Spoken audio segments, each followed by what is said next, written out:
Hey guys, welcome to the stream. This is Rod Arriagada coming to you live from the Hangar Billiards and Sports Lounge. We're here at 121 Scurfield Blvd, and we're here for the Sunday Open 8-Ball Tournament. This is a B-side quarterfinal matchup between GILLES CHARTIER and Curtis CHIBORAK. And I had Curtis up 2-0. It was GILLES that was up 2-0. He's up 3-0 right now. He's on the hill. And Curtis had a chance there, but he came up short, so GILLES will be breaking next to rack number 4, and he's breaking for the match. It's a race to 4 between them. Came in a little bit late, I guess, for this one. Okay, that's good. I'm going to come over here and do this real quick. A second, I'm just trying to sort things out, you know? Like usual.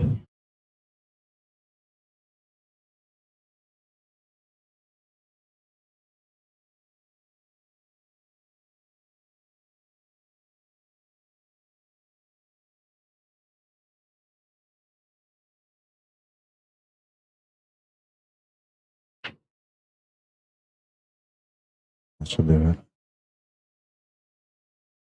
it. All right. Looks like Scratch Off the Break is gonna... I wasn't even on the camera. I have to make sure I set up properly.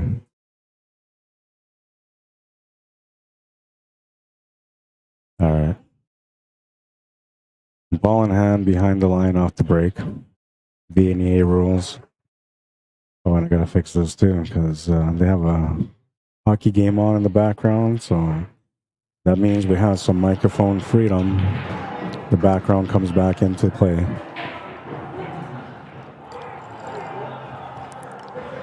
I think I have to point this down a little bit. Yeah, that's better.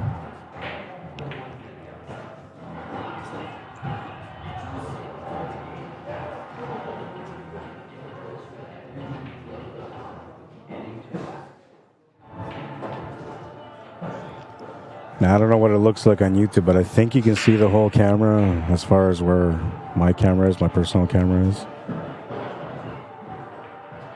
But if you can't see the full camera, just let me know. And that reminds me.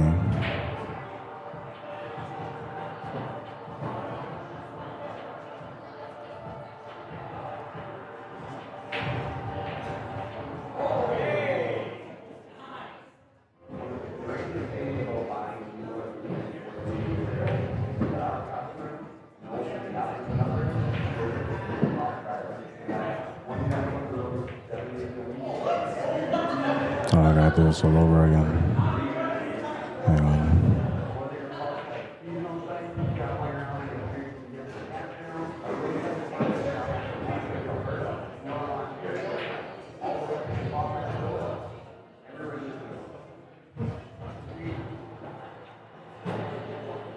I gotta do it all over again.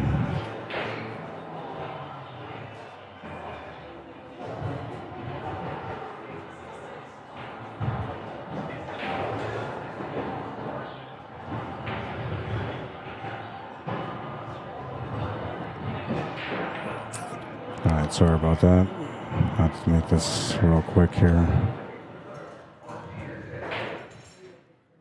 Usually you don't see this stuff, but it just popped up in the middle of the screen, so I'm just trying to get it taken care of here.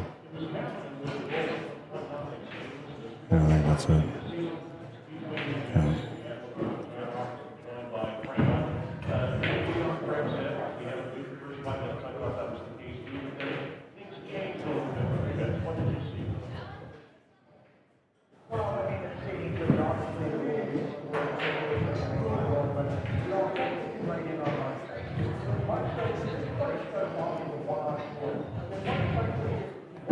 Curtis comes back to the table.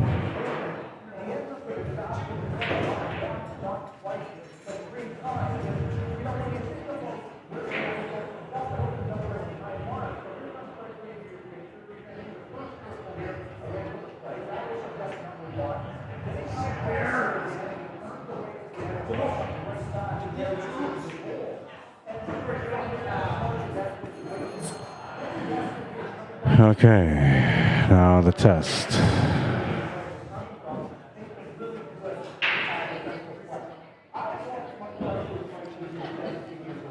I need one of you guys to leave a comment on YouTube for me right now. I want to make sure that this is working properly. It should be working, you know, just in case.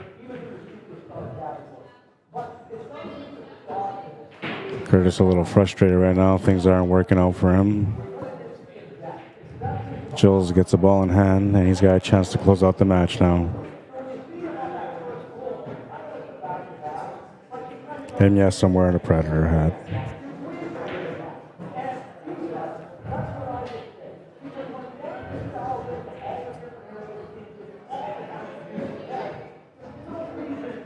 I feel like I have to do my job a little bit more focused because I'm on a stream. I'm on camera. So this is a B-side quarterfinal matchup, and then the winner of this is going to be playing against Dave Lee next. The winner of that plays the winner of Jeff Pratt and Tony Dankowski, which I believe are in the middle of their match right now. After this, we should have the A-side final, which is Brian DeMonahan, Ricky Roulette showdown. And this should be a good matchup for you guys. Oh, why is that frozen? Still shows Mike Orvis, so I'll have to go and fix that now. Surprised that one's frozen. It shouldn't be frozen.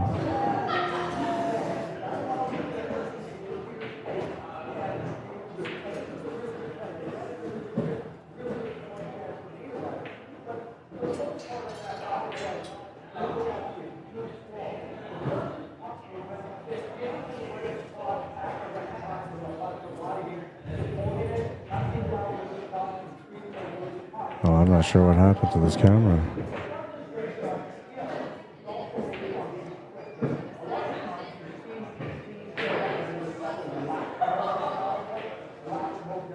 It's like it reset from yesterday.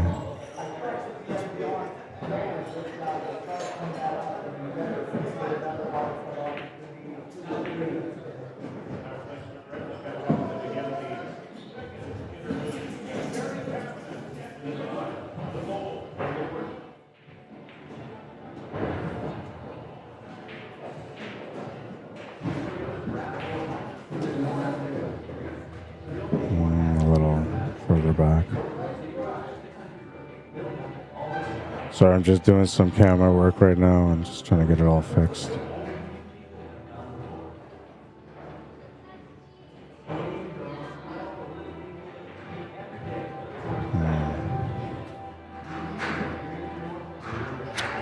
Yeah, my I gotta fix this too.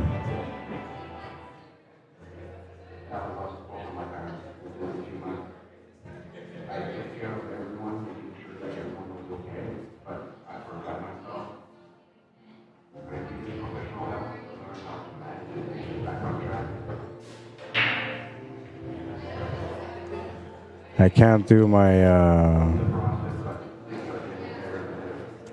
face on the camera because I cover the pocket.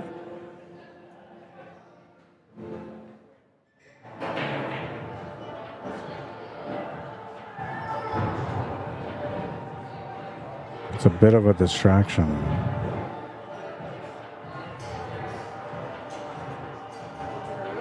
But it's only for the side view, so it's not going to be often. I think I might be okay.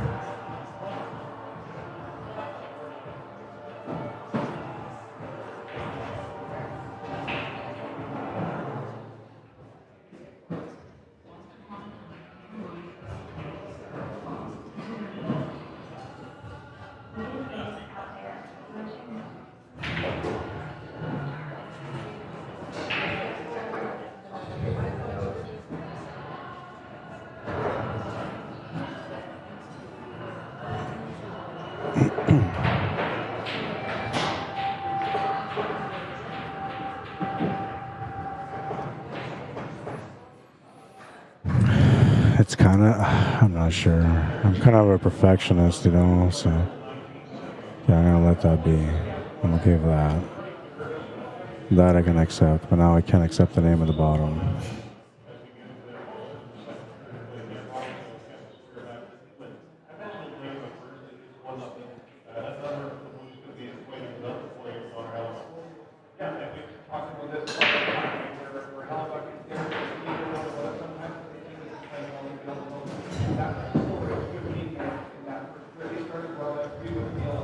Yeah, I guess that's going to do it.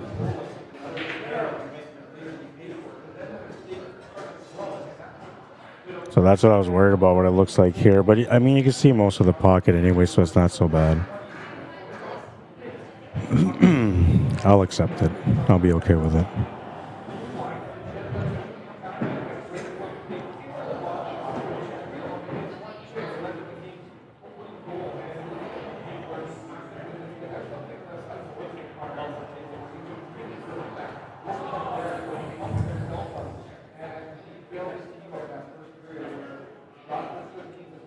Just messaging somebody back that was one of my viewers that tunes in to watch.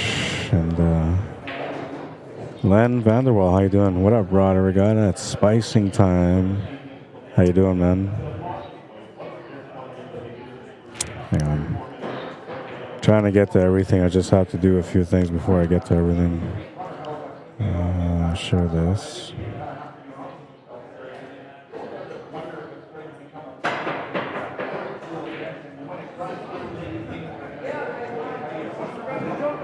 Okay, and I'll join you guys here. Ball in hand for Curtis, so I'll take advantage of his opportunity right away.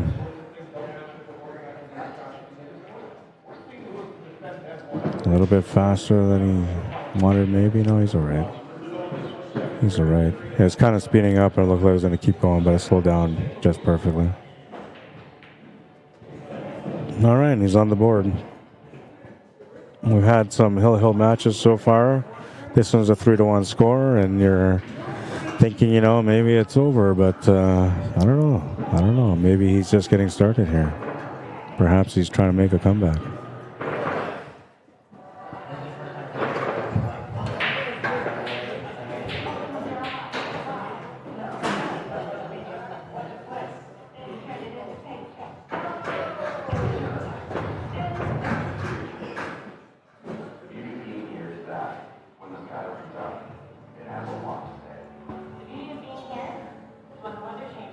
All right, rack number 5. Curtis CHIBORAK with a little bit of life in this one. Looking for another rack under his belt. Starts off with his break, though. Check out the side view.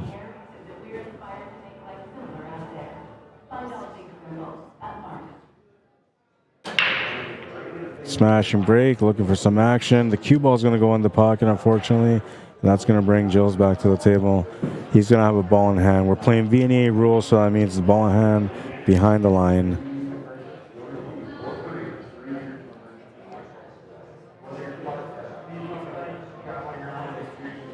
I like the solids here. They look really nice. The stripes aren't that bad either, but I mean, there's that stripe sitting by the left side middle pocket. It's kind of close. I guess it's not too bad. I like the stripes too. I guess the solids depends on whether or not the 6 and the 7 and 5 are all playable. If the 6 goes to the side past the 15, I guess we're okay. That's what I'll be looking at right now.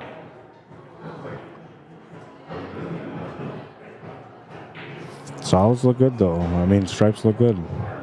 They both look good. I think it just comes down to shooter's choice and what they feel comfortable with. Looks like he's choosing to go for stripes. Makes the shot to the corner, has the shape for the 15. Take a look at the side view here.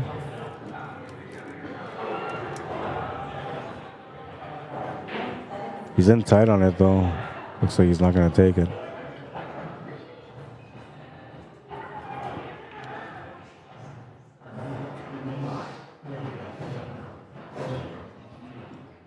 Oh, yeah, he had it. He takes it. I'm not sure if he's got what he was looking for, but I think he was looking for the 13. It looks like he's got it.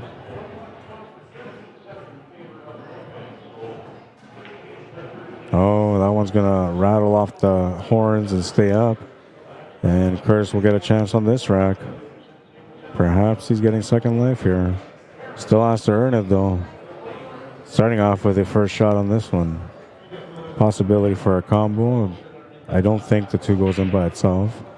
The 1 ball to the corner is available. 3 ball to the corner is available. 1 ball to the side is available. I guess you're taking this to the corner, and you can maybe stop the cue ball right there for the 3-ball, make the 3-ball in the bottom right. If he's got a shot on the 4, he'll take that now. If he doesn't, he'll look at this 3.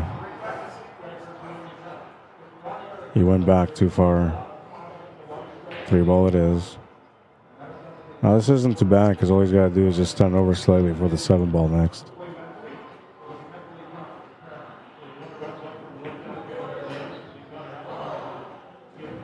Comes over slightly for the 7-ball.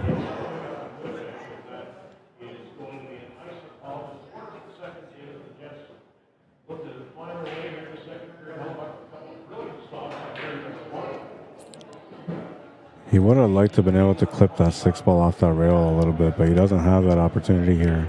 So he just has to leave it where it is.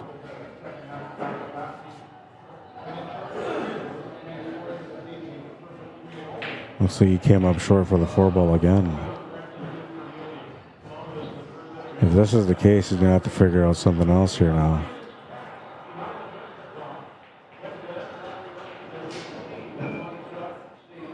You can see some of the 2s, so I don't know if it's enough for him to be able to try to maybe carry him into that or build it into that 4.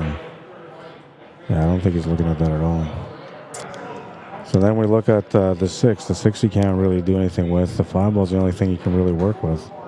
And all that's available there is a bank side or a cut shot, which the cut is really extreme. He's going for the bank side, and unfortunately for him, he's going to scratch the cue ball. So a ball in hand for Gilles Chartier. He's going to have a chance to close out the match now. Only situation he's got to worry about here is the 8-ball, which I think there's a little bit of room in between the 5 and the 8. Well, maybe not. I'll have to break it out. Perhaps that's the first thing you do. I don't know. You got to deal with the top or the bottom first too, right? So, yeah, I don't like that 14 ball. Maybe take the 14, open up the 8-ball a little bit. Then you got the 13 to come back down. Looks like he's ended up okay for the 9-ball too. The 9-ball complements the shape for the 11 and the 12. 13 doesn't really serve him a purpose though, so he can take it now if he wants to. The only thing is if you take that 13, you got to play good shape after that on the 9-ball, or you got to drop back down for those 2 stripes in the bottom rail, which is what I would try to do here.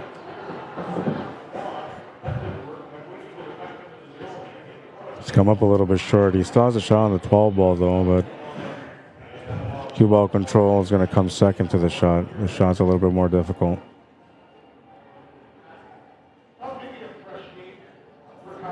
I would just pace this with a little bit of top spin, just get it up. Straight line between the 5 and the 9.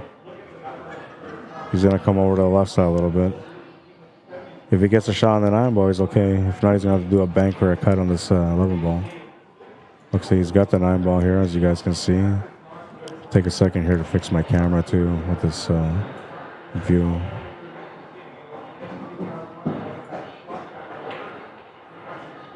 Just bothered me a little bit. I'm a bit of a perfectionist.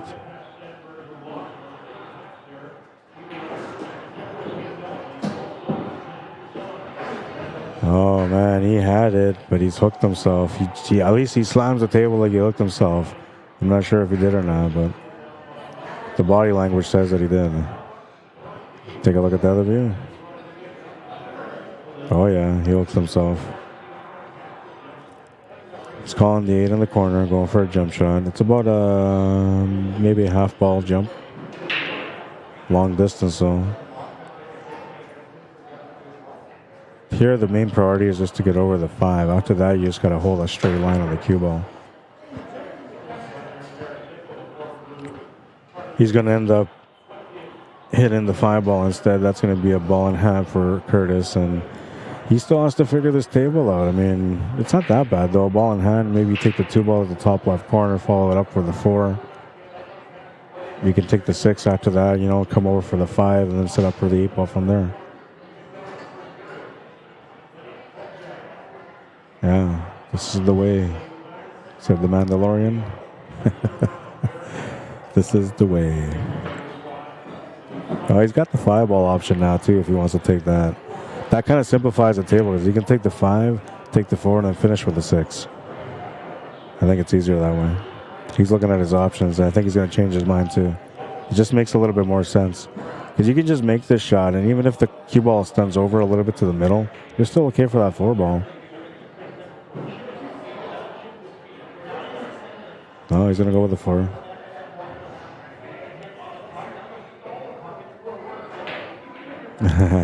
Hi, Che. My son can see me on the screen, so he's talking to me now. Looks good. Thanks, Mark. Appreciate the compliment, Len. Somebody got mad at your compliment. I'm not going to repeat your comment because I don't want to be disrespectful to those guys. They work hard too, you know. And but yeah, I don't know. Thank you. I appreciate it.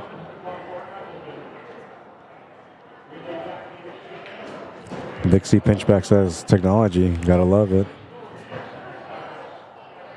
Looks good, man, says Len. Thank you, appreciate it. Emerlinda, is Blair Lawson in the tournament? He was here earlier. I don't know if he was in the tournament, though. He might have just been here just checking the scene out, you know, hanging out with the fellas for a little bit. Because I've seen him for a while, but then he was gone, so I'm not sure.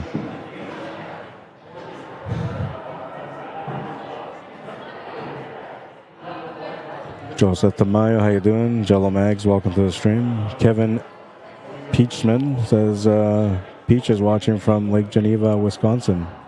Welcome to the stream, man. Luis Maldonado, how you doing? Says, where is this being played at? This is the Hangar Billiards and Sports Lounge. We're located in the south end of town of Winnipeg, Manitoba. So Winnipeg is our city, Manitoba is our province, and our, well, country is Canada. Is he going to get a little bit lucky on the leave here? Lucky-ish, maybe. I don't know. The shot is available. I think he's going to make it. Pretty sure he's going to make it. It looked a little bit harder from this view, but from the side view, you can see it's a little bit easier. Yeah, he'll make it. That will be the match, 4-1. So now we should have the A-side final. Yeah, he's got to do a redo on that shot. And it should be Brian the Monahan against Ricky Roulette. We'll get that set up for you guys right now. I believe Brian was a 5. No, I think he was a 6. So it should be a 5 now. Oh, no, wait, this will be an A-side, so it should be a 6. Ricky Roulette.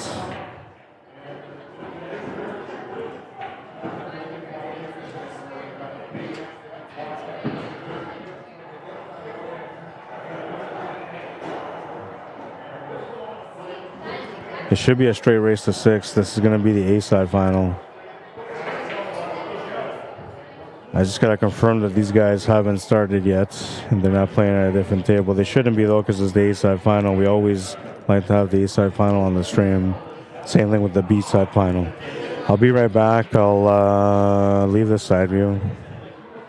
Check out the atmosphere a little bit. No, that looks like... This one makes it look like everybody just abandoned ship. And when I'm gone from the screen, you're going to think, yeah, they abandoned ship. So we'll go this way. I'll be right back. I'm going to get these players so we can get this match going.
All right, I'm back, and all right, Ricky's here. Brian's coming up right away. We're about to get started on this A-side final. Should be a good matchup. Both players, haven't been beaten yet. Both undefeated. One of them's gonna have to go to the B side. Tough to say who it's gonna be. I don't know. Like Brian's been playing really well. Ricky Roulette's been playing really well. Should be a good matchup.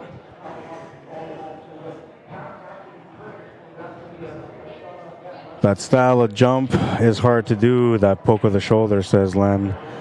Yeah, I think it's more or less if the player practices. It's technique, right? So if you work on your techniques, you're usually gonna get better, right? That's something I gotta do. Not just on that specific technique, but most of them. But I have to work on my jumps again because I'm a little rough around the edges when it comes to my jump shot.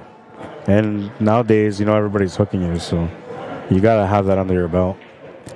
Lee says, I can't see the bottom right corner or maybe too many shots of fireball. Can't see anything. Yeah, well, that might be an issue. Derwin Hastings, how you doing? Benjamin Rosado, welcome to the stream. He was standing before he shot it. Yeah, that's usually when they pop their shoulder up. Let's see. Mini jump, half ball, two opposite corner. These guys seem to make more work than needed for themselves. Well, that's the thing about players too. Like if they don't have the same knowledge as some of the higher up players, they do tend to make the table a little bit harder for themselves. That also puts them in positions where they have to come up with like miracle shots, which gives us the highlights of the day. But yeah, it's a lot of that stuff is created by themselves, by the choices they make or how they apply the spins on certain shots. I don't know. Knowledge is key. I always keep saying that. So a lot of that stuff is just getting to the table and just working it out till you figure it out. Luis Maldonado says, thanks for the info. I'm watching from Colorado. Right on. And I don't know what's going on. Am I not getting anything on? Hang on. Do that. Come here. Oh yeah, there's just no comments on YouTube. Okay. I see how it is. I thought I'd done something, maybe it wasn't working probably, but it's you guys. It's you guys doing this. All right, so is this rack number one? Or is he just warming up? I guess he's warming up, waiting for Brian.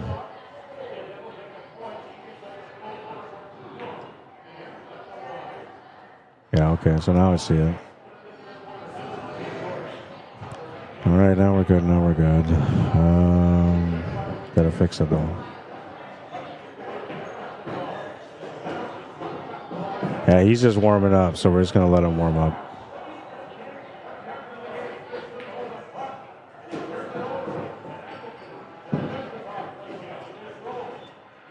Oh, I do have some comments. Ooh. I gotta find them now.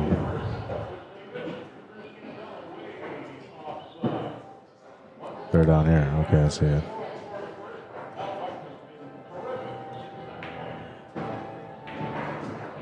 Sorry, these are all adjustments that normally I would do on the side, but I can't do it on the side because, it's not set up that way here. That doesn't matter. That's good. That's going to be brought in a little bit.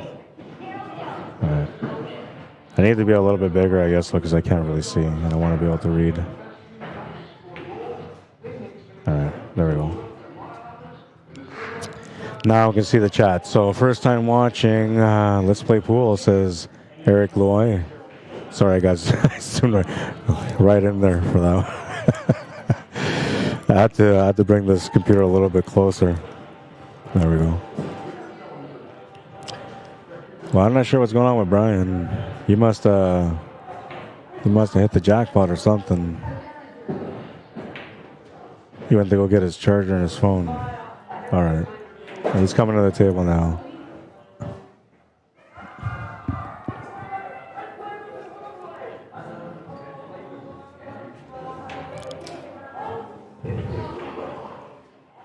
And that's Ricky Roulette at the table warming up right now.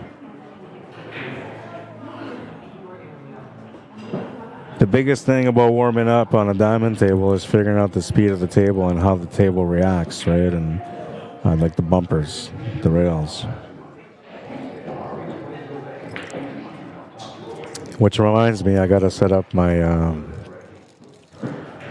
my wireless mic because I want to show you. I didn't even have a chance to warm up, but I'm gonna have a chance to warm up soon. And then I'm gonna show you guys. I mean, for the rail speed on the shot, I guess I don't really have to warm up for showing you guys these two things that I wanted to show you today.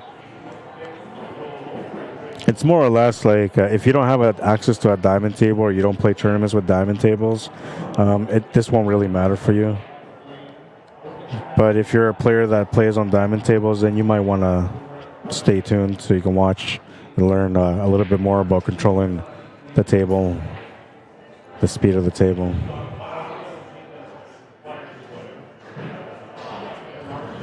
All right, so Vinny says, got my partner here to practice with me in the cave for the Lower Moa tournament in Winnipeg this weekend. Drew says, thanks for the stream, Rod. I've been checking them out for a while now, watching from Connecticut. Right on, thank you. What's up, Joe? Welcome back. Appreciate it. Looks like Brian the Monahan's going to be breaking rack number 1.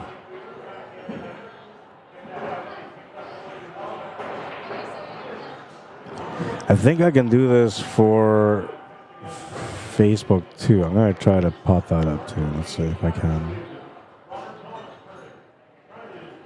I was told I can, so I'm going to try.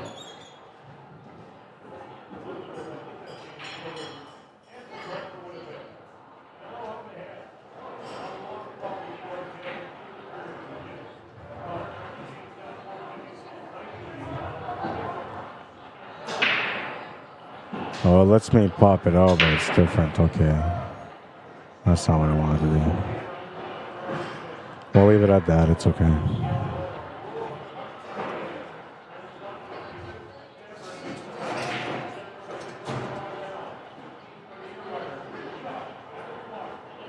Hey, I got a 1 for chat rate. Nice. I've been working on my chat rate, and I don't even know what chat rate really is for YouTube, but, you know, apparently I haven't been doing very well with it. And so that's why, you know, now I'm doing this where we can all see the YouTube chat here on the screen. I'm going to try throughout this week, try to figure out how to do the Facebook one too. So that way, if you're interacting from Facebook or YouTube, it'll all show up on the stream here for us to watch. Makes it easier for me to be able to see all the comments and interact with you guys. And I don't know, it's kind of cool. I like it. I like it. I like it. Eric says, I don't wear a glove and wooden shaft, to each his own. Yeah, you know, some people really love the carbon fiber and some of us just, blah, doesn't matter, you know. I think if, like, maybe for me, if my game was a little bit struggling and I didn't know how to make the shots that I can make, maybe at that point I feel like, okay, I got to work on something that can help me out a little bit. But I have a pretty good stroke, and I play pretty straight when I'm focused and I'm playing well when I'm training. So for me, carbon fiber doesn't really do much. It doesn't like make me feel like, ooh, I got to go out and get it. I know a lot of players that have switched over to carbon fiber, and since they switched over, they play pretty good, right? But I think they played pretty good prior too. But sometimes, you know, just buying the right equipment mentally gets you going, right? It's kind of like where I was talking about the jam-up shirts earlier, right? You wear a nice jam-up shirt, you go play in a tournament, you feel like a winner, you play like a winner, right? And that's kind of how a cue is too. When you find something that makes you feel like a winner, you play like one. Look at this shot. What a shot. That was a nice shot.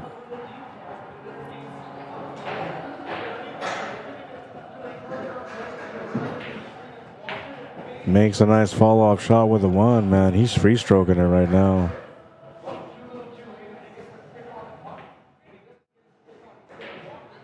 This is a nice little shot. Nice and tight, and he made it.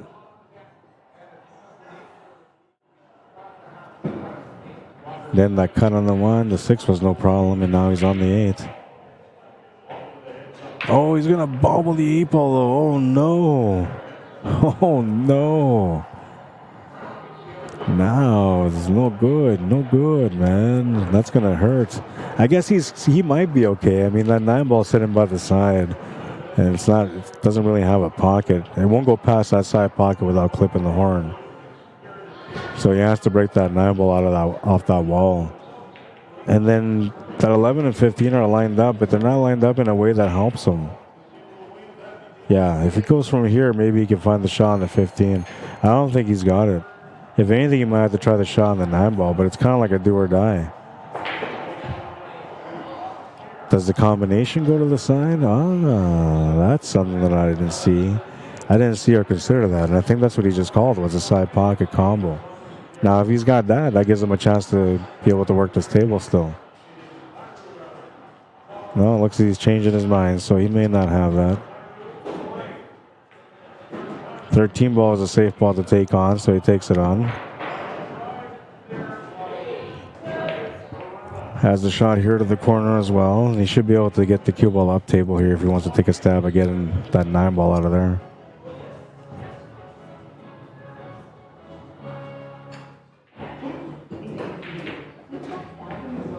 He tried. He ended up splitting up the 11 and the 15, which kind of works. He's got a shot on the 15 anyway. I wonder if he's got a forward angle here for a breakout. He does not. This is difficult still because he kind of has to figure out a shot here for the 11 ball next. The 9 ball is dead right now, so he can't really worry about it.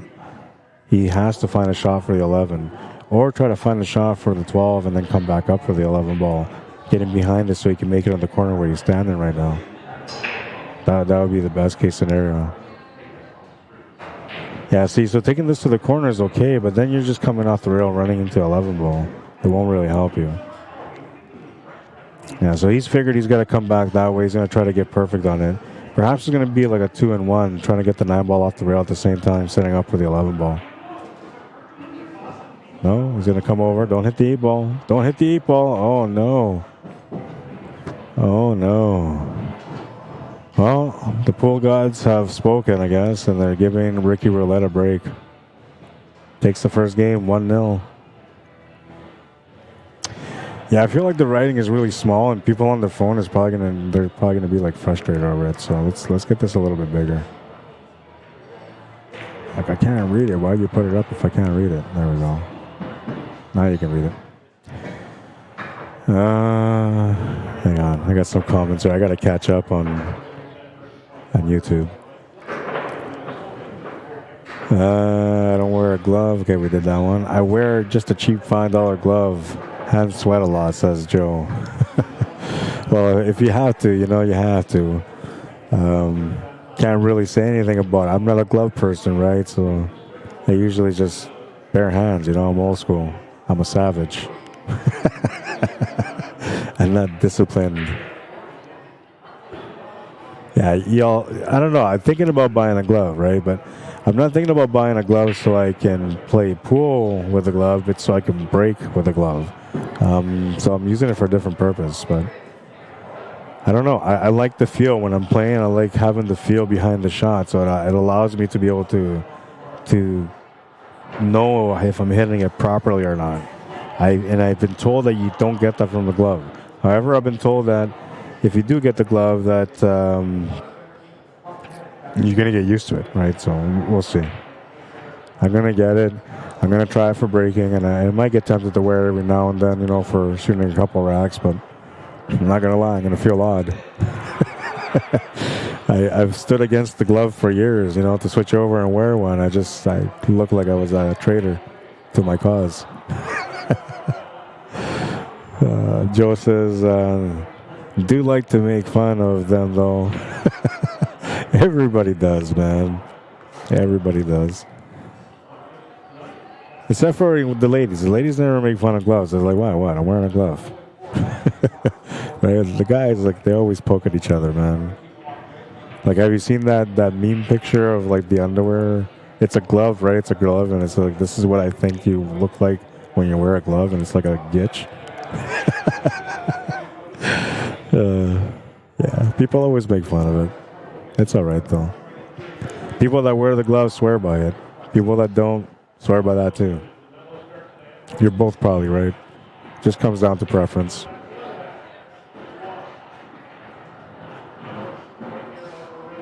Not hard enough. Great idea, though. Just not hard enough. Ricky back to the table.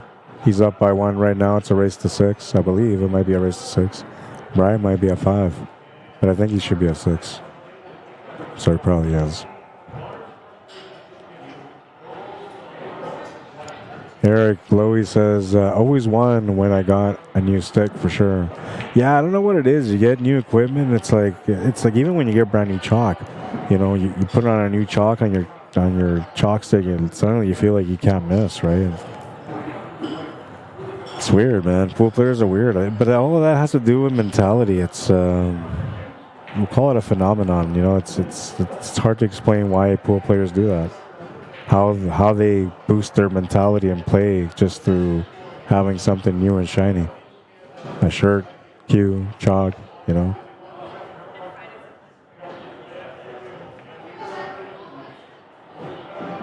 Yeah, he's feeling pretty comfortable at this table, not really showing any signs of pressure at all.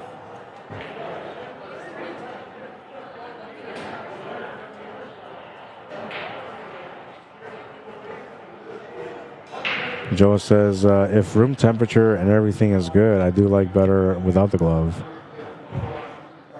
Eric says, I like hand chalk. Yeah. You got that meme? Yeah, that was a funny one, man, when I seen it.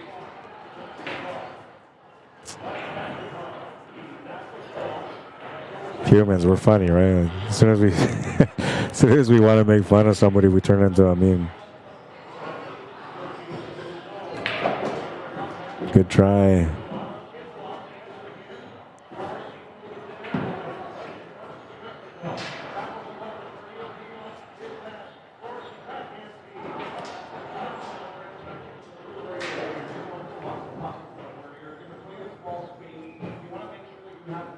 Oh, I guess it was more or less about the lead there, and he's left him okay. Didn't sell out anything. Easy safety shot, though. He can just take the shot on the 6, follow it up. If he doesn't make it, he's left him safe. It's like a 2-and-1. And if you make it, you follow it up anyway to set up for the 3 ball. So it's not a bad scenario there to be where he is.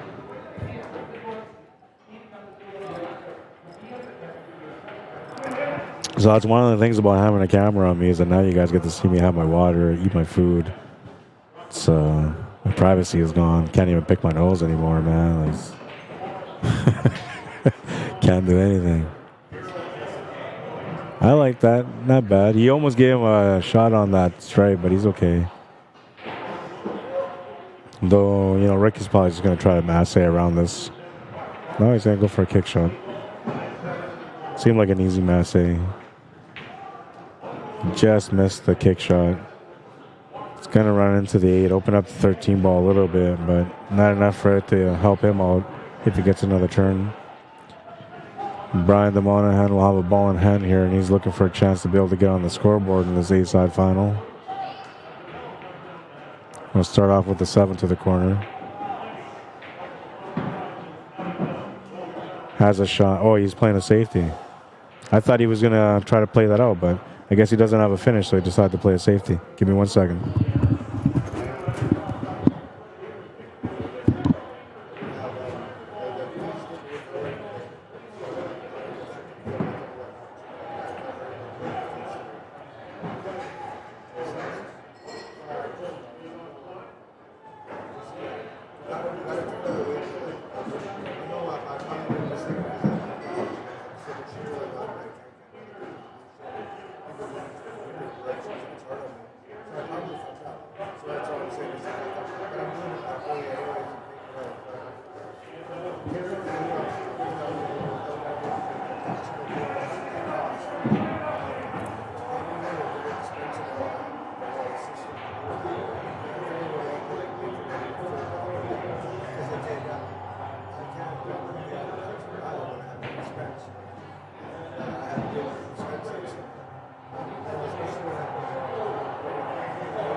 All right, I'm back. Who won the last game? Was it Brian?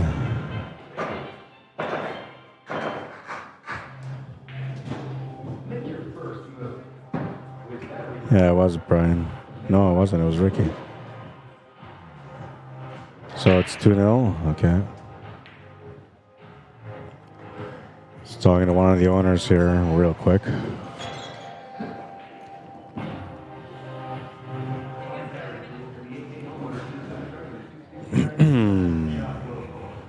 Hang on.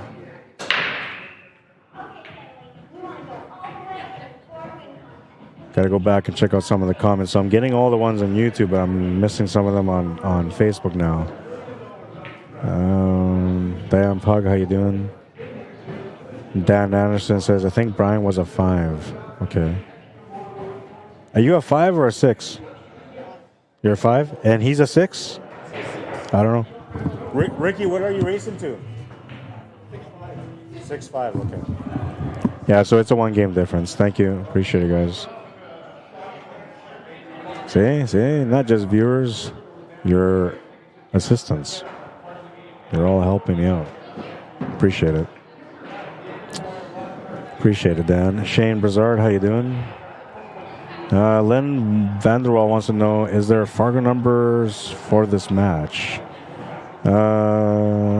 Ricky's like a 5. I can't remember. I want to say he's a 582. I want to say he's a 582. Brian, I think he's closer to 600. Let me catch up with these comments real quick, and then I'm gonna get off my phone here and check out Fargo rate real quick.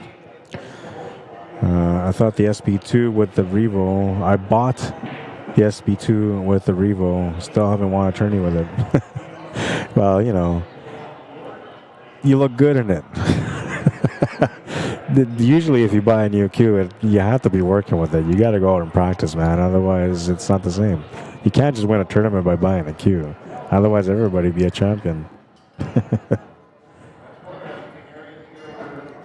I used to think everybody was champions when I was first playing pool because there's so many guys that had like these really wicked expensive cues, and I think, wow, like these guys are players, man. He's rolling around with a $3,000 cue. He's a player, you know. And then I watch him play, and the guy was like missing everything. It's like, whoa. All right, so you're not a player. You're just the guy that can afford a nice cue. And then I realized that a lot of people just buy nice cues, and it's not about the cue. I mean, the cue is important. You have to find something that makes you feel comfortable. But in the end, it's about the merits that you put out there when you're practicing and working on your game.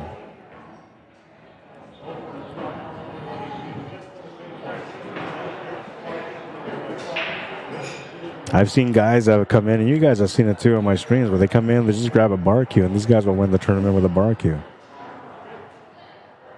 You give those guys a really good quality cue, they'll probably win it too. They just look better at it. Hi, Sharon Stewart. How you doing? Michael Haas, Joe Samaniego, welcome to the stream. Dusty Geller, Roy Weeb, Abel Raymond, welcome to the stream, guys. Gianluca Romanini, Dennis Brzezinski, Richard Sagan, welcome to the stream. Hi, Charisse. Steve Godowski, what's up, man? Len says he's potting well, but way out of position. Yeah, and you know, like that's kind of his style of play, though. You know, he's a really good potter, and he's not afraid to go for shots, which makes him a dangerous player. And I mean, really, like he'll get out of position and just hammer a bank and 2-3 rail bank. Doesn't matter. He'll make it and he'll be out again. So, dangerous player to play against. You know, guys that are cutthroat, savages like that. Bill Jennings, welcome to the stream. Ryan Paulus, Tony Dunkowski, what's up, bro? Dixie Pinchback says Ricky. Oh, he won the last game. Okay, thank you. The cowboy dude won. He's not a cowboy dude. Far from it. That's just his hair, man. He ain't wearing a cowboy hat. He's actually got a Spider-Man shirt on. Warren Sampson, welcome to the stream. Eric Mitchell, welcome to the stream. Prithviraj Singh, how you doing? Welcome to the stream. All right, so I caught up on Facebook. Now I got to go catch up on YouTube, man. I'm spending all my day catching up with you guys.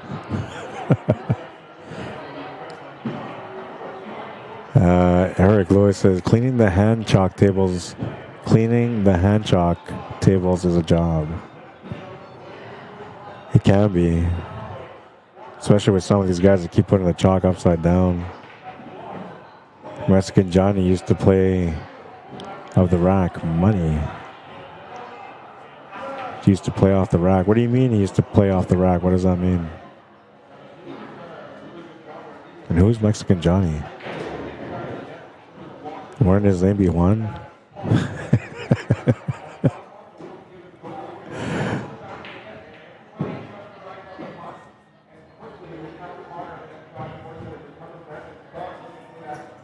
We have so much fun on Sundays here. I see. Mark Hartrash says, got to make your opponent work for it. Oh, hell yeah. Ain't no freebies in this one.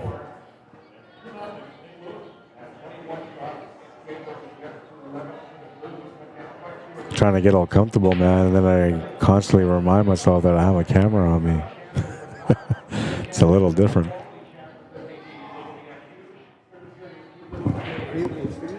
I'll post it. I thought you were posted because you were here. I'll post it right now. Okay. I'll do it right now. Yeah.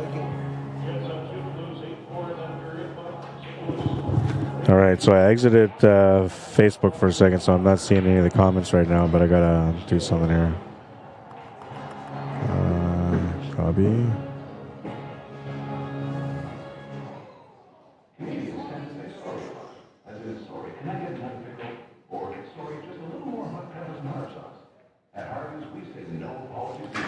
Oh, I gotta switch over here on this phone, okay.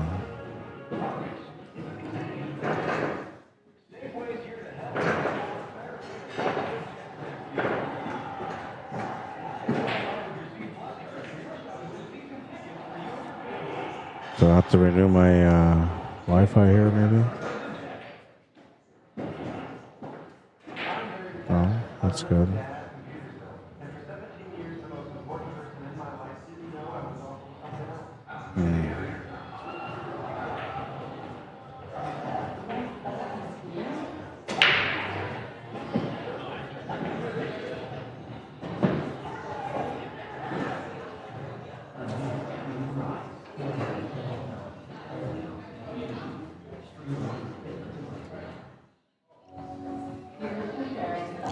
Just doing something here real quick. I hope that hopefully it all worked out.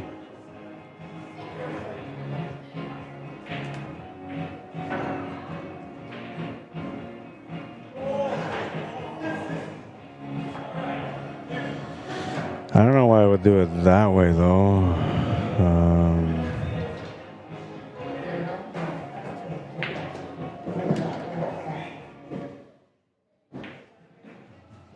It won't let me take it down.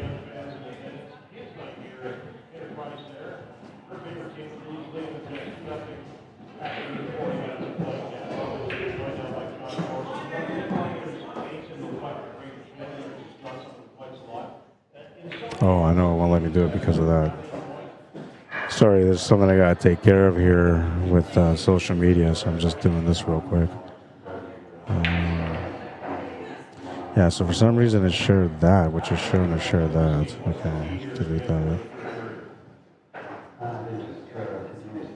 And then we'll go back here.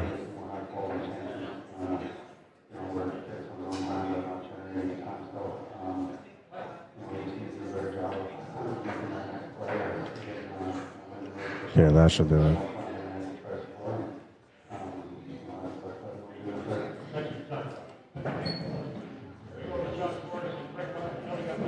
Yeah, there we go. All right, let me get back into the Facebook page now so I can join you guys on the chat on Facebook. All right, we're good. It's getting a little dark back here, so I'm going to start fading into the background soon. I'm going to need a spotlight of some sort. It's not so bad when when I'm up here, you can still see me, but when I start moving back into the background, like, I get harder to see me. At least with my eyes, it seems like it's harder anyway.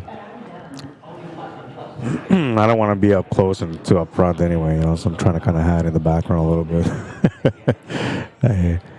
I guess I'm okay with being on a camera, you know, but it's a little awkward. It makes me feel a little shy. Just a little bit, not too much.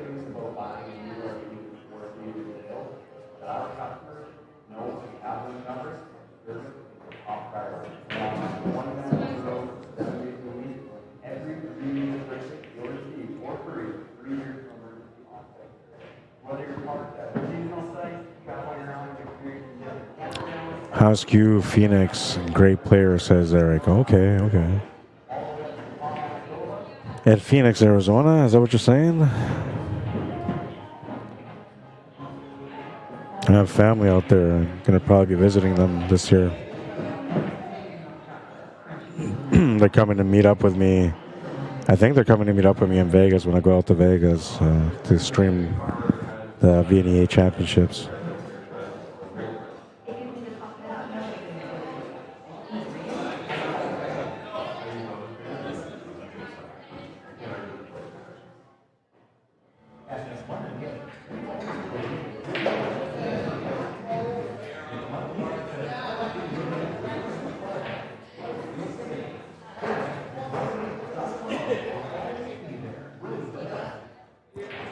I'm going to assume that he's low ball here. He's got this troubled, puzzled face. So to me, when I'm looking at this table, the only thing that will make me puzzle would be the low ball.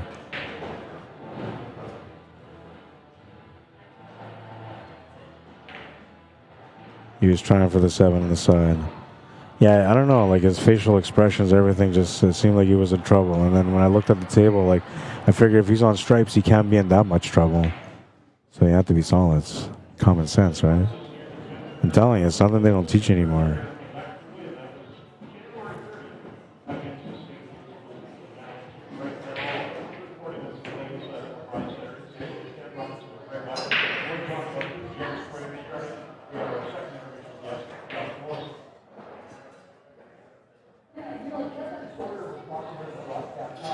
Oh, and CA. Okay. Benny says Kevin Umferville is in the house now. Look out. Practice session has begun. The real practice session.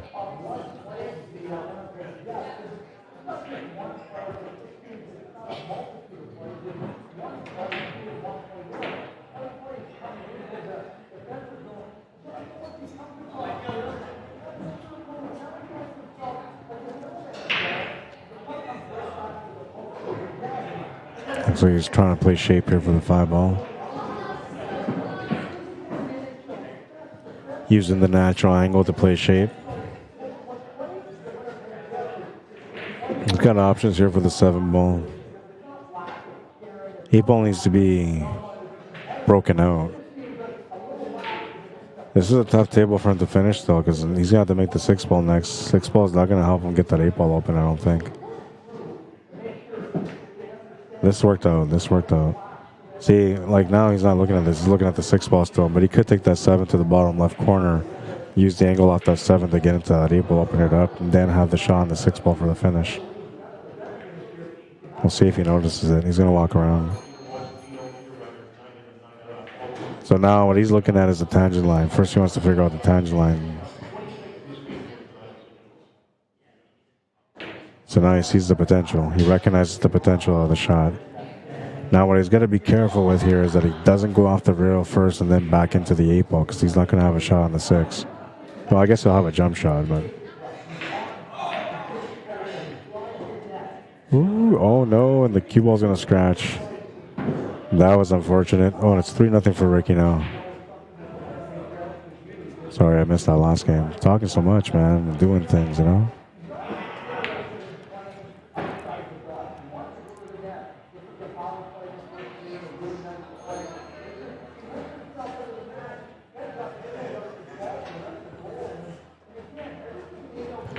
So ball in hand and a chance for him to get another win under his belt.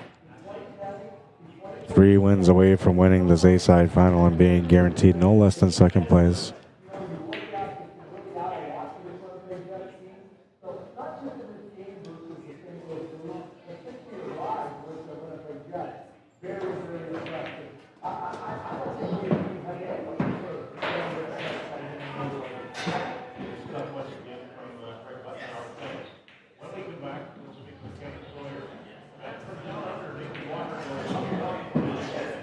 Yeah, he's been really comfortable on this match. He's still playing that way.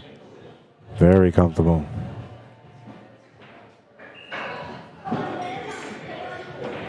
Makes the 8 to the corner, takes the 4th game. I know they have lights here, but I'm going to wait till after these guys are done their match, and then I'm going to turn on these lights that are around here. It should brighten up the camera a little bit more. Not that I really want you guys to see my my pretty face. But, you know, still, I just want you guys to know that I'm here. Because I feel like I'm fading into the background, man.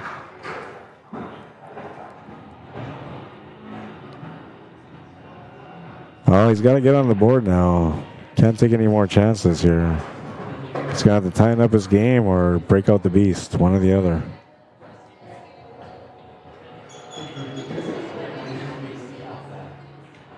Eric says Ricky is impressive. Yeah, he's playing really well, man, and it's not just today. Like it's been for a while now. He's been playing good. It's fun to watch the players when they're playing top-notch pool.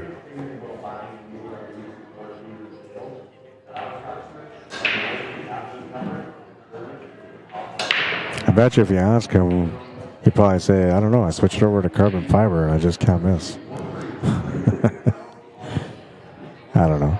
Honestly, I know guys that had carbon fiber went back to wood. So the argument between carbon fiber and wood shafts are going to be ongoing for a while until eventually you see a definitive answer, right? If you see somebody with carbon fiber winning everything everywhere, then maybe that's the answer. But I would like to see that guy go back to wood and see if he comes up short from winning tournaments. I don't think it'll make a difference. Unless you're playing with a maple shaft, something that's like full deflection, then that's different. Chances are they're not going to win.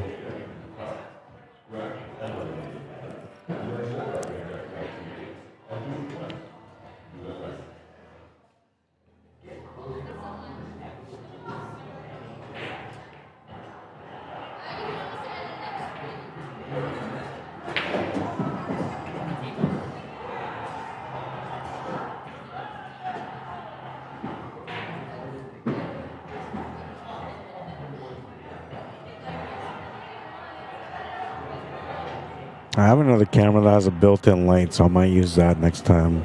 I like this one though. This one's a nice picture on this camera that I'm using on myself right now. I would never use this camera for streaming pool because it's garbage for streaming pool, but as far as, you know, putting it on your face, it's not bad. It hides all my flaws. I'm kidding. I'm just being a clown. I'm really good at it though, so I just keep doing what I'm good at. You know, that's what Mom said. Son, whatever you do, just keep doing what you're good at. Clown it is. Clown and playing pool. I'm not bad at playing pool, but I want to say I'm good at playing pool. There's a lot of good players out there that make me look like I'm just learning how to play.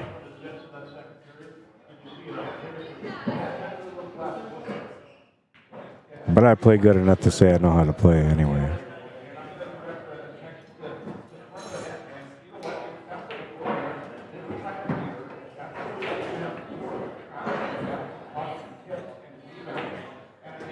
Oh, he's getting on the board now, as long as he can make this 8-ball.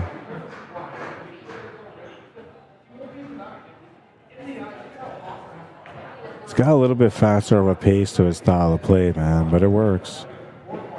4-1, he's on the board. Stop the bleeding.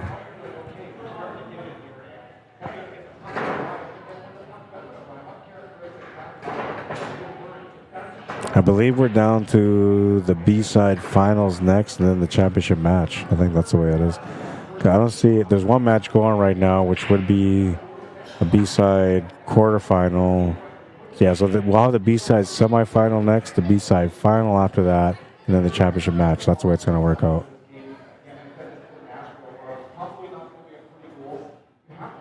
All right, here we go. Brack, number 6. Ricky Roulette to break. Needs 2 more games to win.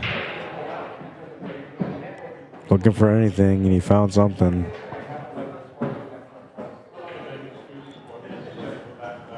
He'll have an opening shot anyway.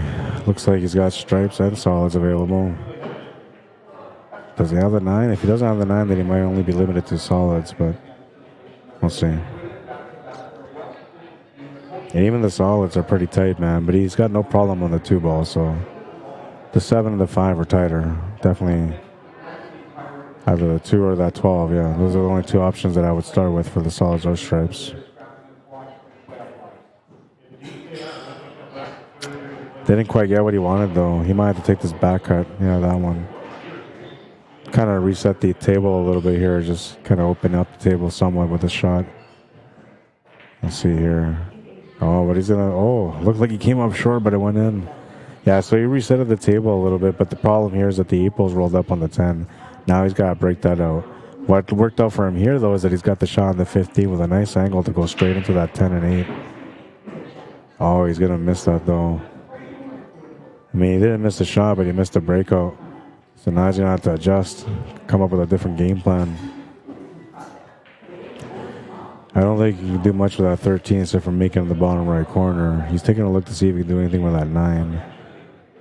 Yeah, he's got maybe that 13 to the side as well, which wouldn't be too bad because the cue ball will come back up for that 11 ball. Oh, it's going to hit the 9. That's going to change that also. Means he's going to be playing for the 9 ball instead. And now it looks like the 10 ball is going to have to be a breakout ball, which is usually a kind of a crappy situation to be in. But because the 8 ball is the ball that you have to break it out from, not too bad to be in that situation. You know, just a nice little gentle bump off the rail into the 8. It's going to push that 10 ball up into the middle. The cue ball will come off that 8 ball into the middle, and you'll have the finish. Not from this angle, though. That's not going to work. And he came up short with a shot on the 9.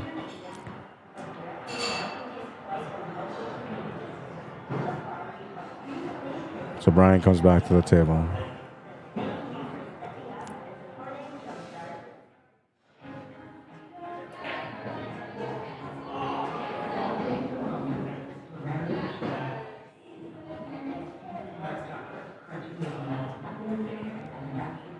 Merv Star says, "Let's go, Ricky."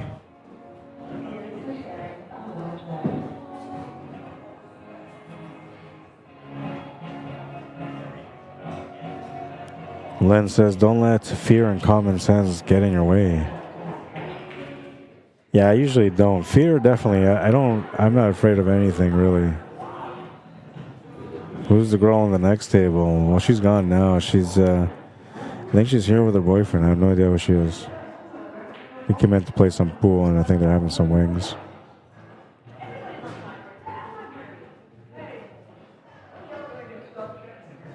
Kurt Craig, how you doing? Mitch DuPont, what's up, man? Bob Rickster, Roger Dupras, John Dillon, Jesse Meredith, Daphne Paul, welcome to the stream. Orlando Morales, what's up, man? How you doing? Robert Page, welcome to the stream.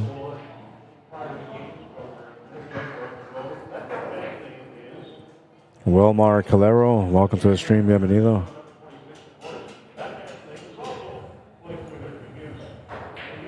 Didn't know what he was stuck on, but now I have a good sense of what's going on here.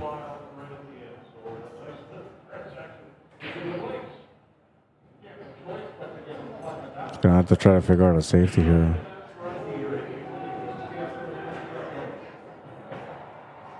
This is tough to do what he's trying to do here. He didn't want to give him much. He wanted to be able to freeze into that ball to take away everything, but it's opened up. And so therefore he's got the 9 available. The 10 ball goes to the side, so he doesn't have to worry about that. Oh, they're trying the lights over there, so that kind of works. Now you can see my face a little bit better. People are like, where did he go? I'm here, don't worry. We're good.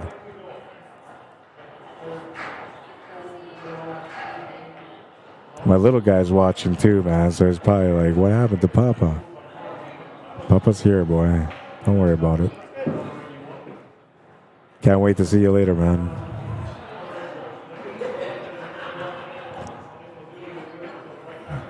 He's on fire.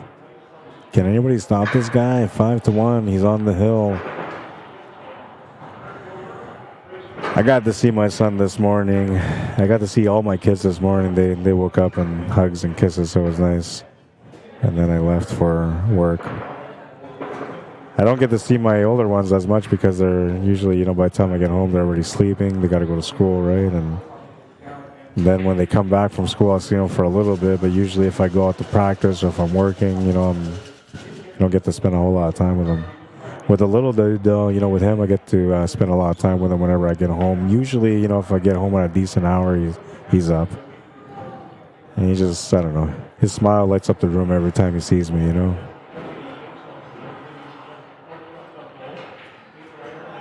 can see that smile and just proud to be a papa. Smash and break in rack number 7, and I don't think he made a ball. So our drive break is going to bring Ricky Roulette to the table. He'll have a chance to close out the match now.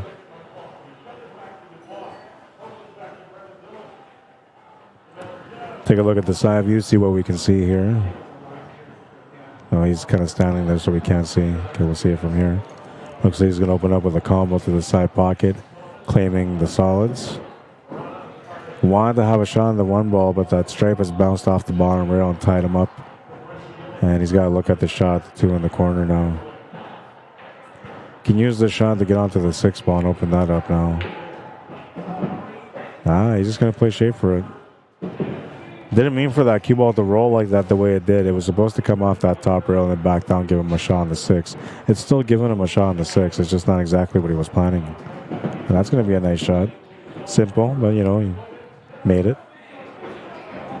Oh, it's not the shot he was trying to make? Oh, he made the 8 ball. Is that what happened? He made the 8 ball. I got to go back and look at that replay now.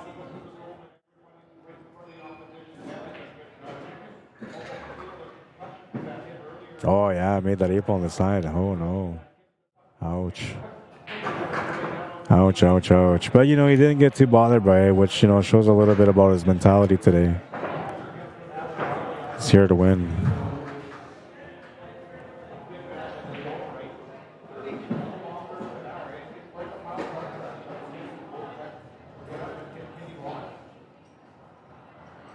Eric says on YouTube, I looked for the best player in the house. Got expensive. LOL. Oh, yeah, for sure. But, one of the things about playing the best player in the house is that you're going to learn a lot. You're going to learn about yourself and pressure and how you deal with it. And you're going to learn, the patterns that they play and how they play certain shots or certain patterns, right? If you just go on to play against somebody and just losing to them and just that's all you're really focused on, you're not going to learn anything from it. But if you're paying attention to what that player is doing at the table and why they're able to get out so often and why they're playing the way they're playing all the time, you'll start learning more about how your game should be built, right? And I think most of us pool players do that. We just find people that we think are good players. We watch their styles and we try to imitate that style, not necessarily copy, but go out there and just work on those things that, you find are successful for that player. So you use that and then you slowly start building your arsenal, right? The more you start working on things from other players that you see, the more you become a more well-rounded player, a more competitive player at the table.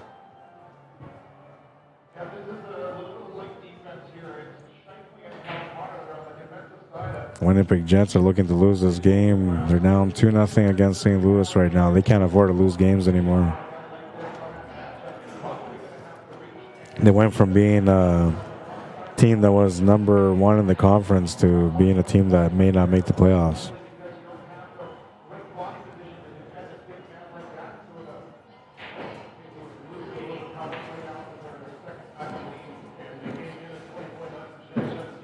And if you play a top player from your city, province, or wherever your pool hall may be, it might cost you at first to play him, because the player's going to want to, gamble or play, right? So he wants to see where you're at. But the more you start playing with that player, you're going to find that they're going to start teaching you things, they'll start guiding you a little bit. And the reason why is because they understand that you're just trying to learn, right? You're there to learn. You're not there to necessarily take his money. You're there to take lessons as you play. And so a lot of these players will take the time to show you. Oh, my God, I can't believe I didn't scratch. Like, that was going so into the pocket, and then it just hugged the horn and stayed up. Calling the 3 to the side. Or is it calling the 1? I'm not sure. He called the side, though. Guess he's trying for the 3, yeah. This will be a tough cut. Does not make it, and he'll scratch the cue ball. Ball in hand for Brian de Monahan, who is currently trailing by 3, but he also needs 3 to win. Just 2 more games under his belt will get him to the last rack.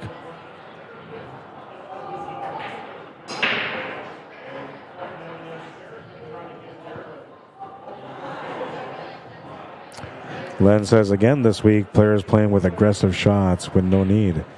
It depends on the player, you know. Some players are a little bit more out there and they'll do some crazy stuff on the tables. And it's not for any other reason either. That's just their style of play. It's how they do it. It takes a lot to become a good player, honestly. It's there's a lot of discipline behind it, you know, staying away from things that most other players would do, you know.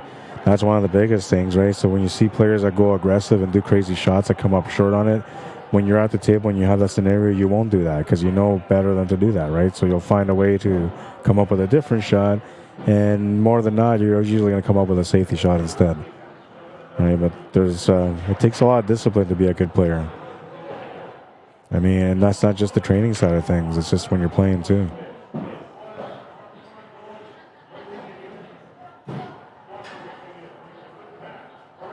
He really wanted to deal with that strike, but he won't be able to.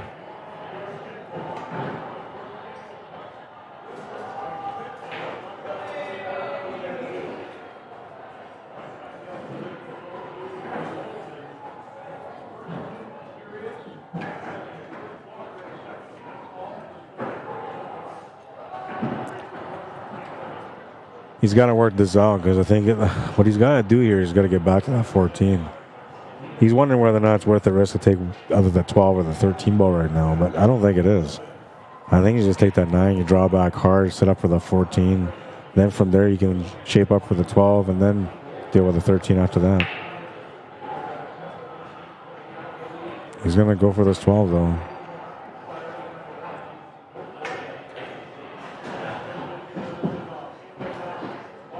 Oh, that will work. The shot was there, so it was never a question about whether or not he can make the shot. It was more about the question about position and what he's going to do to follow up after that shot. And, well, he came up with a decent result. He's got options. If I'm feeling good about my game, I'm popping that 14 ball. But if I'm not, then I'm taking that 9.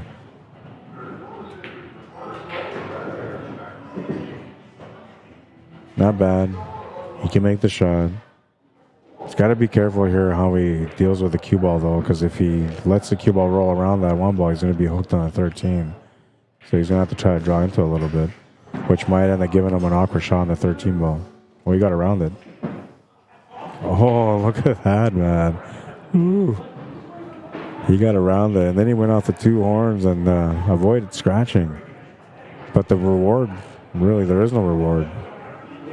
You can see the 13 ball, but he doesn't really have a pocket. 2 balls blocking most of that pocket, I feel. From this angle, I don't know. Maybe not. Yeah, no, it looks like the 2 ball and the 8 ball are both blocking the pocket for the 13. And that 7 ball is not in a good spot where you can use it in any way to make the 13 ball. You can't really cross bank this anywhere. So this is kind of like the worst case scenario for him. And unfortunately for him, his opponent's on the hill, so that means that he's got to find a way to deal with this. He can't just settle for just playing a shot here. He's got to play a smart one.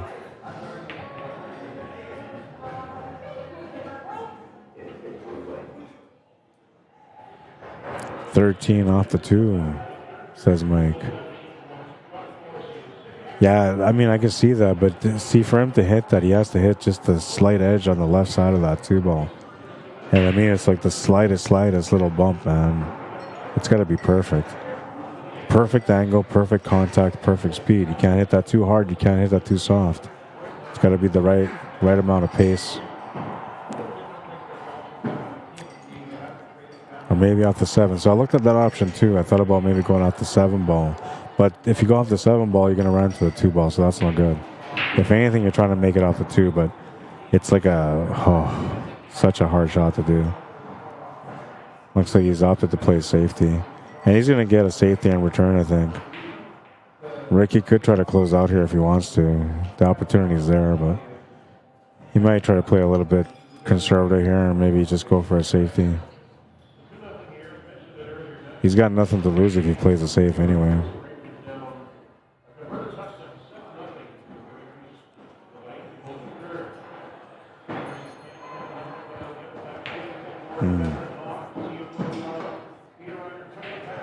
Now I'm getting into the game.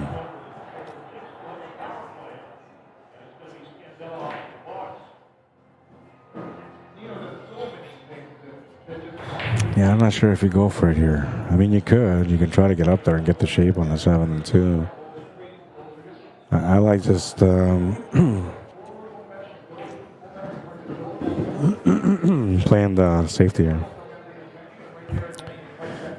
And it looks like he played the shot, so he's set himself up. It looks like he's got the 2 ball. Now, he's a little bit more aggressive than most players that I know, so he might just try to play positionally for the 7 or come back up for the 7 as a finish ball, which that's extremely aggressive. But hey, if you're feeling it, man, you got to go with your gut instinct, right? You got to trust what you know.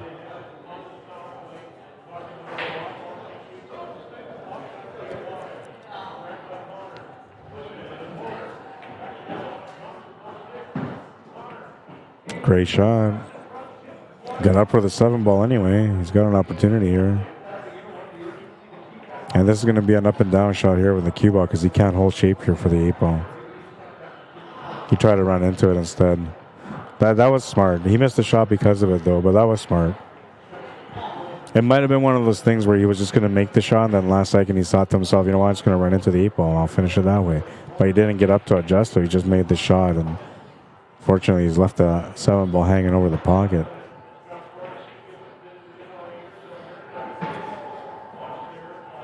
Now Brian's going to try to make this 13 ball in the pocket.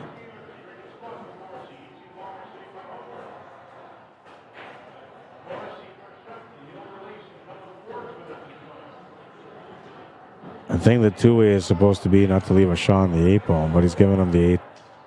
Yeah. He's left this straight to the side, and that 8 ball was going to be an easy one for Ricky Roulette. Ricky Roulette will win the A side, guaranteeing himself no less than 2nd place. And, well, somebody was asking about the girl. The girl's back there playing, so I'll let you guys enjoy the girl while I go and take care of this scoreboard. I'll be right back.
All right, so that's Jeff Pratt warming up right now on the table. He's waiting for the winner of Dave Lee and Gilles Chartier. They're at Hill right now. And it looks like Dave Lee just hooked himself. I wonder if you can see it from here. You can sort of see it from here. He's over there. Hang on. I can't half-ass things, you know, so I have to do what I do. So we'll bring up the table here so you guys can watch the rest of this match, because they're on a hill matchup, and it looks like Dave Lee is on the 8-ball. Or no, he's on the stripe, and he's hooked himself. All right, we'll leave it there for now. Just so we can watch these guys finish their game, and then I'll set up the scoreboard. And then the winner of this match will go on the left side of the scoreboard. Jeff Pratt will go on the right side.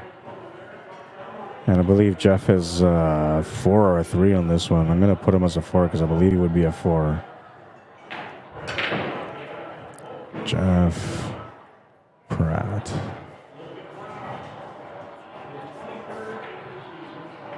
You can see his head on the screen. All right, so it looks like Gilles tried to play a shot there, came up short, so Dave Lee's coming up now.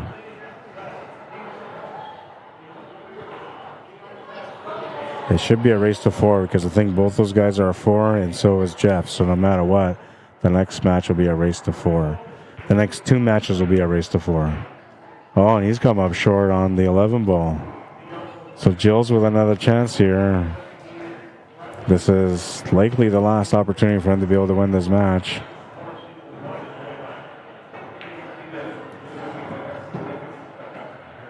This is to get into the B-side semifinal.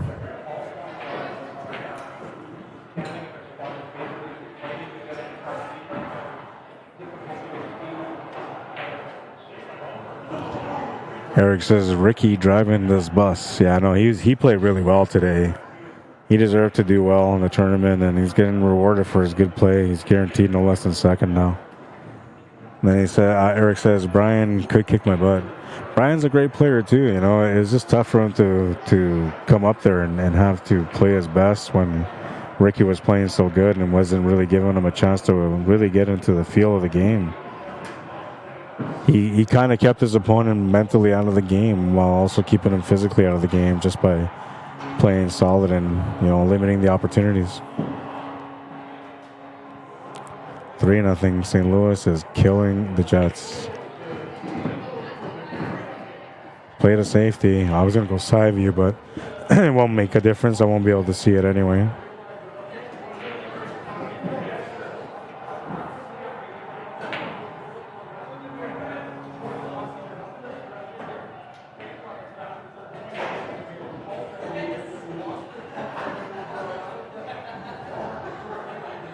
Can't do anything about this, so whatever happens there.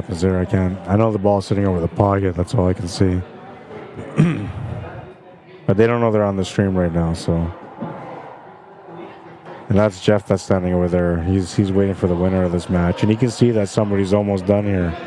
So that's why he's standing there watching, because he's trying to figure out who his opponent's going to be. When I updated...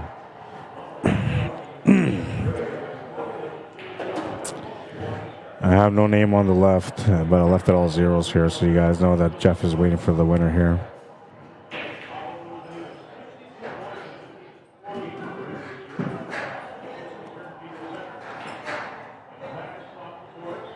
Gotta set up the scoreboard here for the official.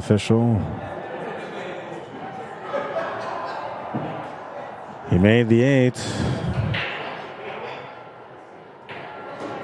So it'll be David Lee playing on this one.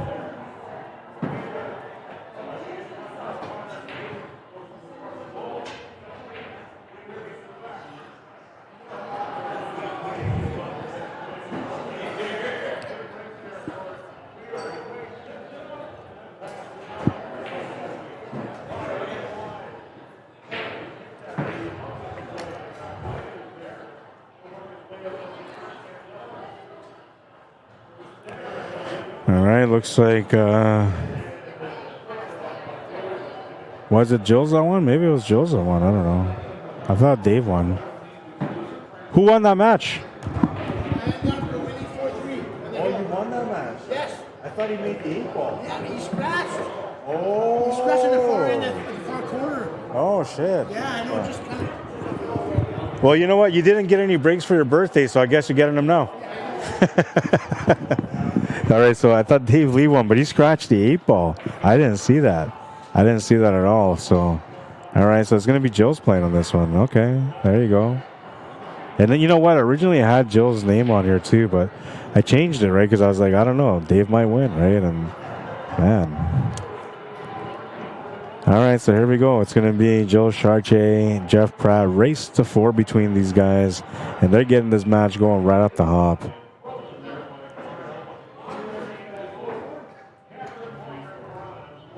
Oh, he scratched. I see, Eric. Yeah, he's telling me right there, too. I didn't see it. Scratched the 8 on the side. Oh, that was earlier. Let's go blue, says Kevin. Oh, man, you hurt my heart, guy. Hurt my heart. I honestly, you know, I was so excited about the Jets about 15 games ago. And now, like, they've just been playing so bad. Like, you can see they're bombing it. They're bombing it. It might be a good thing for the Jets, though. You know, they need some change in management. So if they don't make the playoffs, people's heads have to come off. And usually it's the GM that gets his head cut off because he didn't make the right calls at the trade deadline. What's up, bro? How you doing, bro? Leave the camera angle there. I think I did.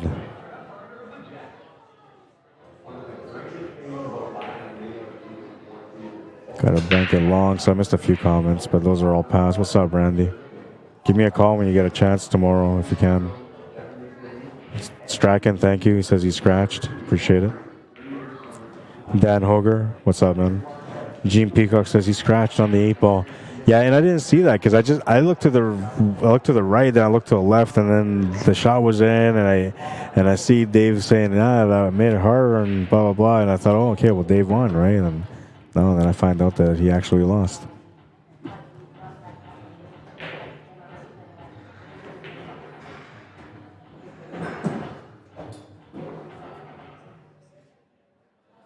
All right, so we're in rack number 1 of this B-Sides semifinal. It's on like King Kong. We're getting down to the grit. We're going to see who is who. Ricky Roulette waiting for the winner of the B-side. Brian DeMonahan waiting for the winner of this match. It's official. B-side semifinal.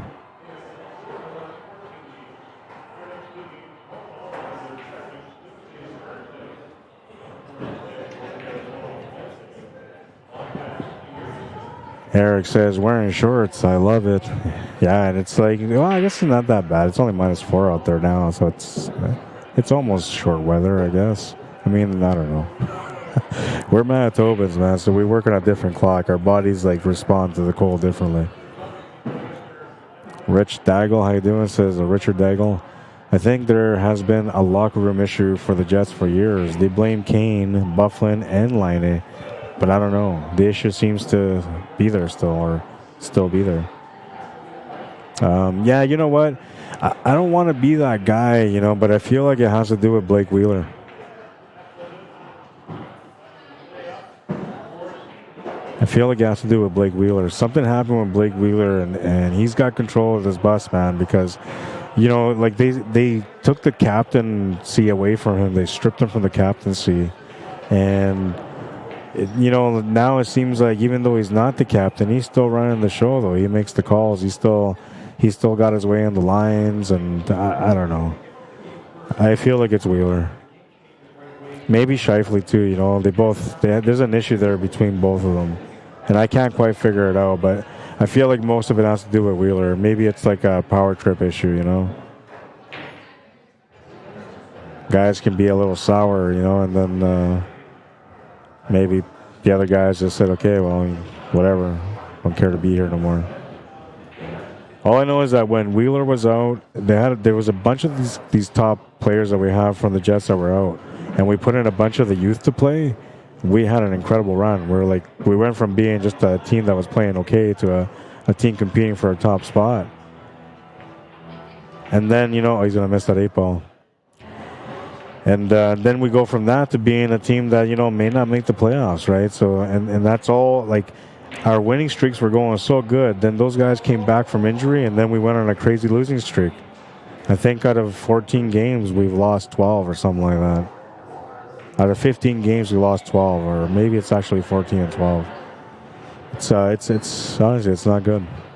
So you're hoping that, you know, there's some change, right? And if it ain't going to be the players, if you're going to hold on to the players that are loyalty, then the management needs to change at the top so that way you can, you know, get a better coach in here, create the necessary changes that you need for your team to become more competitive. These guys are getting paid millions of dollars to go out and play, man. They shouldn't be anything less than an effort out there. They wouldn't survive a day as a pool player. Never mind. Oh, can you imagine Fedor Gorst coming into a tournament and being like, you know what? I just don't want to win today. I'm just going to play every match to the hill, and then when it gets to the crucial shots, I'm just going to shoot fast and not care. Never. You never see that. And I mean, he's a professional pool player, not making millions. These guys are making millions to play, most of them. There's no excuse. Put an effort in, man.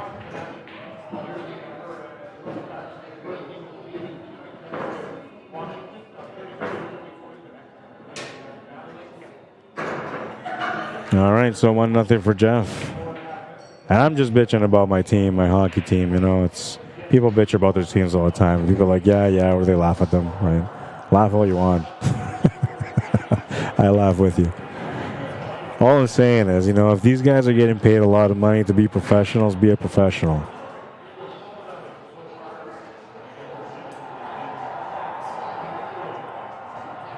Rack number 2, Jill Chartier to break, and the 1 ball is going to spit off the pocket and come back out, but the 4 ball is going to go in, so he's made a ball, and well, he's got an opening shot anyway, solids and stripes.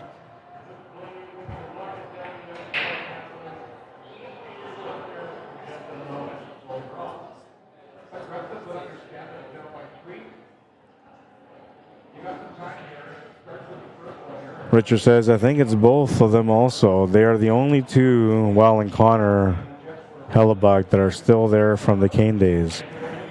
So Connor Hellebuck's another one too. Like, I feel like he's, you know, maybe he's a little diva-ish in the locker room, so maybe that causes a little tension, right? Maybe Hellebuck's that guy that never does anything wrong, so he just blames his teammates, and that could be, you know, a little bit of the souring going on in the locker room. I don't know. Goalie's a little nutty, man. Everybody says goalies are nutty, so could be a possibility. Eric says all the balls on one side. Yeah, I know. That's a crazy break the way that worked out. Like, nothing's on the left, everything's on the right. Even the 1 ball on the bottom rail, it's like it's right on the middle, but leaning to the right side of the table.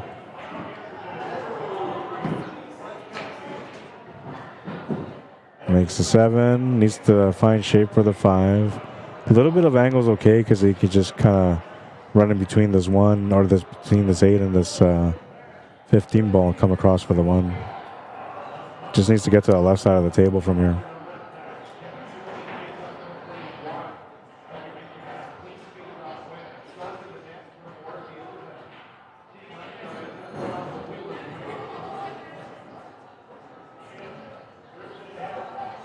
Eric Louis says, no big pocket.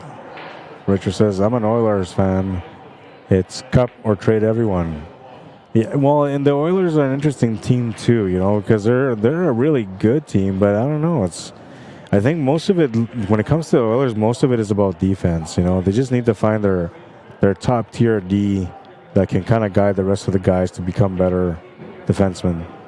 But I think that's really where most of it is. I mean, for years they thought the Oilers needed a goalie, so they went on a crazy hunt for goalies for a couple of years, right? And I think they might have solved their goalie issue. At least it feels like it right now. But defense is where it's at. When it comes to the playoffs, the 2 things that they were missing is defense and physicality, which, you know, you need in the playoffs, right?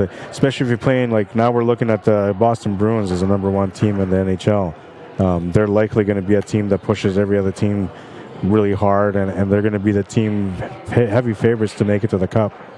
But they're a very, very, very physical team, and they're very gritty, right? It's like guys like Marchand on there. You know, Bergeron ain't a saint either, right? Those guys will push people around, and they'll do things like that. So it's the Oilers, for them to be successful. I mean, they can be successful in their conference, but for them to be successful in the NHL for the playoffs, they need to step up their game on defense. I think that's the biggest problem. And I feel like it's sort of the same for the Jets. I mean, they've always focused on centers, but I feel like the wingers are kind of important. You know, we define another guy for the third line to complement Laurie. And then D, you know, we need some solid D. Our guys aren't bad. They're not horrible defensemen, but you know you can do a little better.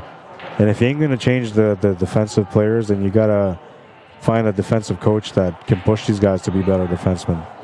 Now I'm talking hockey. You got me on my second passion. I'll be quiet about it. Otherwise, I get carried away, man. I love hockey. Never was a player, though, but, you know, I should have been. Passion is the same as my passion for pool.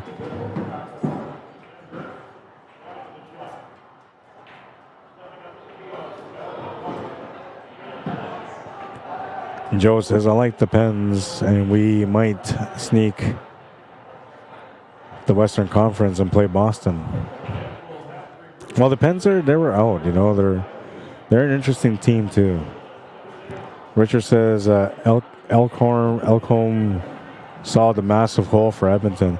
Yeah, and see, Elkhorn is a really good experienced defenseman too. He's not afraid to get gritty and physical also, which is really good. They needed that, so I think they kind of messed up. What's that Darnell Nurse? They messed up with him. They paid him too much. He wasn't good enough. It felt like he was the answer, but he wasn't. I think they were just desperate at the time. If it was a time when there was a lot more defensemen available, they may not have paid him as much as they paid him. They might have been a little bit more patient. And you can see now, like as time has gone by, you know, they finally found somebody that's concrete back there that can help them out. I think Oilers will do good this year, and we'll see. Richard says, I think Boston is going to run into the same issue Tampa did a few years back. No meaningful games since Christmas. It's tough to turn it on from, yeah, that's right. And that's usually the problem with the team that finishes in first in the NHL. They usually don't have the grit and the hunger to be able to compete with the other team that just barely made the playoffs, that like super hungry to prove a point.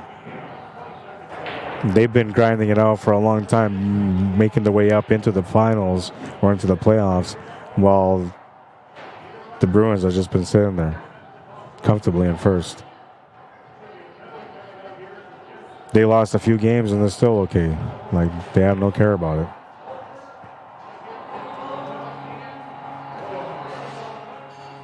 Yeah, I'll leave you be. I can talk hockey all night. I get it, man. Anybody that watches hockey, that's how it is. You're passionate about it. It's like football, too. You know, you talk to people about football, and they get all crazy when it comes to football. And no, I don't mean soccer.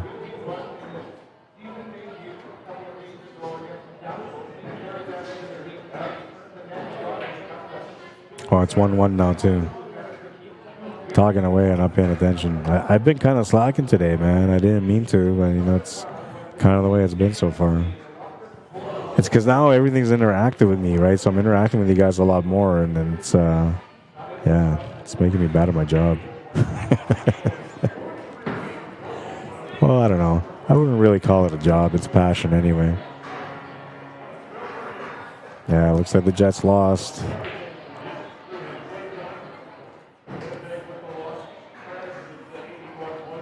Can only imagine the hateful comments on the team threads on all the posts. Because the Winnipeggers, man, they don't forgive anything, you know. If the Jets don't make the playoffs, everybody in Winnipeg is going to be calling for the GM's head.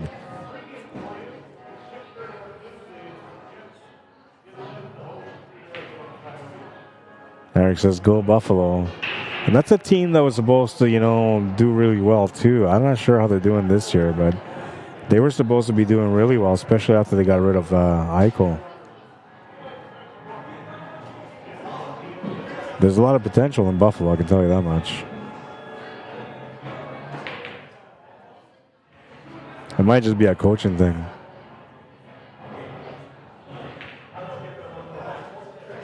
Oh, he almost made the 8-ball. Don't want to go out like that, man.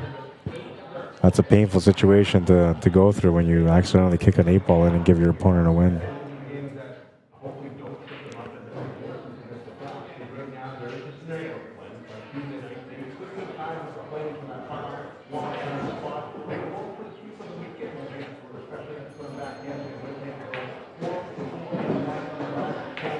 Doug Hartley, how you doing? Says you are correct about Wheeler. We lost a lot of good players because they couldn't get along with him. Yeah, no. So he might be like the worst cancer of them all in that locker room, but because he gets paid a decent wage, they kind of have to keep him around. He's getting older; it's gonna be harder to trade him, so they got to deal with him, right? And I think they were trying to send a message by sending him out, but it didn't really work out. And they didn't really send him out; they just sent him down the lines, right? But eventually, he found his way back up into the second line. So I don't know. I think Wheeler's a big problem for sure. It's unfortunate, man. They ain't about his last year of his contract. They probably will. They probably said, okay, we're gonna keep him around for this year, because if we trade him, we're gonna, maybe give up something here. We're gonna give him a shot to see how he does, and I don't know. Maybe that's a big trade that the sportscasters were talking about, that there was going to be a big trade in Winnipeg, and maybe that was what was affecting the locker room. So it could be. I don't know. We'll find out by the end of this year, though, especially if the Jets don't make the playoffs. Tess and Oscar Martinez, how you doing? Says, what are their Fargos? I was going to do that earlier, too, and I forgot.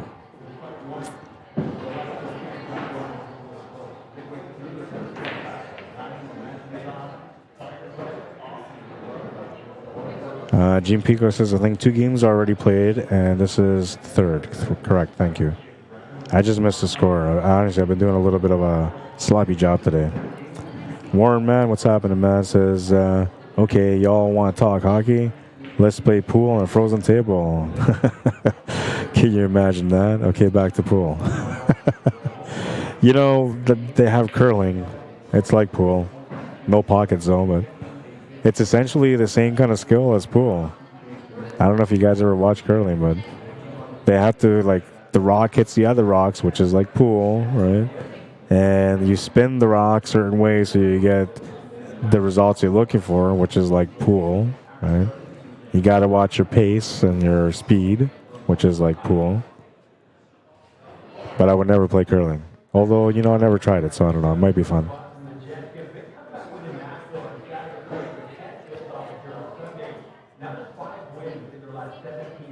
And they're garbage like Montreal. Don't tell Vinny. I laugh at that because, there's always trash talking when it comes to Canadian teams. I don't know why. None of us have won a Stanley Cup in years. It's okay to make fun of the Toronto Maple Leafs, though. Okay, we all are okay on that one. I actually like the Toronto Maple Leafs, but I'm okay with making fun of them. You should be too.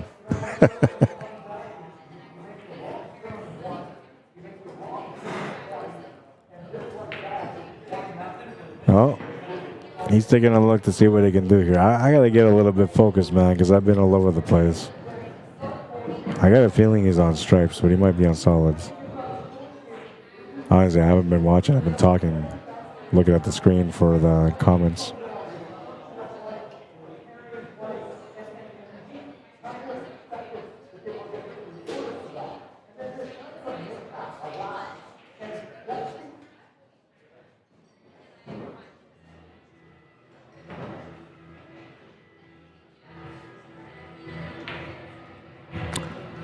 Well, it looks like he planned out the perfect safety. Yeah, it looks like he planned out the perfect safety.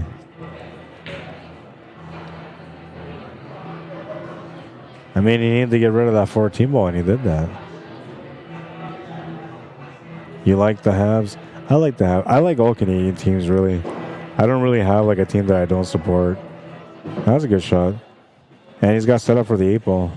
Bonus. Makes the 8, takes the lead, 2-1. Oh, and they got music on again. Oh, no. They caught me off guard. Okay, well, things are going to get quieter now again because the music's back on. But we'll be okay. We were born to be wild. Yeah, now you can see me in the camera, so you know it's actually me singing and not the artist. Like you guys couldn't tell. I don't think I sound like any artist, but in my mind, when I'm singing, I sound just like them, okay?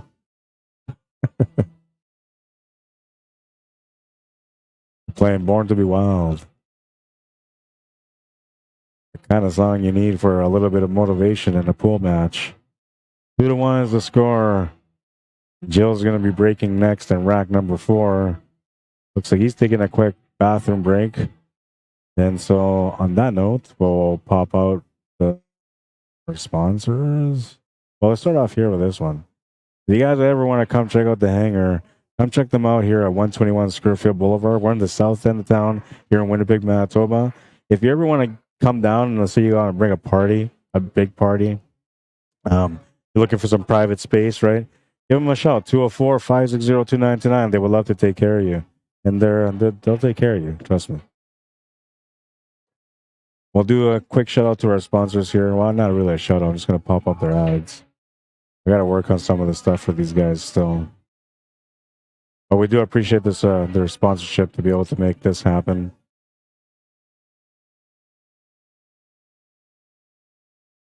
Just waiting for Jones to come back. As soon as he comes back, we're going to continue the match. Rob Wilkin, how you doing? Mark Harntraff says he's got him. Warren Matt says, I have no comparison. Have you seen the Brazilian tables that have no rails? Not sure it's real. No, you know what? Like I've seen something sort of, but I haven't really seen. Take that off now because Jules is back. So it's got the pockets, but no rails at all. Correct? That's the way it is.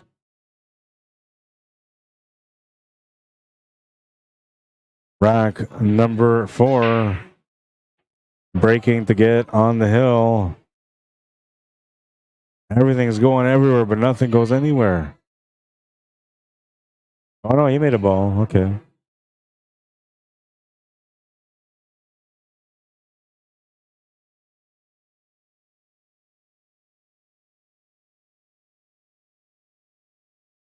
Turn it up. They turned it up pretty loud. That's why I had to make sure that, none of the noise comes through. So it's good now. It's going to force me to talk more, though. That's the only thing. But whatever. I talk all the time anyway.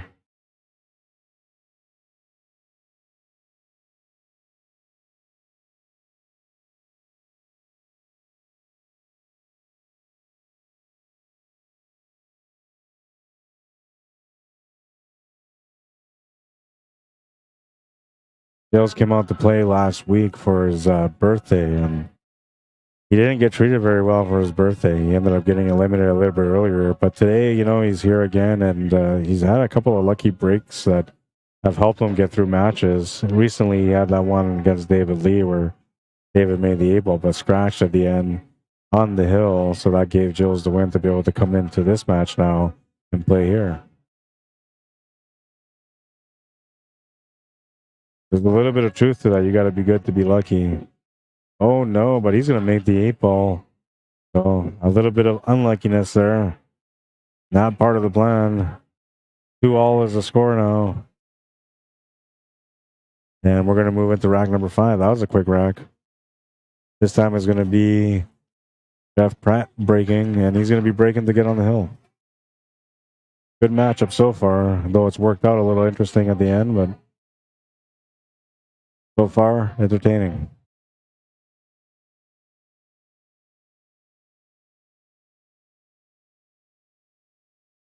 What's up, Bryce Johnson? How you doing, man? How's the foot? How's the leg? Are you getting better? Are you back to the tables yet? Ryan Pittman, Craig Murphy, Daniel Wilson, welcome, guys. Bryce says, always look forward to Sundays to watch your stream. I had something going on earlier today. Now time to relax and enjoy the stream. Well, thanks for tuning in, man. I appreciate it. Appreciate your support every week. Same with everybody else that tunes in to watch every week. Appreciate it. If by any chance you guys haven't gone to my YouTube channel yet to subscribe to my YouTube channel, you should. Go check it out real quick, Rod Arriagada /CSL Manitoba is how you find me. Make sure you hit that subscribe notification button. And yeah, support a guy, Trying to get to 1,000 subscribers and slowly making my way there thanks to you guys. All right, we're going to move into rack number 5 now. I'm leaning in on this one. I'm getting a little serious. Jeff Pratt breaks, smash and break. Needs something to go in, and the 15 will do it. Got an opening shot here for solids for sure. Stripes, not so much. But you like, yeah, I don't know. You like the solids on this one anyway, so just go for the solids, man. Start off with the 1, maybe come back for the 3. Gonna start off with the 4. Nothing wrong with that. Oh, he's starting off with the 6. Okay, nothing wrong with that either. It's not the 4. That's the 8 ball. My bad. You got some brotherly love in the background.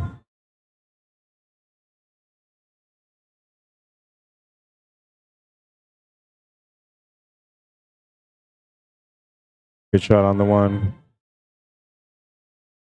Position on the 7 is good. Could take the 2 ball too if he wants to, but the 7 ball is the one that he should be taking next. Might maybe want to drop back here just slightly, deal with that 5. Just because the 5 doesn't really do much for you here, right? So you get it out of the way. He's looking at this 4 ball instead. Nothing wrong with that either, because he's going to come up to the middle. You'll have the options for the 2 and then come up for the 5. If yeah, that's a 9 ball sitting on the top left corner, not the 1. So all he has left here is just the 2 and the 5 and the 8 ball.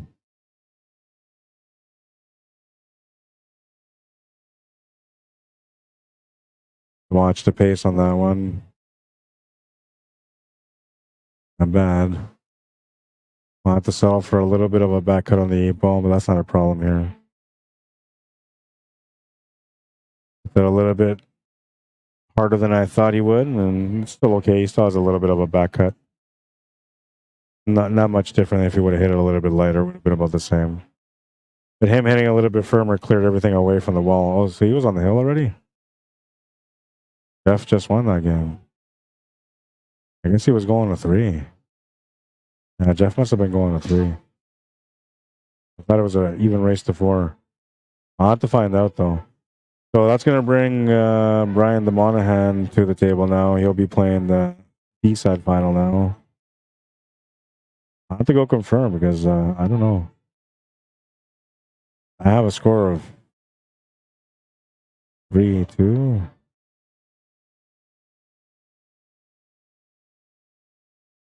Brian should be a 4 on this one. He was a 5 on the A side.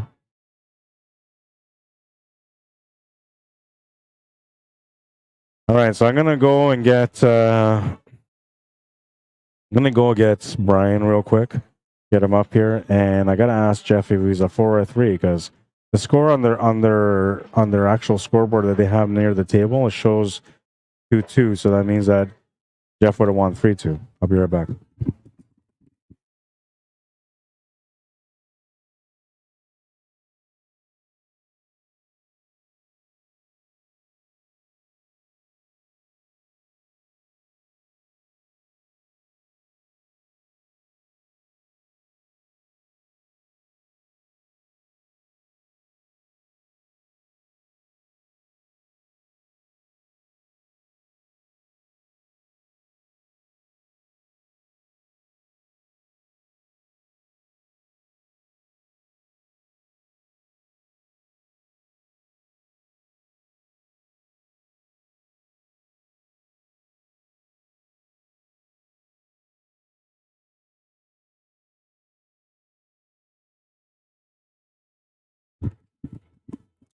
All right, so I called Brian. He'll be coming up here right away, and we're going to get this match going.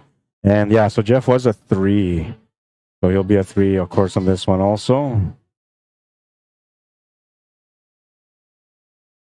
All right, and so we'll bring up our other sponsors while we're waiting for Brian to come.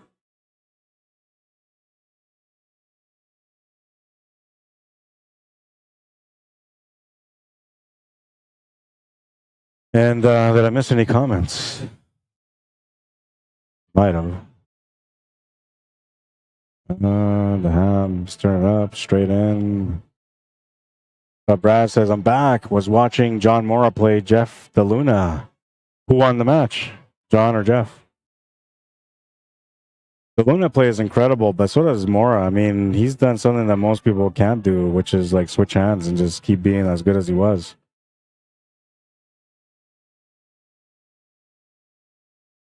All right, we're still waiting for Brian to come back.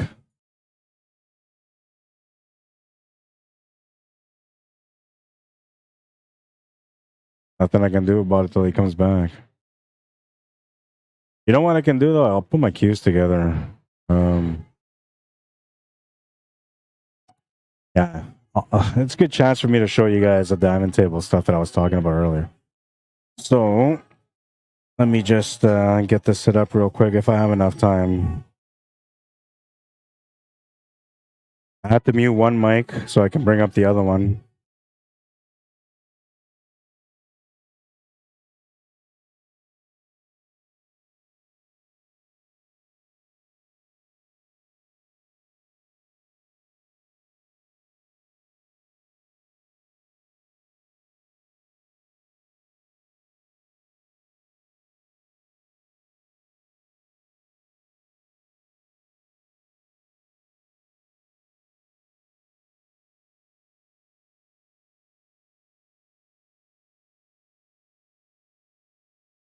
Testing. Okay, now you can hear me for sure. Okay, so Brian's here, Jeff's coming back. So I'm not going to be able to show you guys, but I'll show you guys on the next one.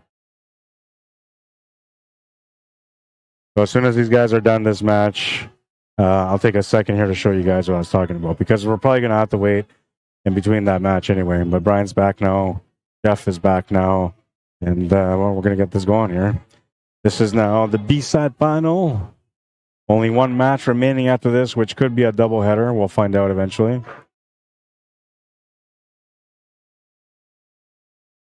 B-side finale.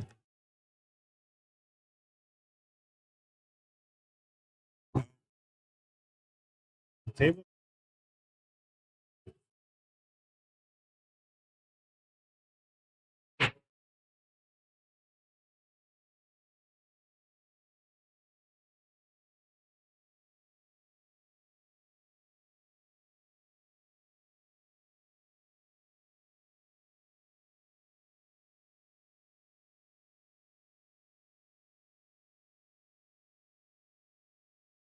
I know.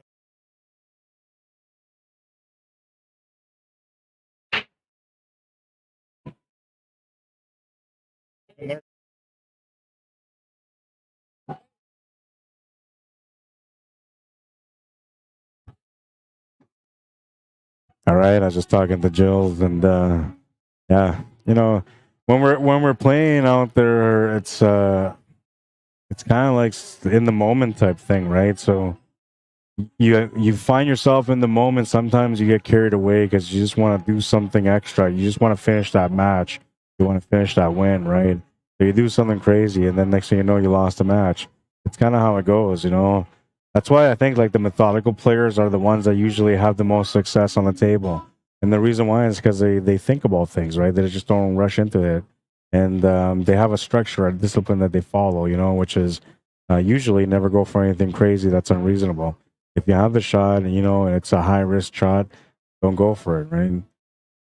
Some of them will go for it because that's their style of play as well. Those are the ones you got to watch out for because they're good and deadly. Don't play against those guys. They're going to take your money. I mean, you could play against them if you want to learn. So I saw my mic issue, which I couldn't figure out earlier, but it's good now. Maybe I should put my cues together too. Come up short on the shot. The cue ball was going towards the corner pocket, but it stays up. That's going to bring Jeff Pratt to the table.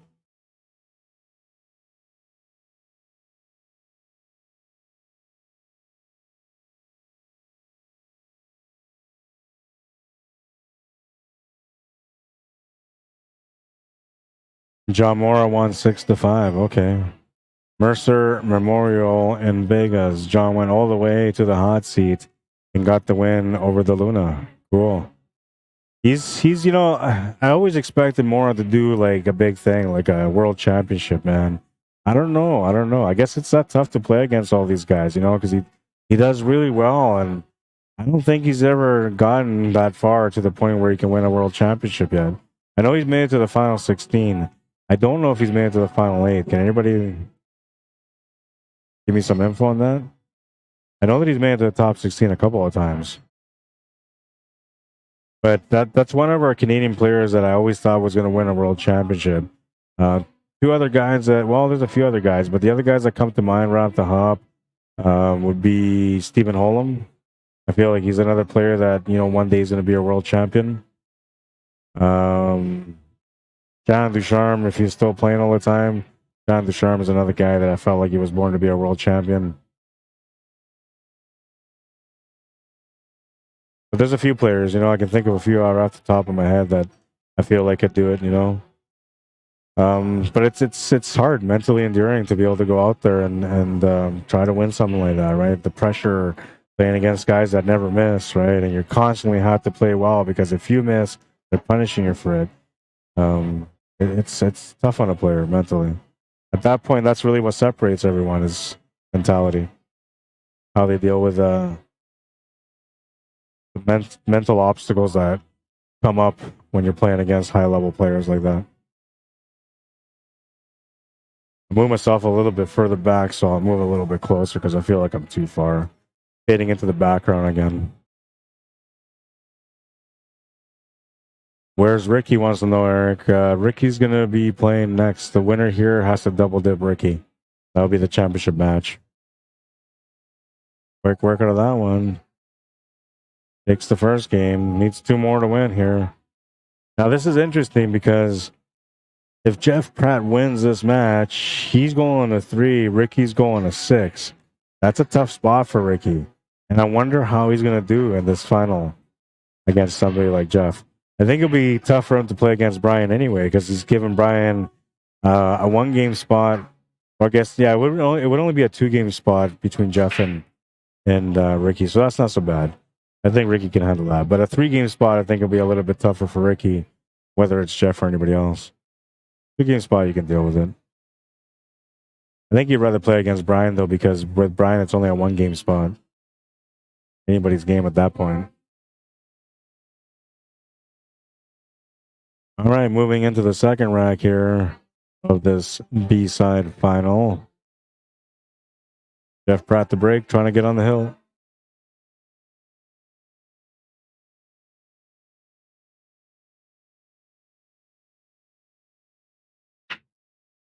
Make it official. The B-side final logo is on top.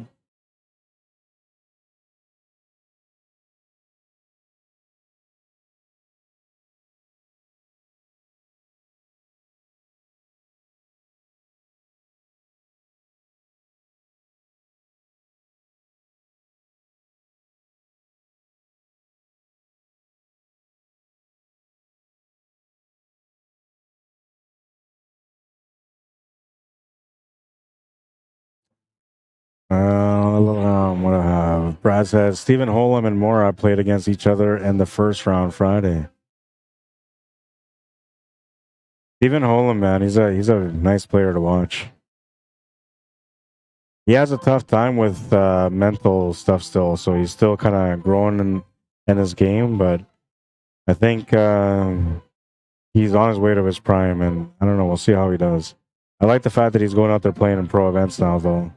Good to see. You know, you're only going to get better by going out there and testing yourself and measuring where your game is at against the better players. So good for him for doing that.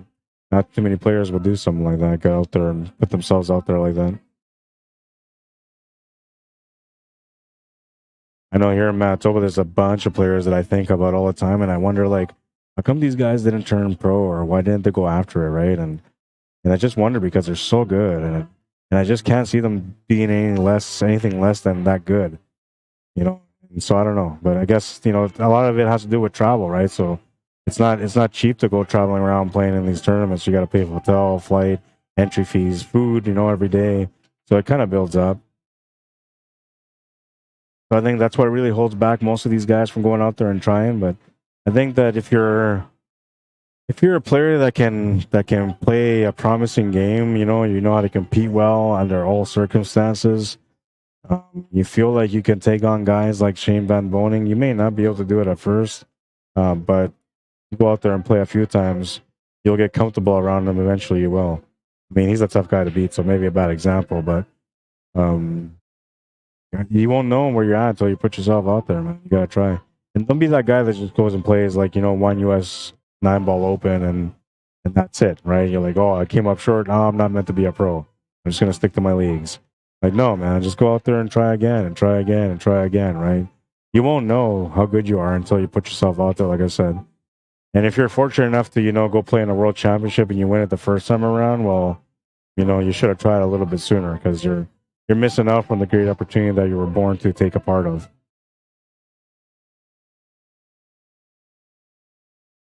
But just go out there and try,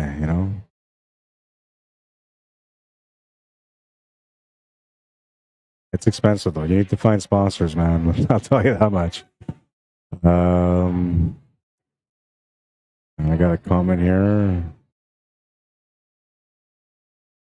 Eric on YouTube wants to know what's the A-side like. So the A-side is done. Ricky won the A-side, so he's waiting for the winner of this match to come through. Then the winner of this match has to double dip him.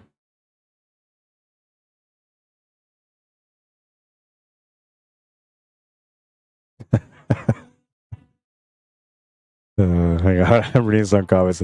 And I read it ahead of time, so it made me laugh. I'm going to come back to it, though.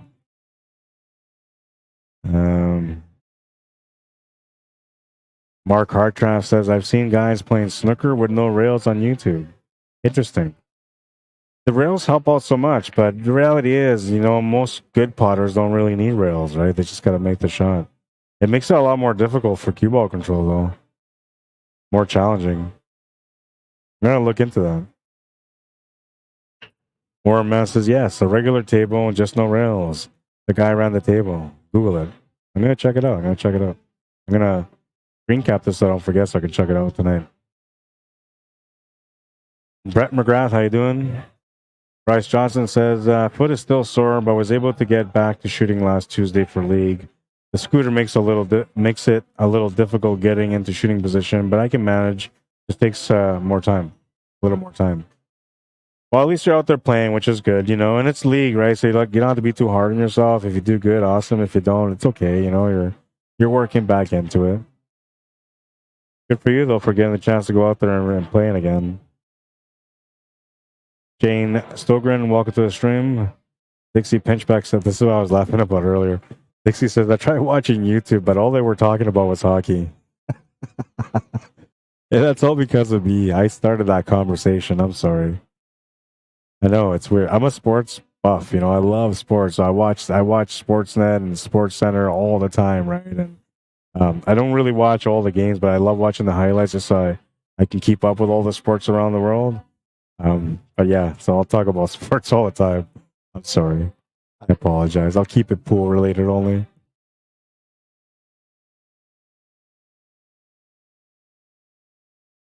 Let's see. Brad says, spot on with what you said, Rod, especially now with pool on the up. Thanks, man. Yeah, I pay attention to the way things are out there in the pool world, and I have a pretty good understanding how things are. I have to, right? Because, for me, my entire purpose of doing anything that I do with pool is to make a difference for the future for other players that are on the way into the game. And for those players that don't even know they're going to be part of the game. You might have hit that a little bit too fast, but he'd be okay. He's going to end up with a back cut on it, which, players, when they end up with a shot that they didn't want, usually come up short in it, but I feel like he's going to make this one, so it'll be okay. Yeah, he's okay. Ties up the match. 1-1. 1-1. That was an important rack, man. He didn't want to be down 2-0 to a guy that's racing to 3. That just makes it really tough for a player to come back into a match like that. Hassan Rai, Mike Jesus, welcome to the stream. Watching from Guam. Welcome. What time is it out there in Guam right now? I want to say that it's morning, but I could be wrong. Robert Griffith, how you doing? Kevin Plowman, how you doing? Welcome. Stuart Gansky, David Vogt. Ian Peacock says, I'm going to YouTube. Dixie says, I love most sports except hockey. Yeah, I guess that's like, most people have their sport they won't watch. I'm trying to think what I won't watch. Golf used to be one of those things that I wouldn't watch, right? But I watch golf now, not like sacredly. Like, I don't see a golf tournament. I'm like, oh, I got to watch this, Okay, you guys go out for the day. I'm going to be at home watching golf. That just doesn't happen. But if I'm flipping through channels, there's nothing to watch on regular television. I'm going through the sports channels. There's nothing to watch on the sports channels. I'll watch golf. I used to have a hard time with curling too, but then I started watching it one day. And when I started watching curling, I understood more and more that it's a lot more like pool than most of the other sports out there. So I started actually appreciating curling. I don't go out of my way looking for curling tournaments either on TV. But if there's one on, and there's absolutely nothing else to watch, I'll put it on. I say it truthfully because that's the way it is. I look at everything like, oh no, okay, curling it is. And if I had to choose between curling and golf, I don't know. That's a tough decision, man. That means that my back's against the wall. But yeah, there's certain sports that people just won't watch, man. Some people will say soccer, like that's a number one for a lot of people. But I love soccer. I was raised with it. I played it, right? So I love soccer. I understand it really well. But if I was more Canadian, I'd probably say soccer too.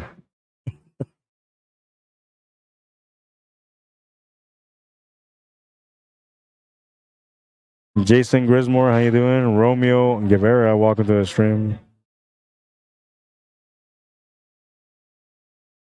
I don't know what it is about Sundays. I get in a playful mood every Sunday. It's the atmosphere here, the vibe, it just makes me go easy and have fun. Eric says on YouTube, I beat Earl Strickland a few games, cost me $40. He's a good player. I mean, I don't know, he's getting older now, right? So he's obviously gonna start losing some of that greatness, but he's a great player nonetheless. Love watching him play too. I know he gets criticized a lot, but I think people just don't understand him well enough. He's really a good guy. Just a little nutty when he plays pool. Just a little bit. Some of it, I was told that some of it is just an act, but I don't know. He gets paid to be like that, apparently, somebody said. But it could have been a fan that just doesn't want to admit that Earl has a problem. Earl's got anger issues, man.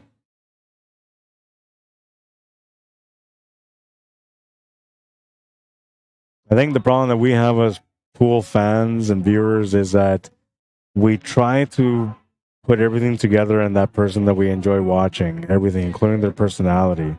And then when the personality doesn't match, but they're a great player, we may focus more on that crappy personality.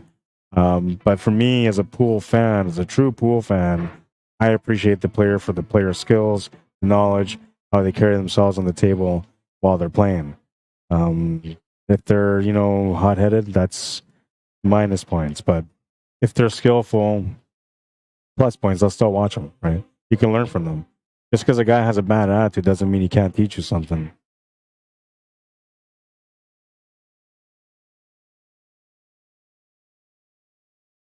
And you can't erase experience, man. Oh, look at that. How did that happen? I don't know if I caught that. How did that not go in? Look at the shot. Oh, he hit the horn first. I have to look at it again because I was like, it looked like it was going to go in no matter what, right? Then it bobbles and it stays up.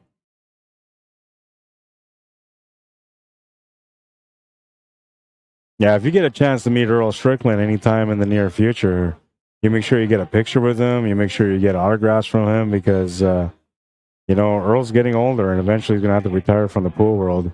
When he does, is anything that he signed is going to be valuable because he'll be a Hall of Famer for the rest of his existence and afterwards.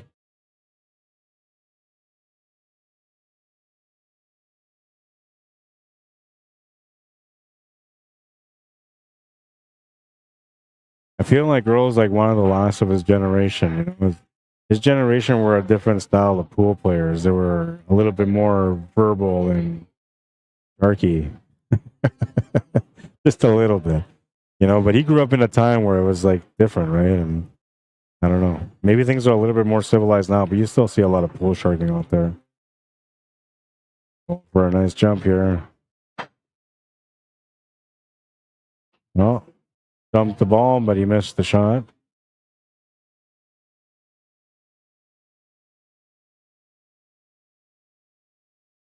Brian, take a look at his table here, trying to work it out now.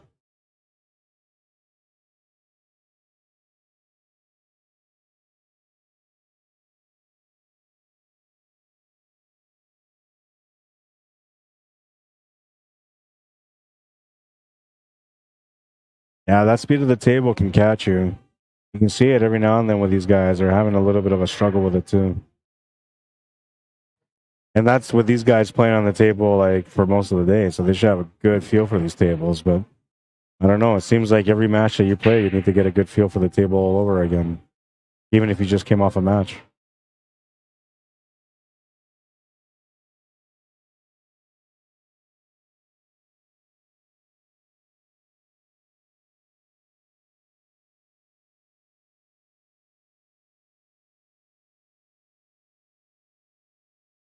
Play like Earl. Yeah, Earl, I don't know. Honestly, I watched Earl in his prime.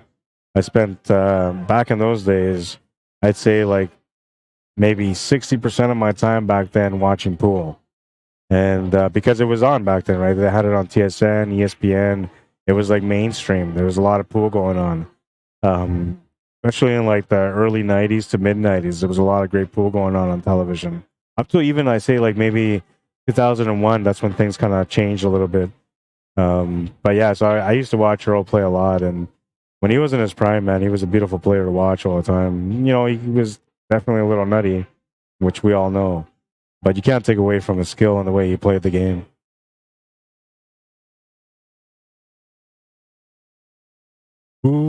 Okay, from all the old school players, we'll talk like Earl Strickland's generation, maybe a little bit further back if you're a little bit older. But who was your favorite player in your era to watch play the game? In this current era, I would say that Fedor Gorst is probably one of the most fascinating players to watch. But maybe Francisco Sanchez Ruiz too. You know, he's a really fascinating player to watch. Shane Van Boning too, man. He's mesmerizing when he's at the table. You know, the way he skillfully plays at the table. But who's your go-to? Who's the guy or the girl pool player that you grew up watching and that inspired you and that you just like based your game on? I think for me, mainly it was Efren Reyes. You know, I love watching him. The Kaiser, Ralsuke, another guy I love watching. Rodney Morris, another guy I love watching. What I love watching about Rodney Morris is that like he just didn't care, man. Whatever was going on, he didn't care. He just went up there and made shots, shook hands, walked out with the money. You know, I love watching the Rocket play. But Efren Reyes, man, he taught me things that I never thought I could see on the pool table, and he made me open up my eyes to realizing that there was so much more about the game that I was going to be curious about, and that eventually I was going to enjoy this game even more than I thought. And yeah, thanks for that, because you know I ended up sticking it out, and here we are years down the line, and I love pool. I feel like the first day that I picked up a cue and played the game was a true blessing in my life. Kind of like when my kids came into my world, you know, they're each and every one of them are my blessings. Let's see, 9-ball it was, says Brad. Buddy Hall. And a lot of people love Buddy Hall. You know, he was a influential player. I feel like Efren Reyes was too at the time when I started watching him. Brad also says for every game, all around, Efren for sure. Also, Django. Bustamante, yeah. Bustamante was good, yeah. For sure. B. Muller, how you doing? Says Bustamante. Yeah, Bustamante was fascinating to watch too, man. And a showdown between Bustamante and Reyes was like, okay, I am not doing anything. I'm going to watch pool now. Honestly, every time those two got together on the table, it'd be a crazy, crazy little showdown. Two of the best Filipino players in the world. And I mean, this is back then when people didn't really know much about Dennis Orcoyo, but Dennis Orcoyo, Robocop, he's another one.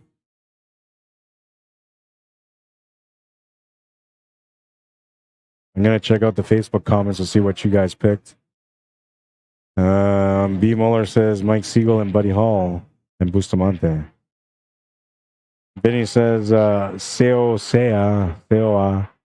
is pretty good to watch. He just beat Earl Strickland last week, and Earl cried like a baby. Well, he's not supposed to lose to players that he doesn't know as pro players yet, and she's a girl too, so that's gonna bother him. He lost to a girl, right? And that's Earl Strickland. You don't lose to a girl if you're Earl Strickland. You did. I heard that she wanted a hug and he didn't give her one. There was a lot of memes about it. That Earl didn't want to give her a hug. I don't know, but yeah, she's a great player too, and she's gonna be someone that you're gonna have to look out for because she doesn't play in all events, but when she plays, she's successful. So pay attention to that girl. She's gonna win some titles, man.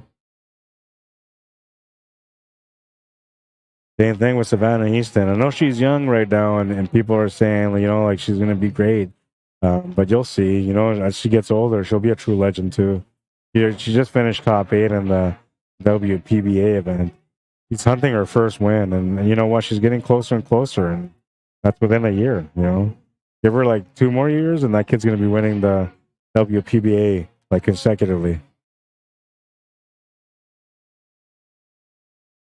She'll be another impressive player, like we used to think about Karen Core and Allison Fisher, Awa Lawrence.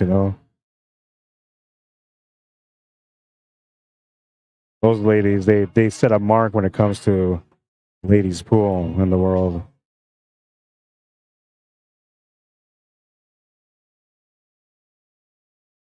I had a chance to take a picture with the Duchess and with Kelly Fisher, and man, I was smiling like a schoolgirl in that picture. I tried to find the best picture. Of course, the person that took pictures didn't take more than just a couple.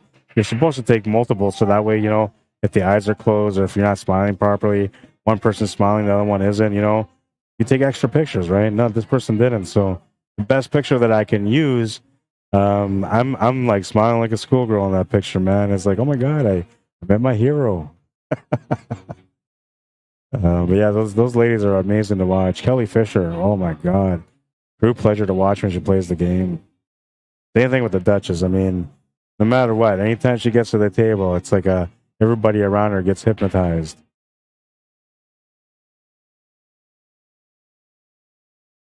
Alex playing hot, says Eric. Alex Pagulayan, he's been playing better, yeah. He's kind of in and out of the game, but, he's had some injuries and stuff, too, that kind of prevented him from being out there and training and playing the way he wants to. But he's getting better, if that's what you're talking about. I'll never forget that 9-ball break that he smashed. I think he made, I want to say he made 5 or 6 balls off the break, and he ended up losing that rack. It was like the most beautiful 9-ball break ever in the 1990s, man. And it was like, all you had to do was just run it out, 4 shots, and hooked himself, couldn't get out. I seen Shane Van Boning. He had a 6-ball, 10-ball break. He made 6 balls off the break and a 10-ball rack. And that was cool to see too, because you don't really see that too often in 10-ball. They say 10-ball is like the hardest game to make a ball on for a break, but he was able to make 6 balls off the break. And he ran the table out. Of course he's going to run the table out. He's Shane.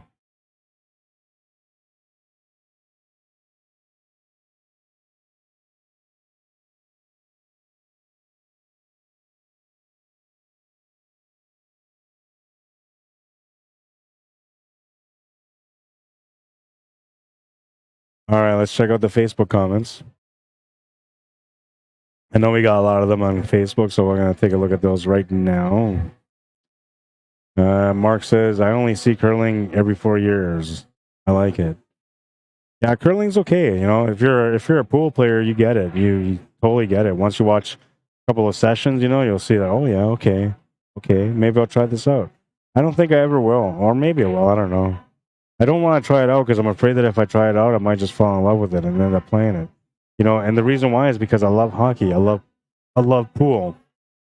And curling is like, if hockey and pool had a baby, it'd be curling, right? That's the way I see it. So I feel like if I play curling, it's going to be like my ultimate love, and I'm not ready for that.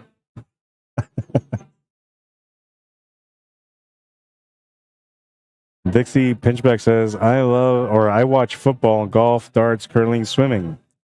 LOL. I will watch hockey playoffs. Yeah, and that's, you know, there's some games like baseball, for example. I can't watch baseball, but I'll watch the World Series. You know, it's different when it's the best of the best, you know, and then you want to watch, pay attention.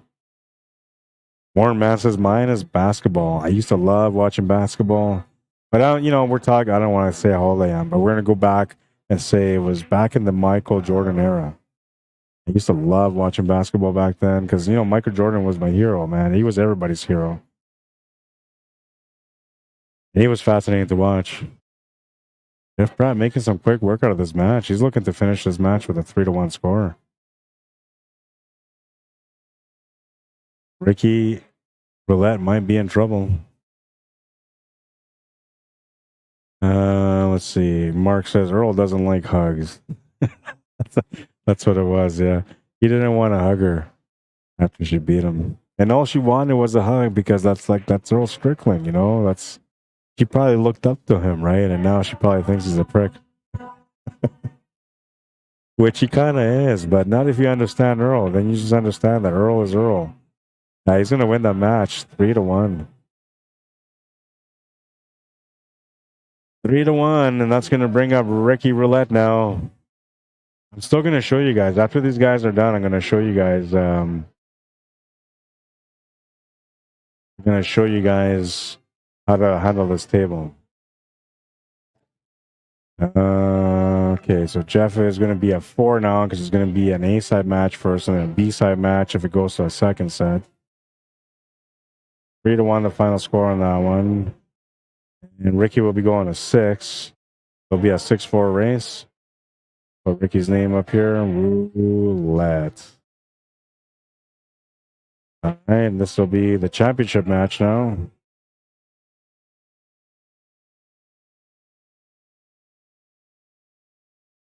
Championship match. Da, da, da, da. Are you ready for some action? It's all about the last match of the night. We are in the championship match now. All right, so Jeff is ready. Looks like Ricky needed to do something real quick, so he's going to do whatever he's going to do. Okay, let's show you guys right now, I guess, while we're waiting. Can't have blank space, right? We need to have something going on the stream. Oops. I almost dropped everything unintentionally.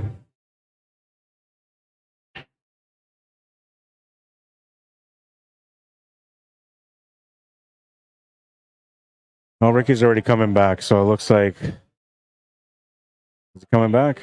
Yeah, he's coming back. So we're going to go into the championship match right at the hop. And I'll do it right after this is done. I'll take a couple of swings first to, you know, get a feel for everything first, and then I need to get a feel for my stroke so I can perform and show you guys what I'm trying to show you. Otherwise, it's no good. All right, so while these guys are getting the coin flipped and figuring out who's going to be breaking first, let's continue with the comments on Facebook and see what your inspiring or favorite player was from your era. Bryce Johnson says, I think it's dumb they are trying to make a big deal that he wouldn't hug her. He gave her a fist bump, told her good job, and also said she was better than him. What more do you want? I guess, you know, but the hug is like something special because, you know, she probably idolized him, right? She probably like thought like Earl's one of the greatest, and so she wanted to like meet him. And perhaps she should have maybe asked for the hug at the beginning before the match started. That might have been better. I get it. You know, usually somebody that lost, no matter who it is, they're a little bit heated up. They may not be as receptive, right? Warren Mann says, I watched Earl in 2011 in Jacksonville, Florida. It was definitely intense. Mark Hartramp says, Earl and Efren. Jason Grismore says David Matlock. He's from my hometown here in Kansas City, Missouri. David Matlock. All right. Is there any footage on David Matlock? I'd like to check him out. I'm going to screen cap that just to check him out. Robert Griffith says the GOAT for sure. And everybody be like, who's the GOAT? Now, come on. Everybody knows who the GOAT is. Efren Reyes. There's like no doubt. Dan Anderson, Stephen Henry. He was a good player. Yeah, especially in his prime, man. Good guy to watch for sure. And Steve Davis. Oh, yeah. Steve Davis, man. Like he came into the game showing people that hard work can make you a champion. You know, and that's what it was. He wasn't naturally gifted, but he worked hard enough where it looked like he was naturally gifted. You know? Great player. Great player. What was Steve Davis's nickname? I can't remember now, but he's got a nickname too. Bryce Johnson says, I love watching Earl. It's always interesting to see what new contraption he'll be wearing. He's had a few of them, hasn't he? He's had a few of them. I don't know. I actually, I'm laughing because I seen what you're talking about, and I don't know. It's Earl. It's Earl. That's all I can say. Kyle Oliver, how you doing? Johnny Joe, what's up, man? Says I'm old school. Grew up with straight players, Willie Mosconi, etc. Willie Mosconi was a very impressive player too, and yeah, you know, you can't take anything away from him. He was an awesome guy. Definitely promoted the game. Mark Hartrop says she beat Jason Shaw and he threw his cue on the floor. Wow. But she's a really good player. That's what a lot of these guys don't understand. And maybe, you know, she's one of those players that just could never afford to go out and play in a big event, but she was always good, right? Now she goes out there, she wins an event, and now she's got money, so now she's playing other events because she can afford it now, right? And now these guys are finally discovering that this Seo chick is gonna, she's serious deal. She's gonna hurt people on the table. She's a good player. How you doing, Dave Jeffrey? Mark says Chris Mailing is great. Yeah, he's a great player to watch too, for sure. Very inspirational player because he's balanced in different disciplines, right? So it's they say that it's tough for a pool player, to be great at anything if he doesn't experience or he doesn't make himself an expert in that discipline. So let's say 9-ball, for example. If you play 9-ball, 8-ball, and 10-ball all the time, you might be decent here and there for all of them, but you're never going to win the titles for world championships unless you dedicate yourself to one of them, right? So a lot of players will pick, like, I'm either going to be an 8-ball player, a 9-ball player, or a 10-ball player. Because pro events are mainly 9-ball and 10-ball, they usually end up picking 9-ball. And they'll just stick to 9-ball for years and just work on it until they eventually become the player that they imagine themselves becoming.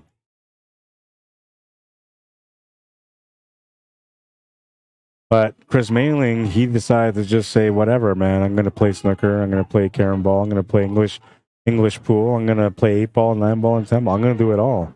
And I'm going to impress you every time I play. And yeah, he's a very impressive player, for sure. Love watching him play.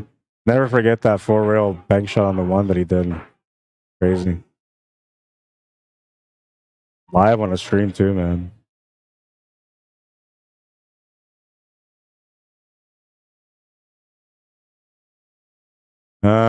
Jason says David Matlock, he's from a hometown in Kansas City, Missouri. He was a monster player in the 80s. So there may not be much footage for him then, right? I mean, there was some sort of footage back then in the 80s, but really most of the footage wasn't that great. But I'll take a look. Maybe might be something there. You never know. Well, he graced the 13 ball. Avoids giving a ball in hand here. Tied at 0 on the first rack of this championship match. Ricky Roulette at the table now, trying to find a finish. His biggest problem is going to be that 1 ball. Maybe that 2 ball, but once you make that 2 ball, you're okay for the 3 ball. And if you can make the 5 right now, you can shape up for that. So, not really a problem, that in my opinion. Yeah, so now you can deal with that 2 ball and then shape up for the 3 right after. But what he's got to figure out is when he's going to break out that 1 ball and which shot he's going to have for an escape shot once he does. And Jane Paul, welcome to the stream. David Wilson says Earl accused her for having COVID because of her mask. Oh, I see. Yeah, I didn't watch the match. I just heard a little bit of rumors about it. The biggest thing that I heard is that he denied her a hug. Earl McIver, I have no idea what the payouts are. Depending on the players, you know, when they have 32 players, it's like 400, 450 for first. They had 21, so it's got to be in the 300 range for first.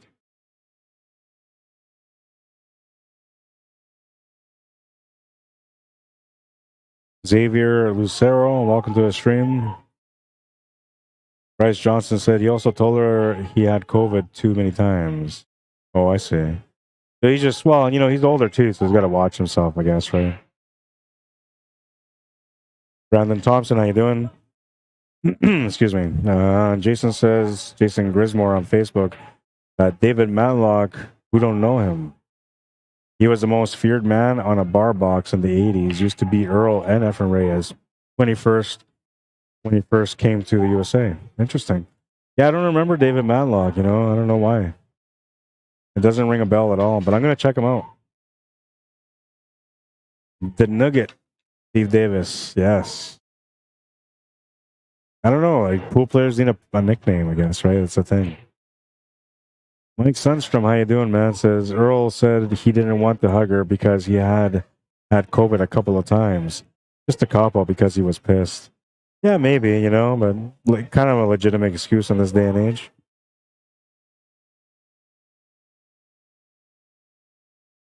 Warren Man says Earl is the Inspector Gizmo of pool for sure. Yeah, like, you know, he's come up with some really, really crazy inventions, man. Just, you know, that he feels give him a little bit of an edge in the game, and I don't know. He's done good for himself, so was he crazy or was he innovative? Rachel McLean Hansen, how you doing? Welcome to the stream. Welcome back to the stream. Mark Contraft says that was a 4-rail kick shot by Mailing. Yeah, that was a beautiful shot. It was considered the most beautiful run out ever. I have it saved on my Facebook. You know what? I'm going to find it. I'm going to upload it for next time. I'll show you guys that shot too. Oh, Jeff Pratt looking to continue his run like he has so far here. Quick little poke draw shot there on the stripe to get on for the 8, and he's going to take the first game. Race to 3 for him now. This is the first set, by the way. All right, so let's catch up with YouTube now. Oops. Don't need to do that. Oh. Joe A says, I like the Ushans. Yeah, the Ushans are pretty good too, but I don't know, you know, like, I don't want. No, I'm gonna say Albin Ushan is one of the great players for sure. He is. He's won a lot of titles. You can't take that away from him. You'd like to see a little bit more personality from him, maybe, but he's all right. He's a good guy. I like the Ushans too.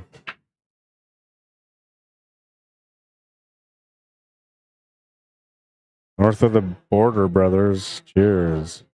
Says Eric. Match was epic. Yeah, I don't know. He changed the game, you know. He had a mouth on him too. They all kind of did back then. That's what I'm saying. Like, Earl comes from a special time. You know, when players were a little bit more outspoken out there when they were playing. And they can just shark each other all day long, and it was just like common. Now it's considered sharking, but back then it was just another day of talking pool with another player. Eric Louie looking for a side bet. Anybody want to take a side bet on YouTube? Brad says Earl said to her, "I'm bad luck." Said to her, "I'm bad luck, and I've had COVID too many times." Yeah, I don't know. Maybe it was just a little sour. To be expected, though. You know, it's Earl, right? So to be expected, you shouldn't be, you know, surprised by it. But it's an unfortunate experience for that girl, though. You know, because he finally got to meet one of her heroes, and she got the worst experience out of it. I kind of thought that I might have that experience too if I ever got to meet one of my favorite players, but I got a chance to meet Allison Fisher, and meeting her, shaking her hand, talking to her was like a blessing in my life, man. I couldn't believe that moment. It was special. And I mean, especially because she took the time to like talk to me and welcome me. She was really nice, right? So I appreciated it. It's a really good experience meeting her. A great ambassador of the game. Same with Kelly Fisher. She was a doll. Kristina Slateva. I enjoyed her too. She was fun to watch playing pool, and her attitude was really fun too, and she's outgoing and stuff, and you can see she's a competitor, right? It seems like she has Savannah Easton's number so far. The last couple of times they met up, Kristina Slateva has won those matches against Savannah, but there's always somebody that gets in your way as a pool player that you can't beat, and then eventually you become better, and then you finally beat them, and then when you beat them, you never lose to them again. And I feel like that's what's going to happen with Savannah. Right now, Kristina Slateva has got the better on her, but I think a lot of that has to do because Kristina Slateva is a really good player. She's disciplined at the table. She doesn't do anything crazy. She knows what she's shaping up for all the time, and her positional play is really good. So it makes it tough for anybody to compete against her. And Savannah is really good too, but she'll get out of position here and there, and that's all it takes for somebody like Kristina Slateva to take advantage of the match. So Ricky wins that one. We're tied at 1.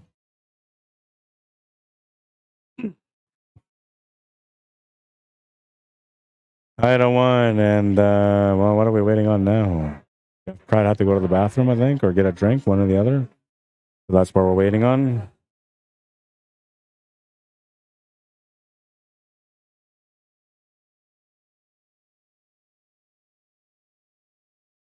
Jason says David Matlock is on Google. Only a few videos, but you'll see how good he was. He just started playing with the pros again. Cool, man. I'm looking forward to checking it out. Daryl Abelet says yes, but he didn't mind hugging Emily in his practice interview later. I think that's more like a political thing. Even if he didn't want to, he had no choice. But I don't know. I didn't watch the interview, right? And I didn't watch what happened there with the hugging incident either. These are all things that I still have to catch up on. My last week was a little busy.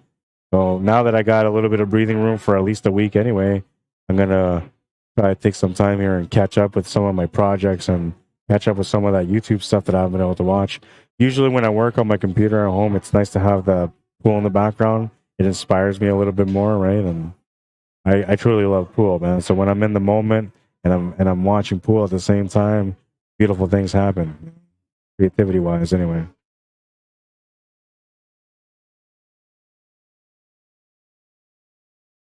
Brock Prashad, how you doing? Terry Thomas, welcome to the stream.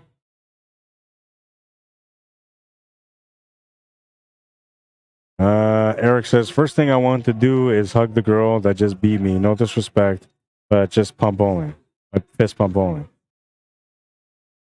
Yeah, no, I get it. Pool players are weird like that, right? We get offended, man. We get offended. And nobody likes to lose, right? It's a game about winning and losing, though it really shouldn't be. The game is really more about precision, patience, and calculation. But it's considered a game of winning and losing because that's what makes us players, right? We won a tournament and we lost a tournament. Basically, that's it. But the game really is more about that. It's about the beauty, the art itself of the game. And it's a beautiful game.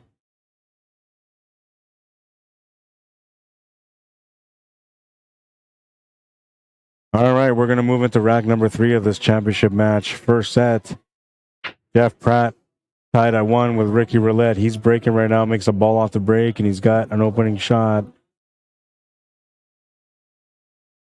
Not a whole lot of options, though. It looks like he's going to be stuck with stripes. Is that anything bad, though? I don't know. I don't mind these stripes. They're not. There's a little bit of work for sure. But there's a little bit of work for solids, too, so I think I'm okay with it, taking the stripes on this one. Over the ball shot is always uncomfortable, and he's going to come up short on it. Ricky Roulette, a chance on this one. First turn at the table for rack number 3. Would like to get in the lead here if he can. An open table, so he's got all the opportunities in front of him, but you still got to make a decision. And he's got a harder decision that Jeff did because Jeff only had one shot to work with. Ricky has a few.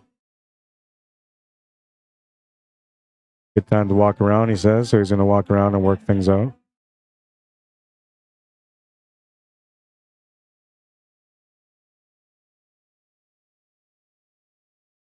Table level. Yeah, you know, maybe it isn't, right? Because like all the balls went to the one side again. I'll test it out. After this match is done, when I go and show you guys what I'm going to show you, I'll test it. I'll see if there's a roll. There shouldn't be a roll because they don't really move this table, but, you know, it could be, right? Sometimes people that aren't pool players come out to the place and they'll have some drinks and lean on the table, sit on the table. So there's always a possibility. We'll check it out.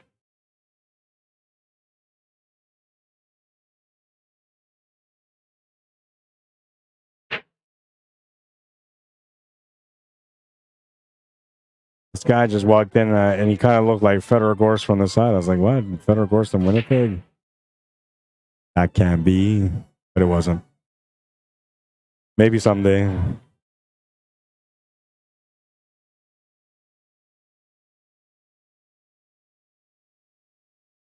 Takes the shot to the corner, will come up just short. It rattles off the two horns and stays up.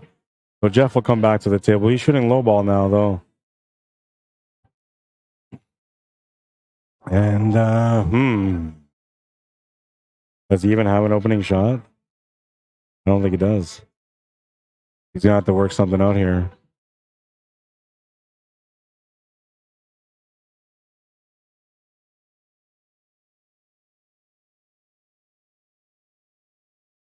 Try to make that 4-ball go into the corner pocket past the 9, but 9-ball will drop. 4-ball stays up. And, well, Ricky will have a turn at this table. I don't think he has much to shoot at. Perhaps this was a safety shot from Jeff Pratt. It looks like it was a really good safety shot if that's what he was trying to play. Ricky's going to hit the side of the 11 ball, but that was weird. After the carom or the cannon on the contact on the 11, he will go straight to the corner pocket and scratches.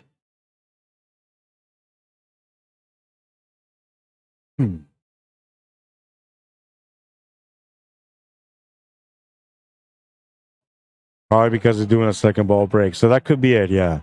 Second ball breaks. That's what I don't like about second ball breaks, man. Like every rack is different. You don't get any consistency with a second ball break.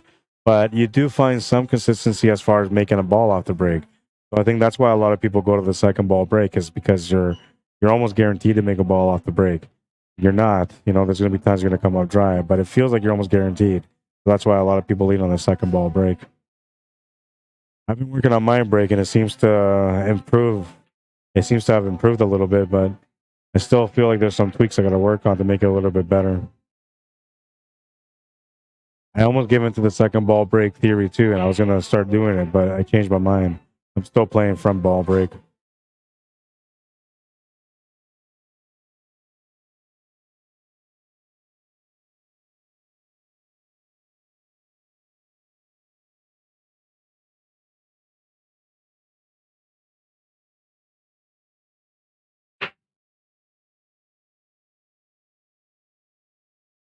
Joe Cave says, I either win or I learn something. So in that sense, I never lose.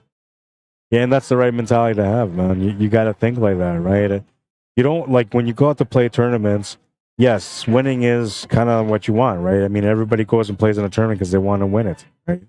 But it shouldn't be like that. It should be more about just performing the best that you can, you know? And when you're not performing the best that you can, try to understand why. If your opponent is outplaying you, try to see and learn from your opponent what it is that they're doing that's giving them the edge against you, you know? Maybe it's the pattern that they pick or they play. Maybe it's the stance, the grip, you know, little things, right? But try to learn every time you play. And if you're walking out of the tournament feeling like you earned something out of that day when you went out to play in the tournament, then you've done pretty good for yourself. You're not going to be stressed over like whether or not you won the tournament or came up short if you went bang bang or not, right? You can go bang bang, double knockout, lose back to back, and still learn a lot from that. It's just a matter of the mentality and how you approach the mental side of the game when you're not at the table, or even when you're on and you're creating mistakes, right? Well, he's doing what he's been doing so far. Wins another game. 2-1. He's got a game lead right now, a 1-game lead. And Ricky Roulette will be breaking next in rack number 4. Try to tie things up. Now, I'll tell you something that I know from experience is that usually the A-side guy that wins the A-side will typically lose the first set on a championship match. But they almost never lose the second set. It's really tough for the A-side winner to win the first set. And a lot of the reasons why is because the other players come off the tables playing a few matches in a row, so they're feeling hot and confident already, especially because they won their way to get to where they are now to play against you, while you've been sitting on ice for like an hour, right? So usually that first set, it's like you're just trying to get your groove back, get your rhythm back. And then, when you do lose it, you come back into the second match. Well, now you got your rhythm going, and you got a little bit more focus because you just lost, or now you're on do or die mentality, and you're going to play a lot better because of that. Yeah, I think it's just because of the second ball break, man, because everything went to the right again. But yeah, it's all about mentality. And if you're constantly trying to find ways to learn and grow while you're playing, even when you lose, you're going to grow. You're going to learn. Just a matter of time. And pool is one of those things where, like, every day you're playing and everything's the same, and then one day it just clicks. One day, like, it just hits. I don't know how it works, but you just see it and you're like, oh my God, that's how you do it. And then that's it. You're good. You know it forever. Right? But trust me, go out there, try to find some good things out of your game, even when you're not playing your best. Try to learn from your opponents as much as you can. And you'll see. You'll be on your way. Kyle McRoberts, how you doing? Dan Anderson says, I play to win, but I can appreciate someone that plays well and wins. I learn something every time, even at my age. No, you really do, honestly. It's all about mentality. You can either just lose and be a sore loser, which not everybody is, but I'm just saying as an example. You can win, you can lose and be a sore loser and just walk away and be like, whatever, you got lucky, right?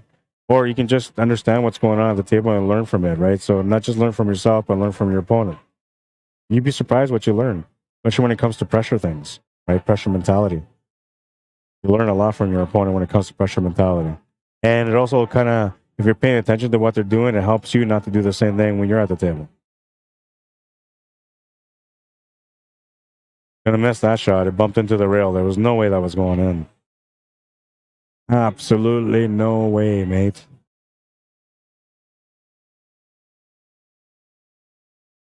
Eric says, I've won from the B side several times. That's tough to do too, but the reason why, once again, is, you've been playing on the B side in survival mode. Usually when you go on the B side, you're playing like back to back to back to back to back. And especially if you're winning, right? Like, you usually, when you get in the first 2 rounds of the B side, you may have a little bit of waiting time. But when you get into the quarterfinals moving forward on the B side, there's barely any waiting time. You're just playing. Once you get in a groove and you got that confidence going, it's tough. It's tough for anybody to beat you. So that's usually why the B-side guy will come through and win the first set. But almost every single time, and I'm telling you, it's like between 85 to 90% of the times, the A-side winner will win the second set. It's not too often that you'll see the B-side guy double dip the A-side guy. Unless the B-side guy happened to be a really good player that got knocked out by another good player into the B-side, then that could be a possibility. Which you do see that from time to time too. 2 good players cross over, and it's good for everybody else because you're thinking, hey, that's one less guy I got to worry about on the A side. Well, he was looking for something and he's found a small window. Not exactly what he wanted, but there's still an opportunity here, believe it or not. He can cannon this 7 ball off the one in the top right corner. It's there. It's about a 2/3 contact. The 7 ball has to contact that one, 2/3 of it, leaving 1/3 on the left side open. And if you hit that with some bottom draws, left-hand draw, right-hand draw will push it right to that pocket. And he's doing that right now. You're going to see. See? I told you. I know these things, man. I almost gave you the wrong spin, though, because I was going right side. But then I was like, wait a minute. We need to create the angle to go into the pocket. Therefore, Has to be right hand draw. That was a nice shot. And I'm going to leave it on here right now because he still needs to come up with another good shot here.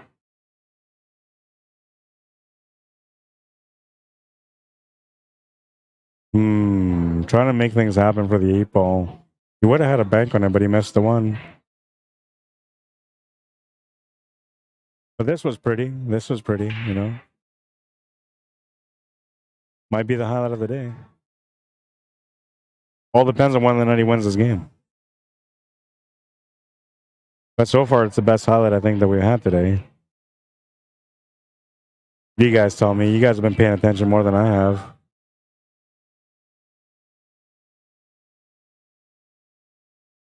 Patrick Key says, I had the honor to shoot 4 games against Earl. The whole time he was in boys, he was totally respective. Excuse me. Lots of guys handshake. He only fist bumps, and that's okay. I don't think anyone attempted to hug him. Yeah, and usually I don't like male players wouldn't go like, Earl, I love you, give me a hug, bro. It's usually gonna be a female player that's gonna come up and be like, Earl, I want to take a picture. Let's take a selfie, a hug, right? There's gonna be some guys, of course, they're gonna be like, bro, I gotta hug you. I can already see. I'm laughing because I can already see Earl's face. Like, no, don't do hugs. And he's gonna put on that big thick glove that he uses, that hockey glove, and he's gonna smack you with it. Well, a good attempt. Well, a chance here for Ricky to tie things up. He wants to keep things close. He doesn't want his opponent to get on the hill first, so this is an important rack for him. He's got a good chance here to be able to level out the playing field a little bit. And grooving to the music. Play your funky music, my boy.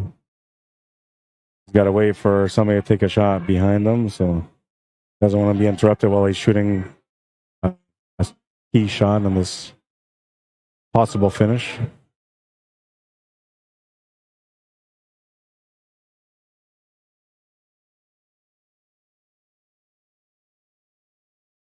And this girl's like taking her time. She really wanted to hit that ball, but she came up short. You waited for her to get out of the way, which is what you're supposed to do, right? Some people would just rush into it and shoot, and then you get distracted by it. So he knows. That's experience right there. Got to make a choice now. I like doing the 13 ball and coming across for the 15 here. Yeah, I like that. I mean, you could take the 11 ball now if you want to instead, but I'd rather use that 11 ball to get down for that 8 ball. And this 15 provides a simple draw shot for that to get set up. He played it through, which is the same thing. Had he drawn him back, it might have been a little bit better, but that still works. He's good. Got a nice tangent line to that first diamond.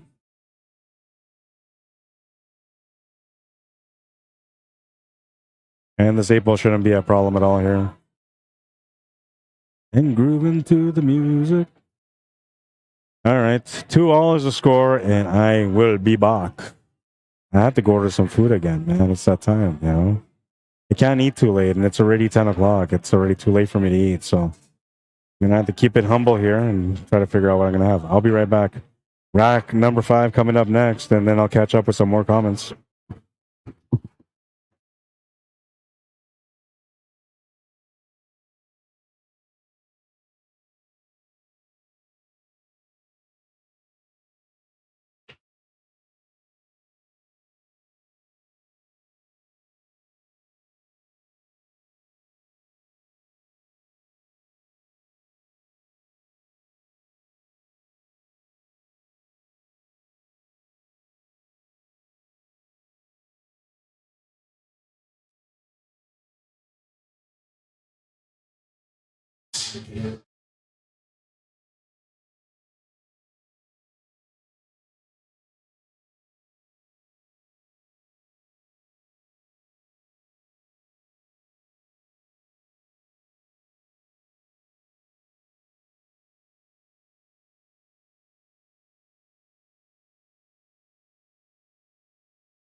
All right, I'm back, and the score is still 2-2. I haven't missed anything.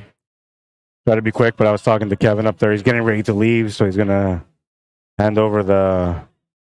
Sorry, I gotta get centered here to the camera. I guess I can just move the camera the other way. All right, there we go. And yeah, you see, like I'm almost always smiling, man. I just love life and food. All right, so we're gonna go back and check out some of these comments because I've been missing comments.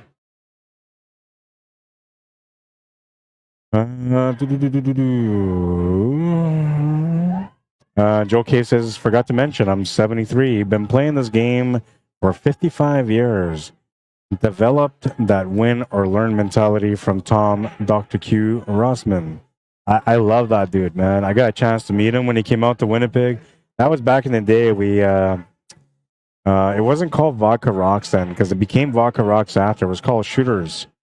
And they were out in Pembina. And so Todd ended up bringing out, because he was the owner of Shooters back then. He ended up bringing out Dr. Q to do like exhibition out there, and it was cool. I got to play against him, meet him, and his only advice for me was to make sure I went out there and bought a chalk stick, and I chalked every shot. He said, it's going to become a habit. Don't worry about it. You just got to keep trying. And he was right.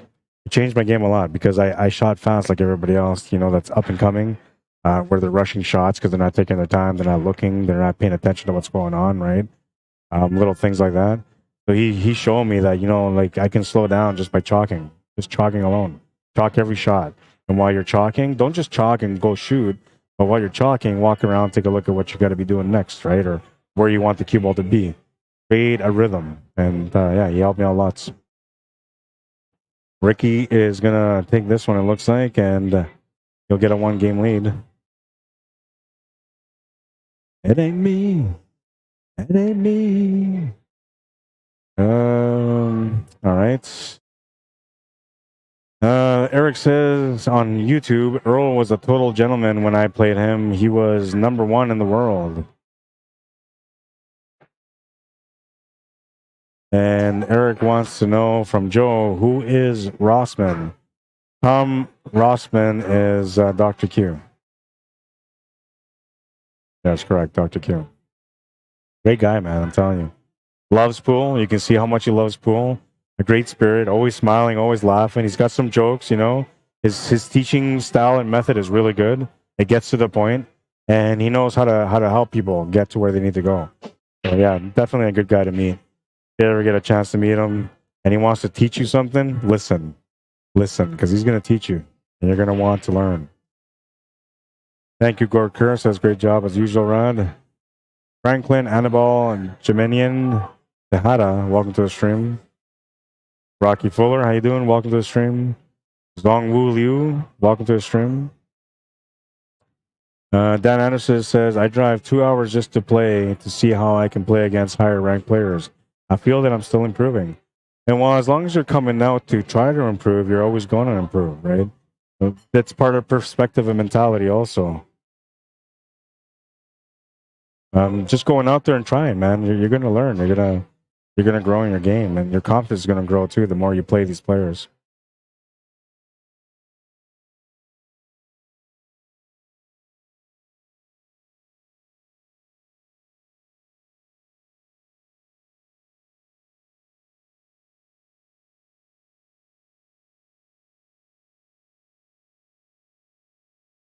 May the 6th has position for the 4 to the side or the 7 to the corner. I'm thinking you're going to probably want to go with the 4 to the side here and set up for the 2, but you got to be careful how you set up for the 2. You don't want too much angle. You want to kind of get straight on it. And if you're going to get an angle on it, you want to get an angle where you can get the cue ball that come between this 11 and 10. Because you're going to want to make that 7 ball next. The 1 ball has to be the finish ball. And when you make that 7 ball, like right now he can make that 7 ball if he wants to. But he technically wants the position that he has right now. That would be the best case scenario for him to get the finish. That would have worked there too, but he would have had to take the cue ball up the table and then back down, and it would have been a pace shot, which more than likely would have been okay, but he missed the shot. and that's irrelevant now. It's going to be Ricky Roulette at the table, trying to find a way to win 3 more games here. Shooting the stripes, limited options, but he's got an option to start anyway.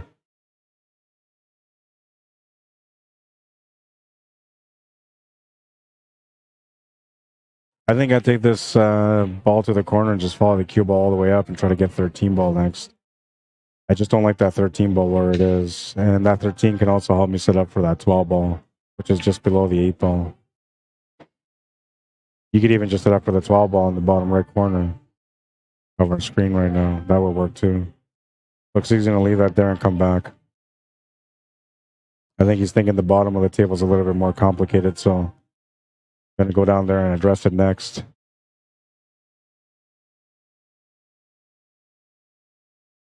Shot to the corner is good. A little bit of body movement on that one. He kind of got up a little bit early on the shot, but he still made it. So he's okay. But you got to watch out. See, he's slowing down right now. It's good. So he's going to have a reset. If he was to go straight into the shot, he might have some more body movement again. But this is good that he's taking his time and resetting in between. I'm going to start putting my cues together because I'm going to show you guys a little something about this table. I'll do that right now.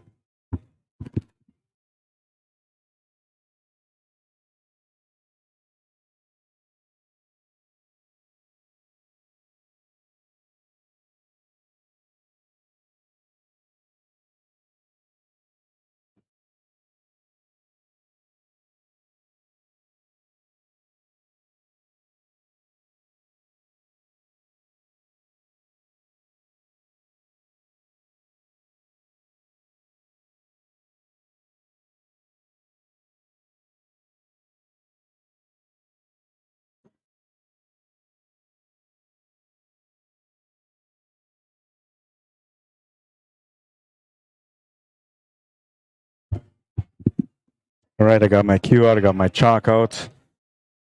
Ready to show you guys here.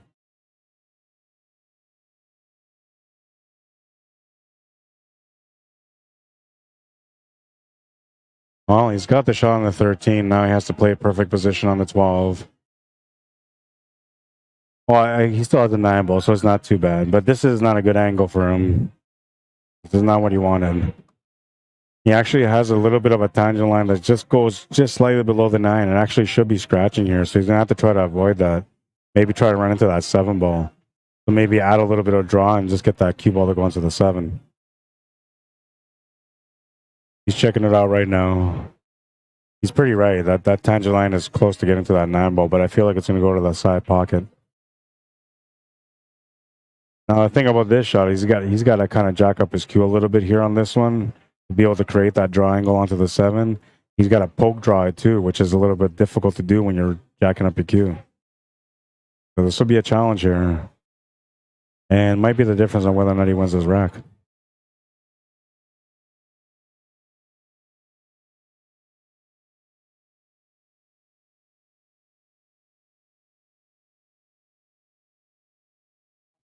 He's on the rank because he's a 7 in CBA and plays in Super Vegas. I'm talking about Jeff Pratt. Yeah, but you know, I think it's they're going by the Fargo rate. So eventually, when his Fargo does build up, which today obviously his Fargo rate's going to build up because he's had some good results, that will change.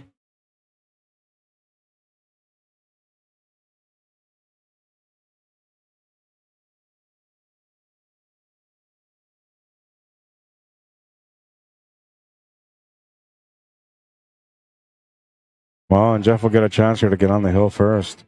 Not good for Ricky. All he's got to do is just paste this up the middle. Or he's going to go off the rails instead and get straight on the 1. Why not?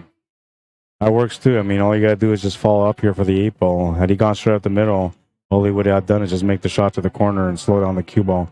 He would have been able to make the 8 ball in the same pocket as the 1. This way is a nice setup, but unfortunately, he just missed that 1 ball.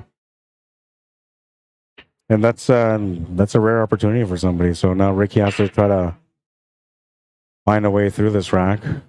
He's got a challenging shot here too himself. You know, the only thing that makes this good is that the natural angle to get set up for the 9 ball is there. But if he tries to enhance that angle anyway, he's going to miss the shot and rattle it off the horns. So he's got to be careful on this shot. He did force it just a little bit, and it did rattle, but it ended up going in the pocket, and he's okay. Got a good angle on this 9 to be able to get across for the 8 ball. And he's going to miss that shot. Oh, no. And then he made the 1 ball, too. So now that's left Jeff just the 8 ball to be able to get on the hill. And, well, that's unexpected. It is and it isn't, though, you know, because I've already said that B-side guy usually wins the first set, and it seems like that's the way it's going to go. For a second there, I thought that maybe Ricky was going to win this first set and we were going to be done in the first set. So, you know, I went out and grabbed my cue, my chalk. I'm like, okay, well, I got to get up there to show you guys what I'm going to show you. But I think now that Jeff's on the hill and he's breaking, we might just end up going to a second set. 3-3 is the score. Jeff Pratt breaking for the match and rack number 7. Craig Power, how you doing? Len Peters, welcome to the stream. Worker says, you're the master. I'm okay. I just have really good knowledge, that's all. But I mean, it's not just knowledge because I can shoot it too, right? But I'm okay. I wouldn't put myself as a master, though. I still got a little bit of ways to go. Mark Hartranft, how you doing? Says 1 of 2 shots of the night. Yeah, well, I got to save that shot, too, because I think that's going to be the highlight of the night. I don't think, did he win it? Yeah, I guess he did win it, so it's going to be a highlight of the day. Reese Lewis, how you doing? Says, hello, Rod. Welcome to the stream. I know you meant underranked.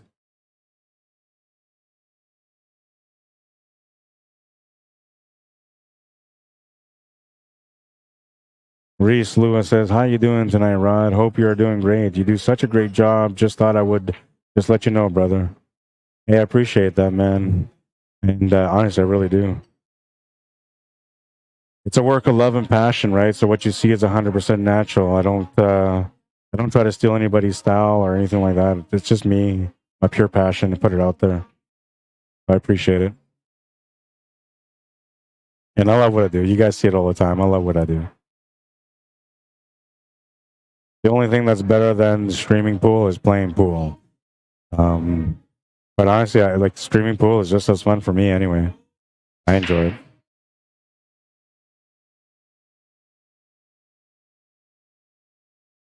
And we're asking about Fargo rates, so we'll take a look at the Fargo rates right away. I'll check it out right now, actually. Why not? Fargo. Let's figure out the great mystery to Mr. Jeff Pratt. I think he goes by Jeffrey Pratt on the stream, or on the challenge. Oh, you must go by Jeff, because there's another Jeffrey.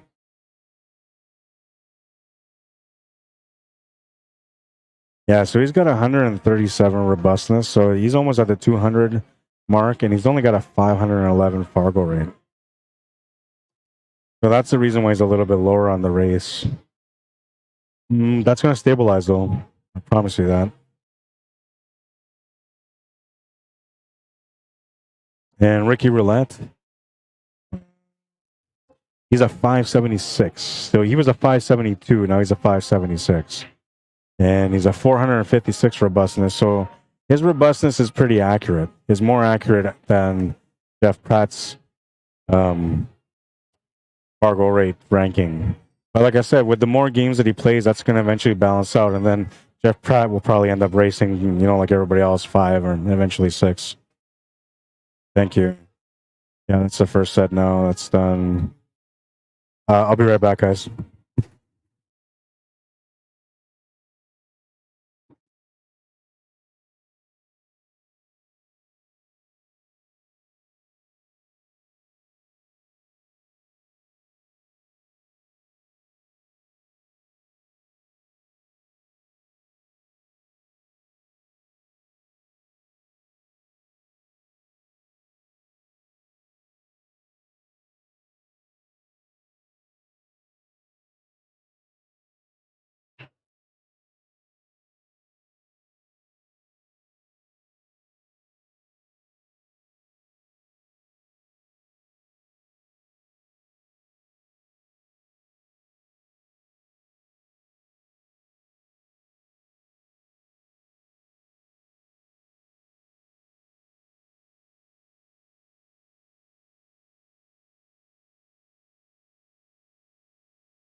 Sorry, I was just talking to Kevin here again, and he's just leaving. Scratching my ear too because got a little bit of an itch. I forgot that I'm on camera. I always forget that I'm on camera, man, because I don't put it on, right? Let's see. Joe says, who was Rossman Dr. Q? That was a little bit earlier. Eric says, Roadrunner beat going over 600 plus Fargo. Yeah, and she's, let's see, what is she at now? She's going to be up there, I'm telling you. She's going to be like a 700 plus at some point. Give her like a year and a half to 2 years to be a 700 plus. Savannah. She's a cool kid, too. 568. Yeah, she's on her way. And she's got like almost 3,000 robustness. She's only going to get better, I tell you. You'll see.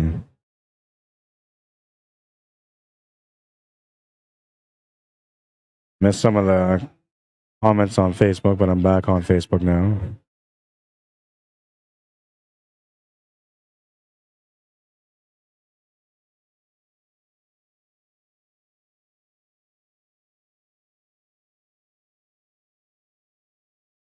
He was trying to go off that 3 ball, just slight little billiard shot or cannon shot off the 3, but he missed it. It had to be the perfect touch, you know. So now Jeff will have a chance to close out the match, and this is looking really good for him. You know, everything is kind of set up there for him to get the finish. This will be a bit more challenging of a shot, but I think he should be okay to make it. Plus the shape on the 6 ball is right there, so if he can get the 3 ball out of the way right now, that might be best. Because then you can go 3, 6, 1, 8, right? That's probably the best way to go. And this angle here allows him to draw past the side pocket where he's standing, which will set him up for the 6 ball, just like that. That was the shot right there to be able to get set up for the finish. Now all he's got to do is just deliver the finish. A little bit of angle here on the 1 ball. That's good to have. That allows you to shoot the shot into the pocket, bounce off the rail slightly for the 8 ball. Now we're not stuck against the rail, right? Looks like he's kind of stuck against the rail, though. He should be okay to make it still. And he'll make it. He'll take that first set. 4-3. Final score. We go into the second set now. They may split, but they're likely going to play. Yeah, Ricky don't go out like that. Ricky wants revenge. All right, and we'll flip the scoreboards around here.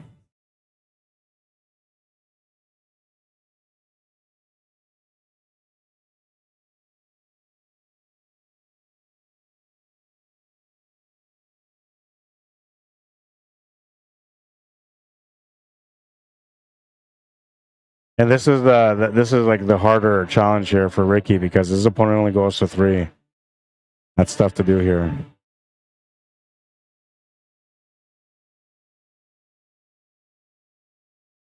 And so we'll bring down this too because we got to make that official also. This will be the second set now.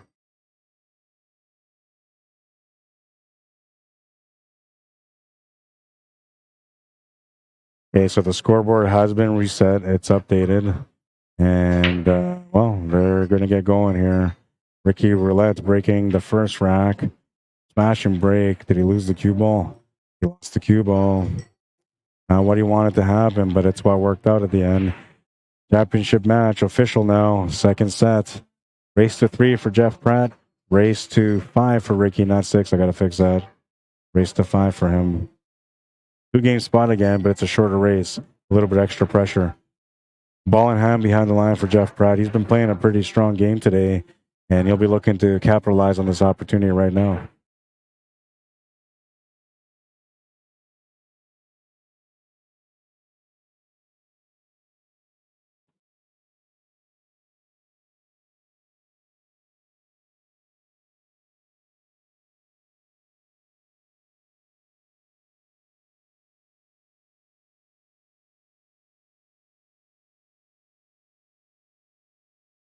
Good decision to follow the cue ball through so you get a little bit of an angle here on this 14 ball. 10 ball is one of the problem balls that he has to address. It does have a pocket, but you know, you need to kind of break it out anyway. It's not what he's going to do right now, but that's something he has to address soon. If not, he's going to have to try to get perfect shape off the 15 to get onto the 10. Oh, wait a minute. He might get the shape for the 10 right now. I can't see because he's standing in front of the camera view, but he's going to move. I know he will. We'll see it. No, he won't. But it looks like he's got it. So that was his biggest problem, and now he's opened that up. And, well, he's also opened up the 8 ball off that shot. So a little bit of an opportunity here for this first rack in the second set. 15 ball will get him up to the top of the table to set him up for that 8 ball. And you can see that 8 ball from the side view here, it goes to that corner past that 4, between that 4 and 2. So all he's got to do here is just shape up good for this 15 to get a follow-up angle to go top to the table, and then he'll be all right. Other than that, he's just got to watch out for the pace to make sure he doesn't hit too light or too heavy. Ends up with a weird shot on the 8 ball. What I would do here if I was him, I would walk around to the other side to see exactly where I want that cue ball to be. That way, you know, you're not shooting blind into the shot. He's going to go instinctively, and I think he's got it. Yeah, he's got it. He's got a shot at it.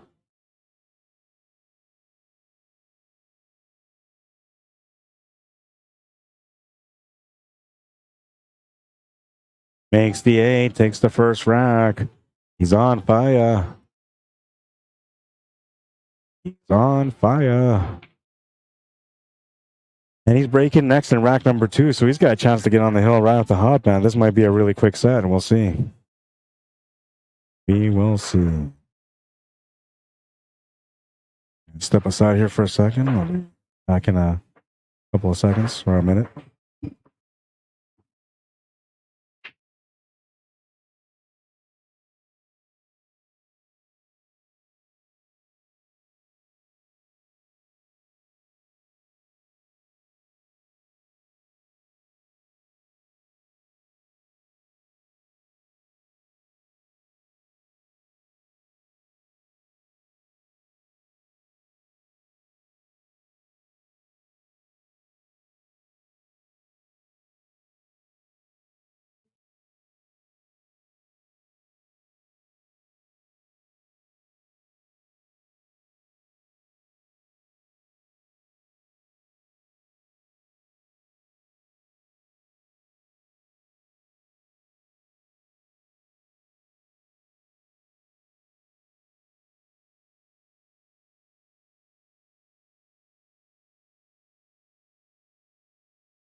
All right, I'm back. Wasn't going to be too long anyway. I just wanted to take care of something real quick. And Jeff at the table here. Looking for a chance to get on the hill.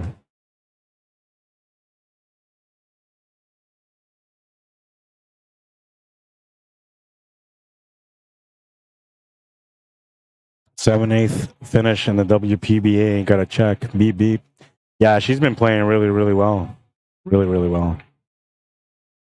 Mike Check says, message retracted.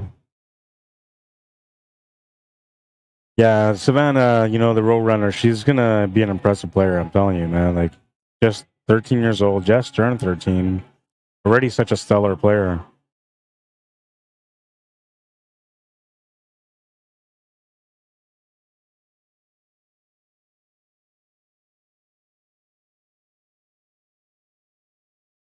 I think if she would have played anybody other than Kristina Slateva, she would have been good too.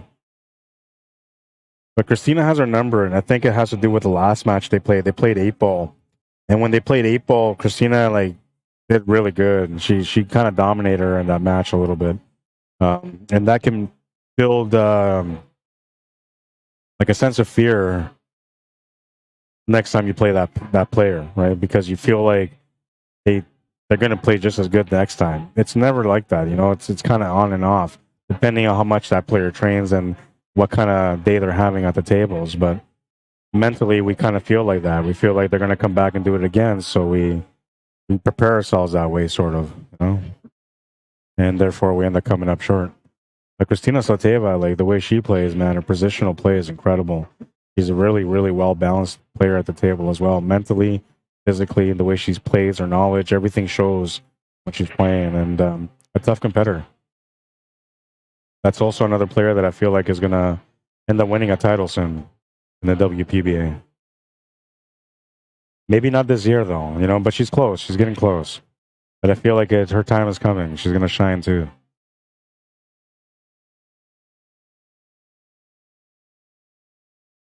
Eric Lewis says, started playing in second grade. My babysitter had a table in her basement before school started. I ran down those stairs. You know, when I remember my earliest memory of playing pool, that's kind of how it was too. I had neighbors down the street that they were, I don't know, I was probably like 5 years old, I'd say.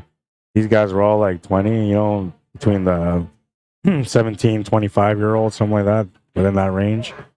And I used to go into their house every week and every day and go watch them play pool. Just got hooked on it, you know, just watching it. And now that I'm older and I played the game, you know, once I actually started playing the game, I fell in love with it even more because it's like, oh yeah, I'm making the balls in the pocket now. I don't even remember how those guys were, if those guys were any good or not.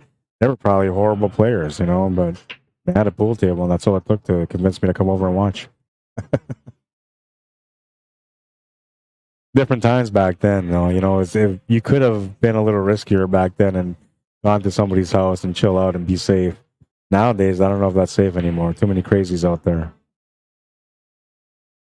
He was trying to get shape for that 15 ball and came up short, so he was going to have to take that 10 ball instead. Playing really well, man. Nice shape here on the 15. Like it was on a string.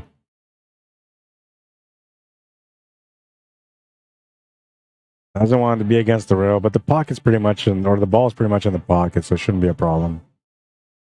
Guys, at the match, I won.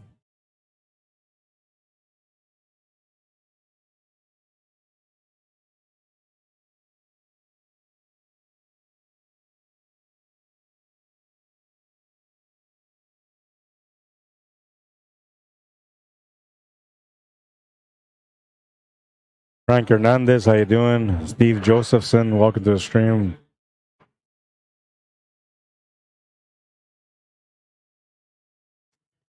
Bryce Johnson, what do the races drop? Because it's the B side, so automatically in this tournament, they're not all the same, but in this one, the B side you drop down by 1. If there's not enough players, let's say there's like a low turnout, then they might go even up on both sides. So like whatever you race on the A side, you race on the B side. But this one generally is set up that the B side will be 1 less than whatever you race on the A side. It's just the tournament structure that we've had for as long as I can remember playing pool. Mike Thompson, how you doing? Peter Adams, welcome to the stream. John Moon, how you doing? Says, what's the purse for winning these Sunday tourneys? It depends on the amount of players. What I can tell you is that I don't know what the payout is for today.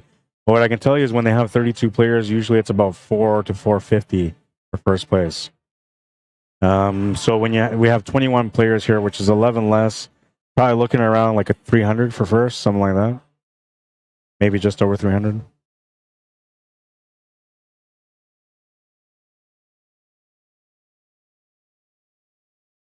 think she had to play Kelly Fisher as well. Yeah, and she lost to Kelly Fisher. Kelly Fisher sent her to the B side. And then from there, she just kept surviving and playing. She's a great player, and she'll always be a great player for years to come.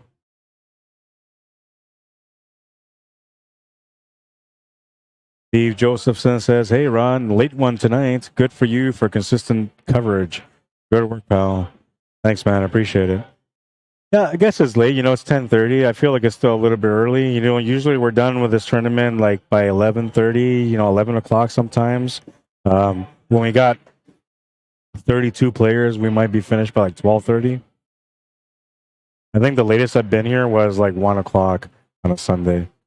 But yeah, no, usually it's a little bit later than this, so it's not bad. I think we're on pace right now.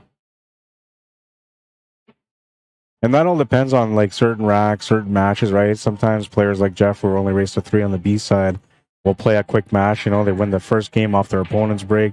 They break in, they win that one, now they're on the hill. You know, 2 games after, they won the match, right? So sometimes the matches proceed a little bit faster. Sometimes they're a little bit slower. It depends on who's playing, right? Depends on how they're playing also. Appreciate the compliment, though. Don Erickson, how you doing? Gary Morris, welcome to the stream. Bryce Johnson says, "Guess I never noticed a drop." Well, and that could be because a lot of the times, like, we don't really get too many B-side matches on the stream. Like, a lot of times it's always the A-side. At the beginning of the day, you may get some B-sides, you know, because it's just the way it works out. Then eventually, as you progress to, like, later on, when we get to this point, now you're seeing all the B-side matches no matter what. But yeah, a lot of times you don't see the B-side matches. Usually you see the A-side matches. And so therefore you don't really see that drop.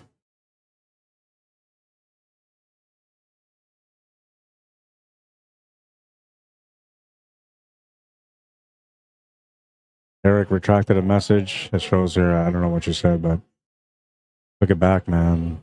Take it back, damn it.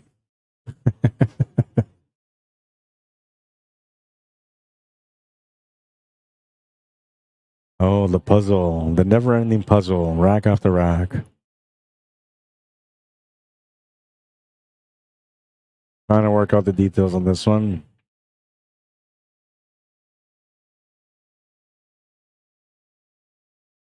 I feel like he doesn't have an out, even if he makes this shot. If anything, I guess he'll just take over the pocket next. Oh no, he's playing shape for the 3, so he's intending to go up there and try to get to the left side of the 7 and 2. Excuse me. What I would try to do is get to that 2 ball first if you can.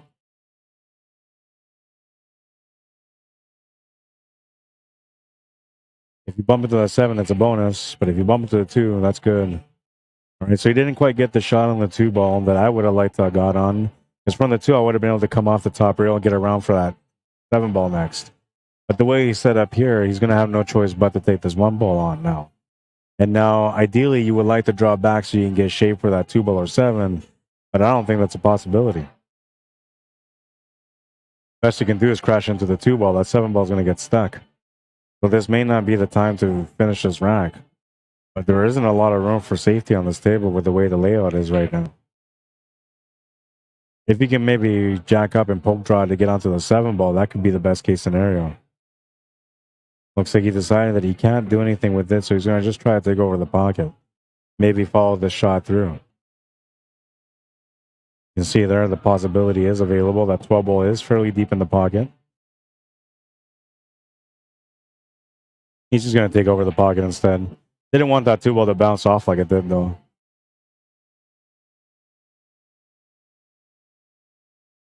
Decisions that Jeff makes on this one is going to be the difference in this game.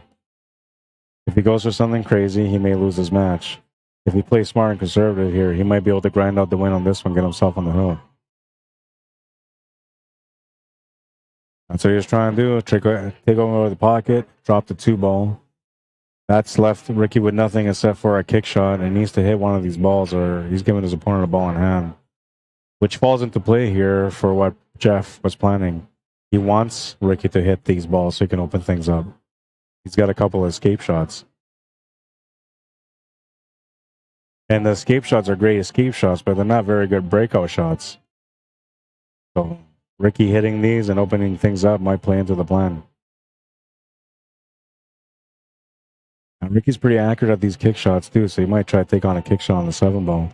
If he does, though, he still needs to come up with a breakout and a shot for the 4. He'll miss the 7. That's going to be a ball in hand for Jeff Pratt. A chance to get on the hill now. Can he do it?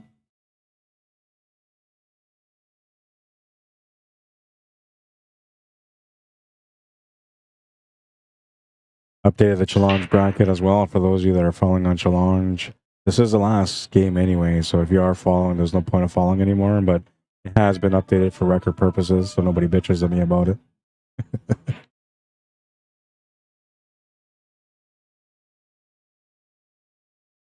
Well, he's made the ball. He's opened up the table. Still needs to come up with a shot for the 10 ball, though, but he's done okay. He's given himself a good chance here.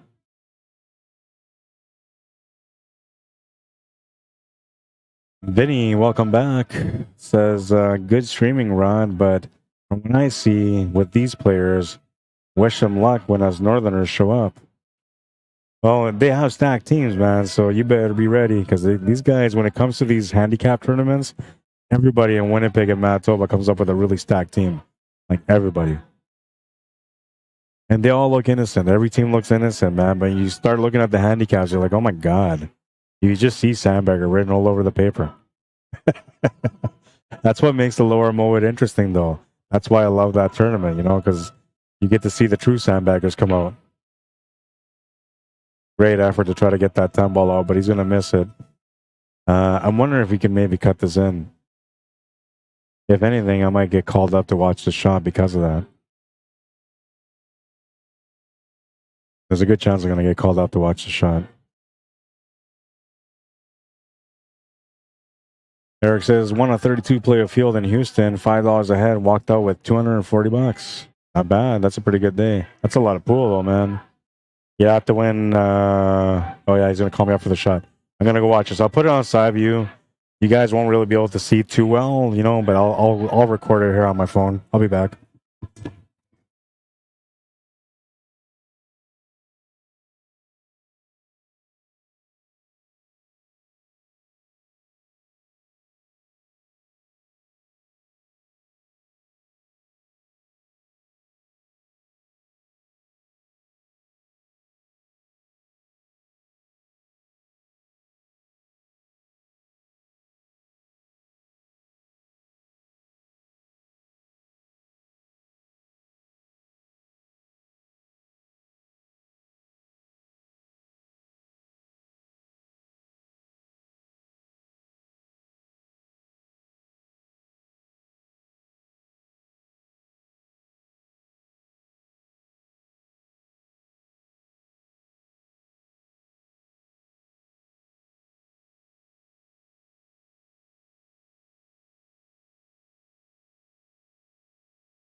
Yeah, so that was a good hit. Didn't dispute it. I mean, you can't anyway, because it's concrete, right? It's on video evidence. So Ricky will take that second game, survives that game, which could have been a troublesome one for him. Instead, he's got a lead. He needs to win 3 more games to win the match. Jeff needs to win too. And now this game is getting a little bit closer, a little bit more intense.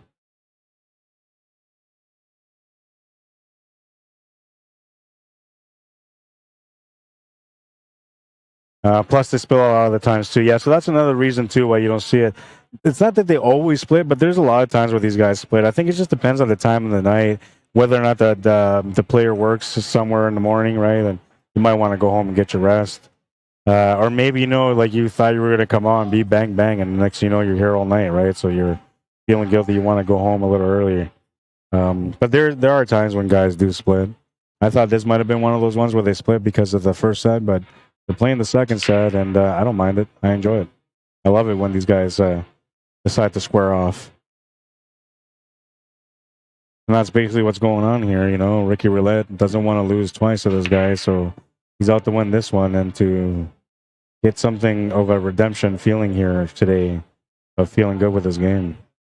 Because he can't feel bad about his game. He played incredible on the A side. That's what got him the guaranteed second place no matter what.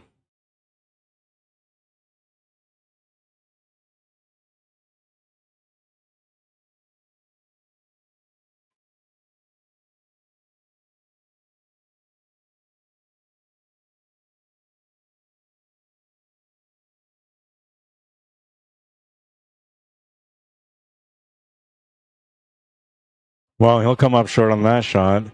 That's going to bring Ricky up.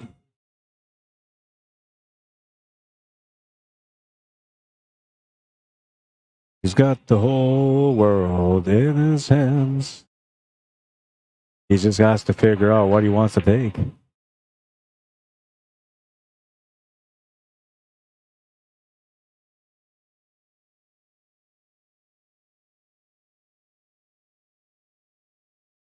Then he says, I like to square off with you if we have a chance.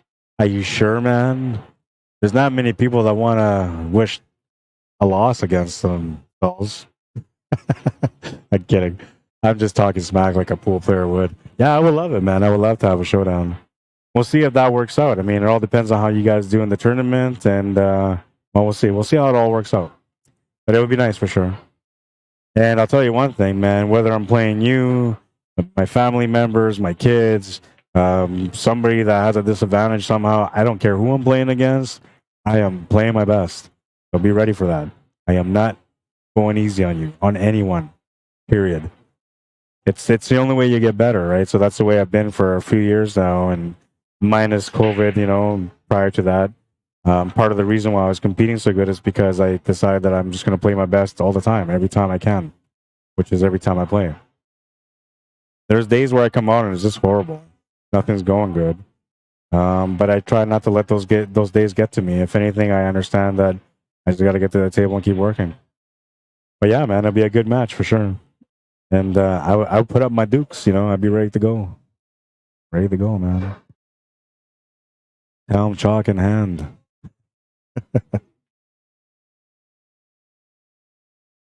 Well, I Turner was going to bring Ricky back in. I'm only playing though. But seriously, man, I'll play my best all the time, no matter who it is. Doesn't matter if I'm playing tournament, if I'm playing league, if I'm practicing. Like, I just try. I always try. And sometimes when I practice with people, or sure around with them, they kind of get overwhelmed by this intensity that I bring to the table.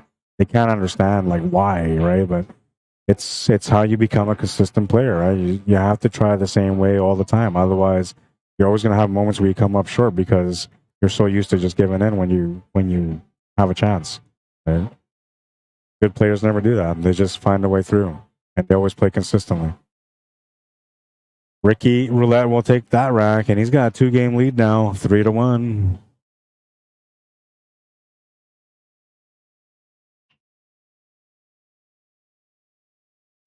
You said in the last rack it was a good hit, but Ricky still took ball in hand. It wasn't a good hit. No, it wasn't. No, I'm sorry. I'm just talking crap. It was not a good hit. It was a foul. He hit the 7 ball faster than he hit that 10 ball. The 10 ball, it was just a missed contact, honestly. If he would have hit that 10 ball true, like he was going to make it to that pocket, it never would have been a foul. It would have been a good hit. But the reason why it was a foul is because he hit it too thin, so he ended up clipping that 7 ball first. Oh, loss of the cue ball here on this break is going to be a ball in hand behind the line for Jeff Pratt. And he's going to do his best to get on the hill here, because if he doesn't, his opponent will.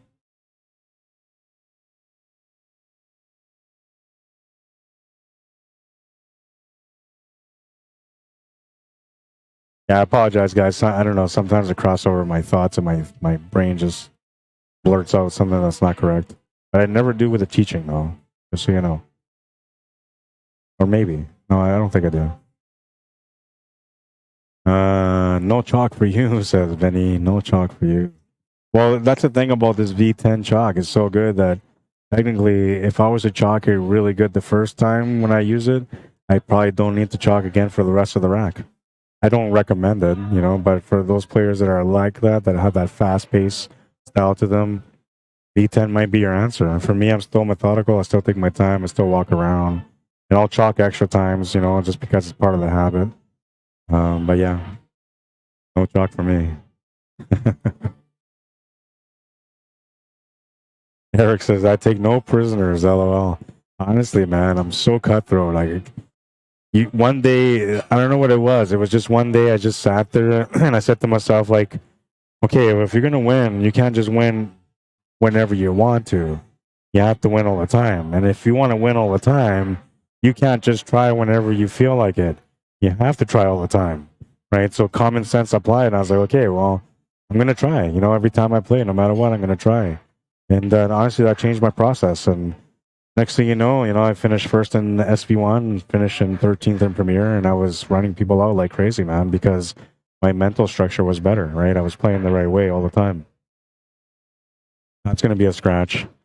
Ball in hand for Ricky Roulette. He's going to have a chance to get on the hill here. Can he make it happen?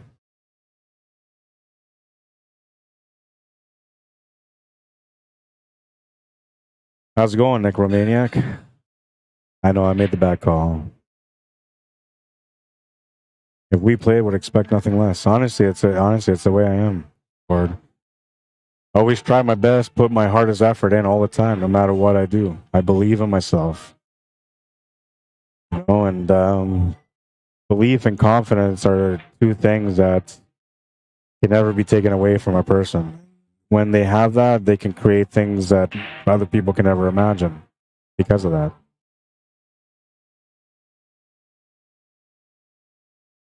It wasn't always like that for me, though, you know. I've always believed in myself since I was born, you know, and but life always challenged me, right? It always challenged me, presented itself in different ways to challenge me, and there was a lot of bumps on the road, but I feel like now my mentality is better. Obviously, I'm older, so the older you get, the more mature you become, your mentality changes and it gets a little bit better, right? But I feel like it's not just in life, it's just in everything. My mentality's gotten so much better, and a lot of that is because I truly believe in myself.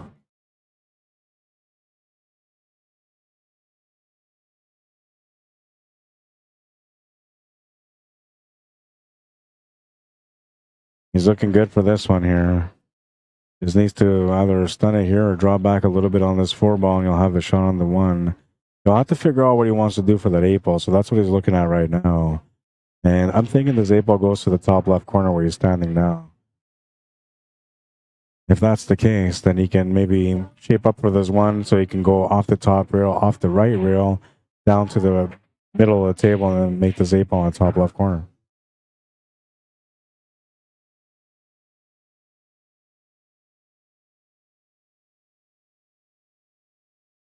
He's going to hold shape right there for the 8-ball, so he's got the 8-ball.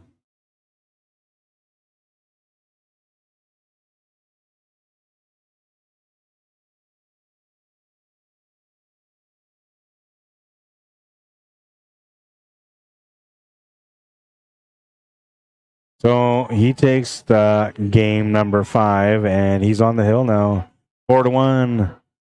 Jeff Pratt back against the wall, needs to win the next 2 games. Ricky Roulette just waiting for a chance to close out now. And he's feeling good about himself for sure. You know, because he didn't do good in that first one. You know, he was trying to find his game still. Jeff Pratt was warmed up, playing strong game. He just had a strong match before that. So he's putting all the pressure on Ricky in that first set. And, well, Ricky didn't get through that one. And now here we are in second set. And, well, he's looking good right now to have a chance to be able to win it.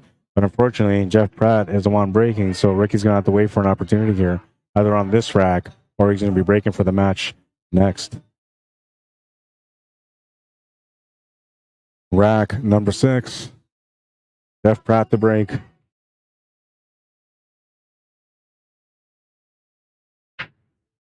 Smash and break. Needs something to go in, though. And doesn't look like he has any friends on this one. So Ricky comes up to the table now, and you'll have a chance to close out on a dry break. And this is a nice break, man. There's a lot of potential for a closeout on this one. Well, I'll have to figure out that 13 and 14, though. But once he gets that puzzle solved right there, he's out. He's good to go. Now, he might have to deal with it, unfortunately, right now, because he's out of position. Though he could make the 9 ball if he wanted to. But I think we take that 14 ball now. And maybe we play a hard rail, right? So we play off that right rail, off the left rail, go back to the right side and try to shape up for that 15 or 13 next. Looking at making this shot with like a 7 o'clock spin, maybe sharp. Maybe between 6 and 7, like right in between it will be best. He goes for the bank side. What a shot. You know, that's going to change everything right there. You know, that's one thing that I appreciate about banks. You know, you make a bank and suddenly you got a totally different table. Now he doesn't have to worry about that no more. All he's got to do is just play position. They didn't want to go off that 5 ball, and he just missed the scratch. However, that 5 ball is going to go to the right side and roll up against the 13 ball. And now he's got to come up with a breakout. And the worst thing about that is he doesn't really have anything around it to break it out. He's going to end up having to do a bank shot on that 13 ball, I think, too. Can definitely make this 9, no problem. Could even take on this 11 ball, no problem.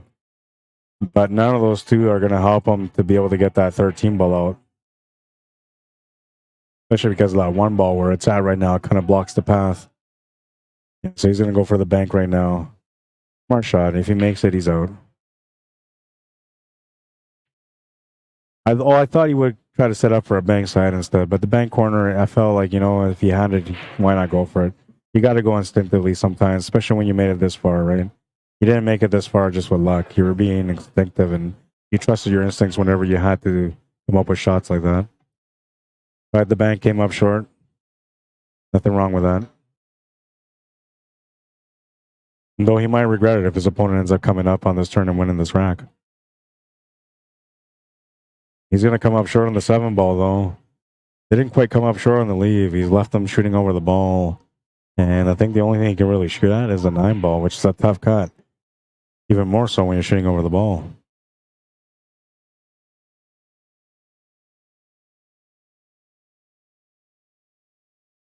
Ricky's out, says Eric.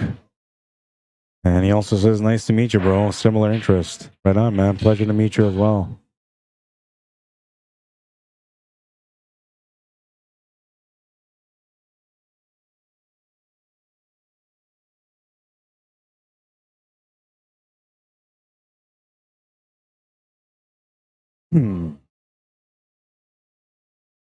Missed the 9, turns the table over. Jeff's going to do a stretch shot here for the 2 ball. It's going to wiggle its way in. It's going to go in, but cue ball goes into an awkward spot now. Can't quite see from here.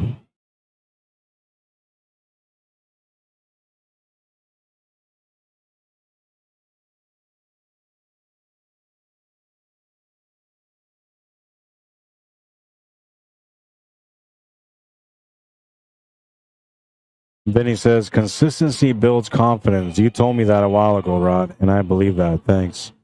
Yeah, honestly, it does, man. You can't get better unless you're being consistent. And the only way to get consistent is by going out there and trying, right? And when you're out there trying, you have to be consistent on your efforts, too.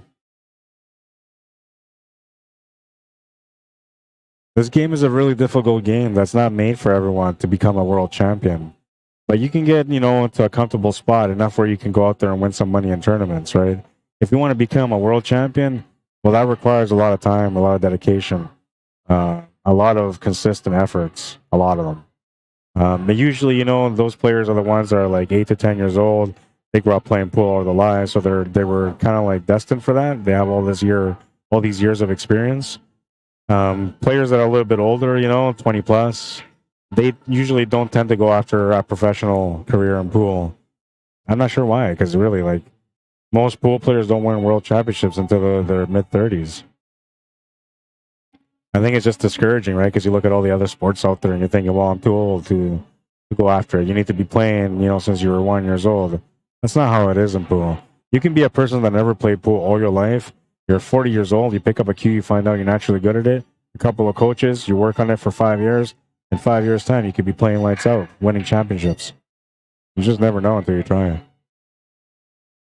But be realistic. It's not going to be like that for everyone. Unless you put the effort in. And on that note, too, sometimes you'll put the effort in, you're still not going to find the consistency. That might be from the mental side of the game, which is going to be something you have to work on completely separately away from the game itself. Usually all that stuff has to do with mentality, so you're reading books on that. That's kind of how you do most of your training mentally, is reading books and then applying the knowledge at the table when you're playing in high pressure situations. The more that you overcome those high pressure situations through the mentality, the more that you rely on that strong mentality to become a better player. It's just a matter of getting out there and working it in.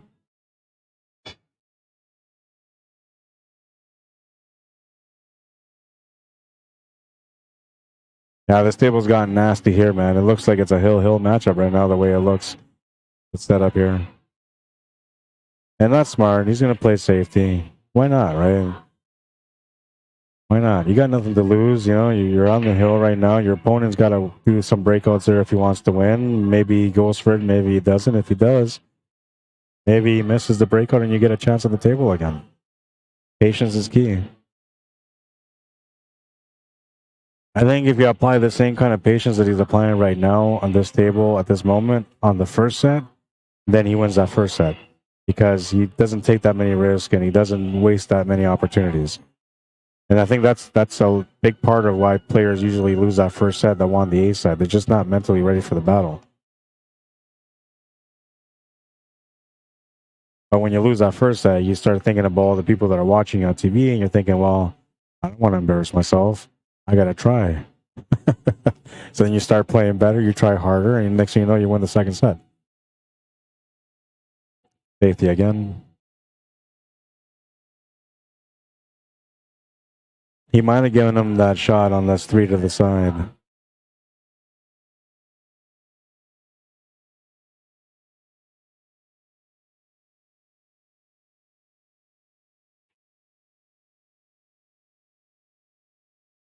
Ooh, off the horn, kicks that 7 ball out. He's like shocked but thankful at the same time. Big shot coming up here. Needs to set up the breakout now. Needs to get the cue ball down a little bit more or up a little bit more. I think he's got the perfect angle here. Yeah, he's got a good angle here. He can run into this 14 ball, open up that 7 ball, then he has the 2 ball as an escape shot. He's got to hit this with some power, though. And he wants to hit this 14 ball flush so the cue ball doesn't go all over the place. He wants the cue ball to stay right there for that 2 or 6, whatever that is. Oh, no, and he's going to go off this ball and scratch? Oh, no, he didn't. Okay. It was almost similar like the last time he scratched off a shot like that. This time it hangs up in the pocket. He's deep in the pocket, and he wanted a better result than that for sure.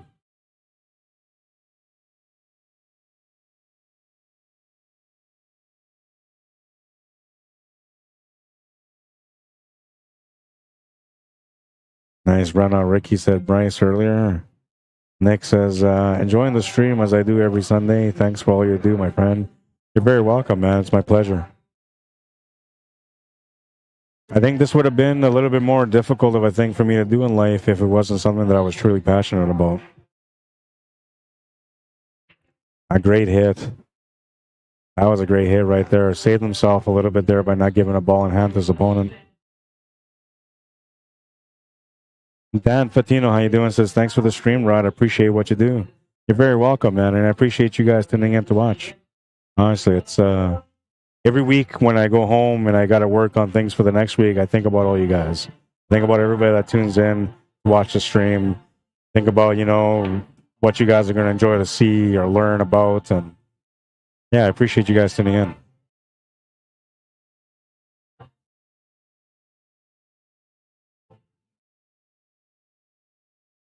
Tough little safety to play on this one, but he's done pretty good. The biggest thing is that he didn't open up that 13 ball, which is what he was trying to avoid. Now, Ricky could try to maybe set up something here for a breakout. I got to look at the side view here. Oh, yeah, he should be able to. He can make this 14 to the side, come off 2 rails, into that 5 and 13. The only thing, though, is that he may not have a shot to follow up with if he goes for that breakout. We'll see if he goes for it. Yeah, he decided not to. So that's patience right there. See, that's smart. Just with that choice alone, he might have just won this match. He had an opportunity there to go crazy and try to go for the breakout like I was talking about. Instead, he said, hey, wait a minute. He's got to break this out. He doesn't have much of a shot on the 6 if I leave him here. I'm going to play a safety. And now he's trying to force his hand to open up that 5 and 13. Even if Jeff hits a 6 ball, just for a safe hit, he's going to push that 6 into that 5 and 13. So he doesn't really want to do that. Oh, and that was a great reply there. The only thing is that Ricky's a banker, so he might have given him a shot here still. But for the average person, this is a great leave. If they're not a banker, this is a beautiful leave. But, you know, Ricky's he's a banker, and he's a risk taker. Though he's played conservatively here, if pushed against the back or his back against the wall like he is right now, he might just come up with a great shot. We'll see. He is trying to figure out a good safety, though. And there is a possibility of one here. You have to use that 13 ball as your blocker, though. I'm not sure if he got it. The goal there was just to leave him a tough 6 where he's shooting over the ball. It looks like he might have left him some of the 5, but Jeff's taking a look at it, so it looks like, no, nothing there with the 5. So the 6 ball it is. And that 6 doesn't really have a pocket, except for maybe the top left corner. Yeah, you can see here from this angle, there's nothing there. And even if he makes this shot, he still doesn't have an out. It actually might be best for him not to make the shot. But he's going to make the shot. Oh, no. He made the shot. They didn't want to make the shot, but he made the shot. But he wanted to make the shot, which is why he made it. And, well, moment of truth now. You either play a safety or you bank your way in. I'll see what he decides to do. I personally stay away from the bank, so I never recommend it, but players that bank, they think differently, and if he takes it, I'm not going to hold it up against him. I'm going to see it as a great effort to try to win. He's looking at it.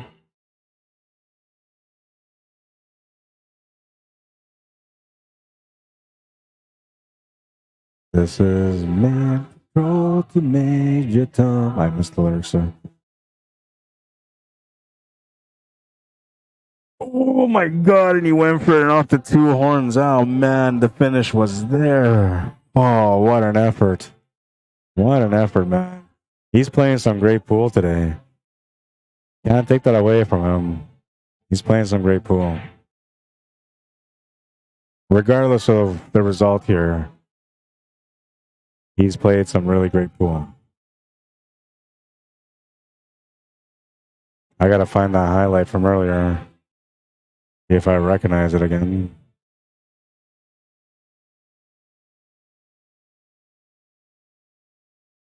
I'm trying to remember what the shot was now.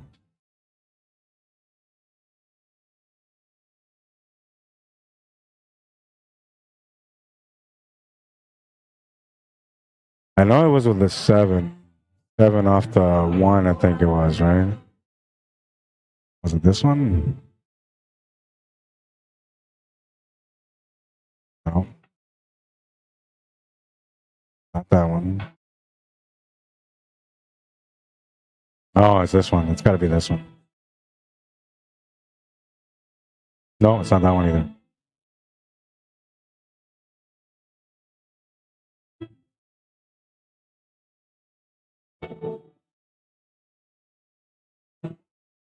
Oh, I found it. Okay. All right, so his highlight of the day has been loaded up. Now, it's a good thing and a bad thing because almost everyone except for one person, I can't remember who the person was now, but I want to say almost every single person except for one person so far that's had the highlight of the day has not won the tournament.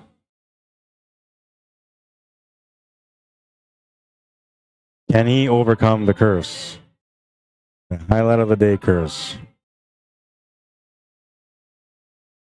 Give me Major Tom.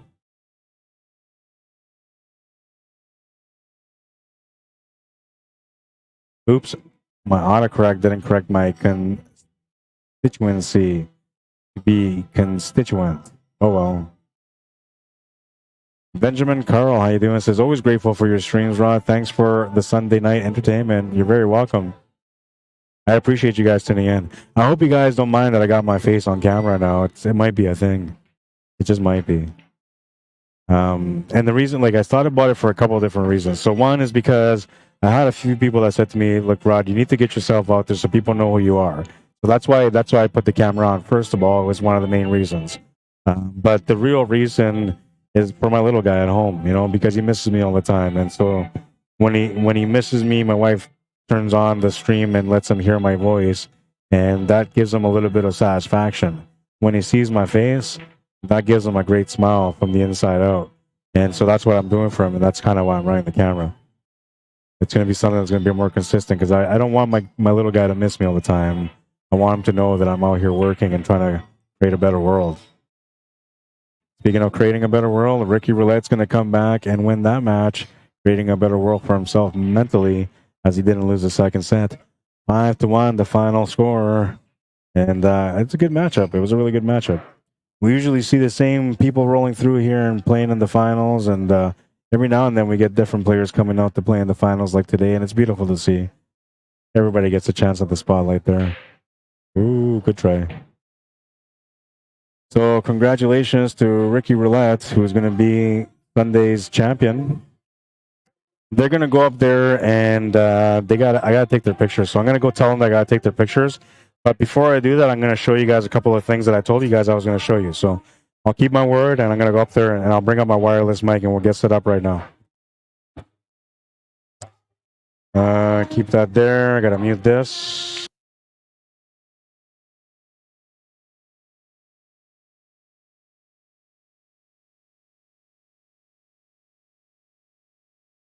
There, that one kicked in. Now it might be too loud, so I'm going to trim this down a little bit. That better? I just don't, like, the music is going to go through, so I might get the copyrights. But I'm going to go over there. I'm going to show you guys this, and I'll be right back.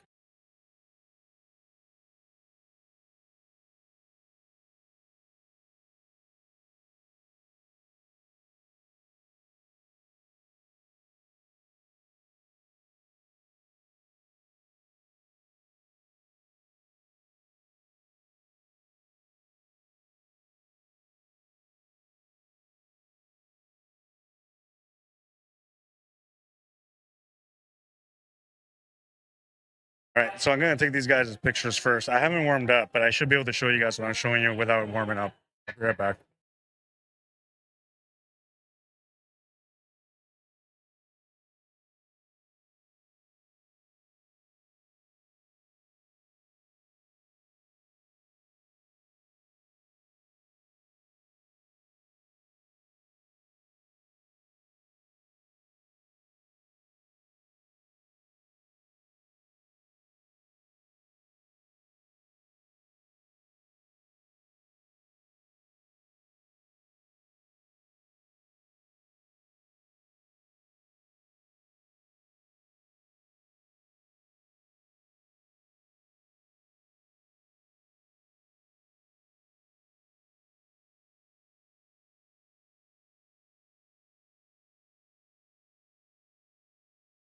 All right, so I need a couple of balls here to kind of show you guys this real quick. I feel like I need to warm up, but I won't. How do I show you guys best? I guess from this, probably the best. I'll give you guys a couple of examples here. I like to set my table up with coins.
My wife was telling me that my mic wasn't working. I'm wondering if my battery's dead on this one. Oh, there's lots of battery power, so it must have just turned off on its own. So I guess I have to go through this again. Jesus. I was just explaining to you guys everything and like nothing came out. That's technical errors. Okay, so I'll go back to that. So what I was trying to tell you guys here on this one is that when you hit this ball full contact, that was the first shot that I made. So I'll do it again. And I'm off the spot here, okay? If you hit this ball full, it's going to slow down that cue ball completely. See that? Right? And you can see, like, so I didn't hit that full. I hit it about 2/3 full. Now I'm going to hit this completely full. Well, not completely full. I'm going to say I'm going to hit about 7/8 out of it full. And what that's going to do is, as soon as I hit the horn, it's probably going to kill the cue ball completely.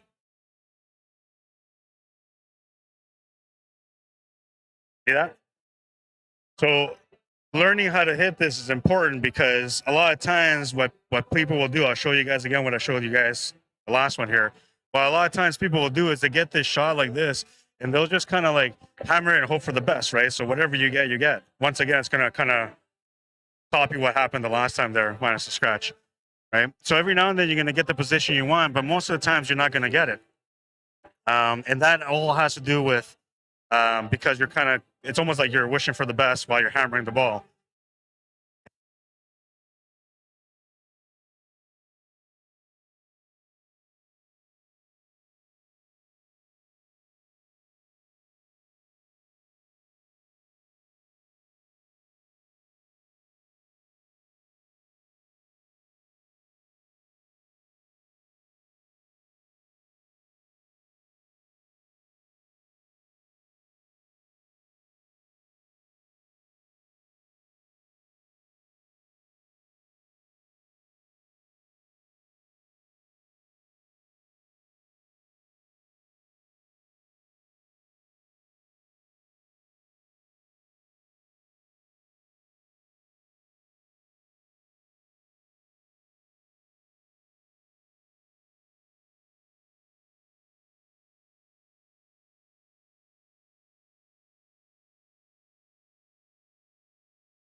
I tried my best to show you guys, but my phone kept dying, or my battery kept dying.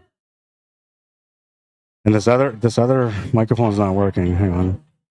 Oh yeah, that one's completely dead, so that's not going to work.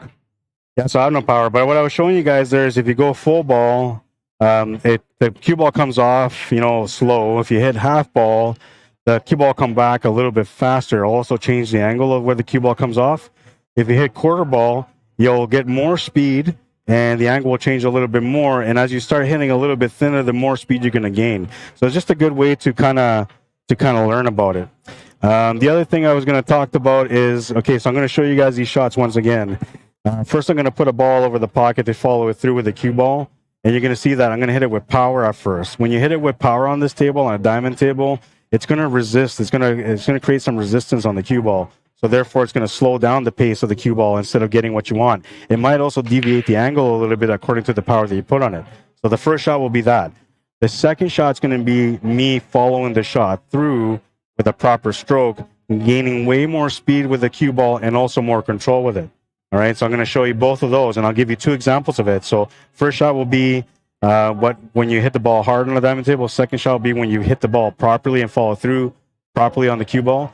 And then the third shot will be, again, hitting with power. The fourth shot will be hitting it properly again. So I'm going to do 4 shots. And I'm only explaining it this way right now because for some reason my mics are dying and I can't teach you guys. I'm going to have to go get some batteries for next week. I'll be right back. And we're doing shot 1. After this is done, I'm going to stop my stream. I just wanted to show you guys, and I want to make sure that I kept my word. So I'll do that right now.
You can see the 2 different variations there on that shot. That's what I was trying to show you guys. So the second and the fourth shot were both like following the cue ball through with a proper stroke. So not hammering the ball where there's resistance on the cue ball once it hits the rail.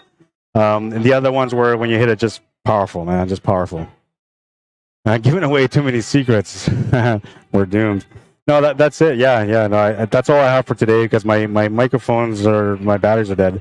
So what I'm going to do is next week, when I come back next week, I'll make sure that my batteries are replaced. I got some new batteries going on, and we'll try to teach you guys something else. Tell me in the comments, either now or later or whatever, what are some of the things you would like to learn more about? Tell me anything that you want to learn more about. I'll look at you guys' answers, and then when I come back next week, we'll spend a little bit of time in between streams maybe where I'm going to show you guys some of that stuff that you guys want to learn. The more you guys want to learn, the more information you give me on what you want to learn, the more I can help you understand what it is that you want to learn. And it's up to you, right? Get involved. I teach you. Don't get involved. You miss out on an opportunity to learn. But that's going to be it for now. We'll do the last highlight first. Sorry about the microphone thing. It's unfortunate. A beautiful cut, man. A beautiful cut. At the wrong time, but a beautiful cut. And the highlight of the day, once again, highlight of the day did not win the tournament. It's a curse. It's a blessing. You get the fame, but you don't get the money. Beautiful shot here from Jeff Pratt. The 7 off the 1. What a shot. What a shot. Play your best game with CUESPORTS Live. I'll be waiting for you and your highlight of the day. Yeah, that was amazing, man. That was a beautiful shot. Well, I hope you guys enjoyed it all. It's been a blast. I'll do a couple of things like I usually do. Support my work. Yeah, if you want to support my work, you can do so via PayPal or e-transfer, cslmanitoba@gmail.com. That's how you do that. If you want to get a hold of me, it's the same thing, cslmanitoba@gmail.com. If you're looking for somebody to come out to your town, cover an event, you want to see some of this good stuff that I do, it'd be a pleasure to do it. cslmanitoba@gmail.com. Just get a hold of me. We'll go from there. And don't forget, If you haven't subscribed to my YouTube channel yet, I don't know why you're not doing it. You should be. Get out there and subscribe to my channel. I'm looking for 1,000 subscribers just so I can start making some money from this stuff. And, well, it's up to you. Can you help me? Because I can't do it anymore. Anyways, that's going to be it for now, guys. I hope you guys enjoyed it. I had a great time, man. I really did. And I felt like this dude, you know. I just came out here having a great day on a Sunday like usual, man. And, well, happy guy, happy day, happy Sunday. We'll see you guys again next week, I guess, for another one. Good times. Good times. The pool wisdom. The more you sweat in practice, the less you bleed in battle. I'm telling you right now, man. Until you get out there and you start working on your game and trying to build yourself up to be a more competitive player by learning more skills, you're always going to be coming up short. Don't do that to yourself. Rise to the moment. Become the champion within. You can't do it until you go out there and put in the efforts. What are you waiting for? I'm waiting for you, but what are you waiting for? And, yeah, I'm waiting for you to come over here and show me what you got so I can put that on a reel and get it in there for the highlight of the day 2023. It'll be a good one this year. Lots of great highlights so far. All right, so that's going to be it for now. My name is Rod Arriagada. If you guys want to add me or follow me, you can do so. If you want to message me to come out to your town and cover an event for you, you can do so via email at rod_Arriagada_204@yahoo.com or cslmanitoba@gmail.com. One of those two will work. And if you add me or follow me on Facebook, you can just drop me a line, message me. If you want to talk over the phone about an event, I'll give you my number that way. Not a problem. Been a pleasure, though. I hope you guys enjoyed it. If you haven't been on our Facebook page yet, this is your first time checking us out on Facebook, make sure you guys hit that follow and notification button, and you'll get notified every time that we go live.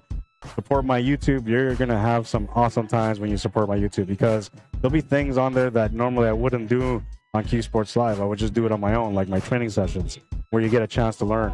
Training sessions are going to become a reality, and I think you guys are going to enjoy it. It's going to be a part of what I do for you guys outside of the streaming. I hope you guys enjoyed it. And the only way you're going to be able to do that or watch any of that is when you subscribe to my YouTube channel. So there's a little bit of an incentive for you guys to subscribe today to my YouTube channel and support a guy that's trying to create some love in the world for pool. I mean, we all love it anyway, but I'm trying to create some extra love for pool.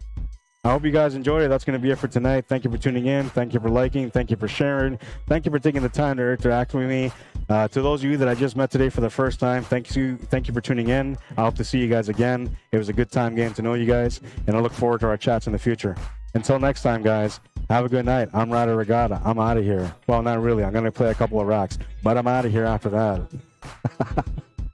I'll see you guys next week. Cheers.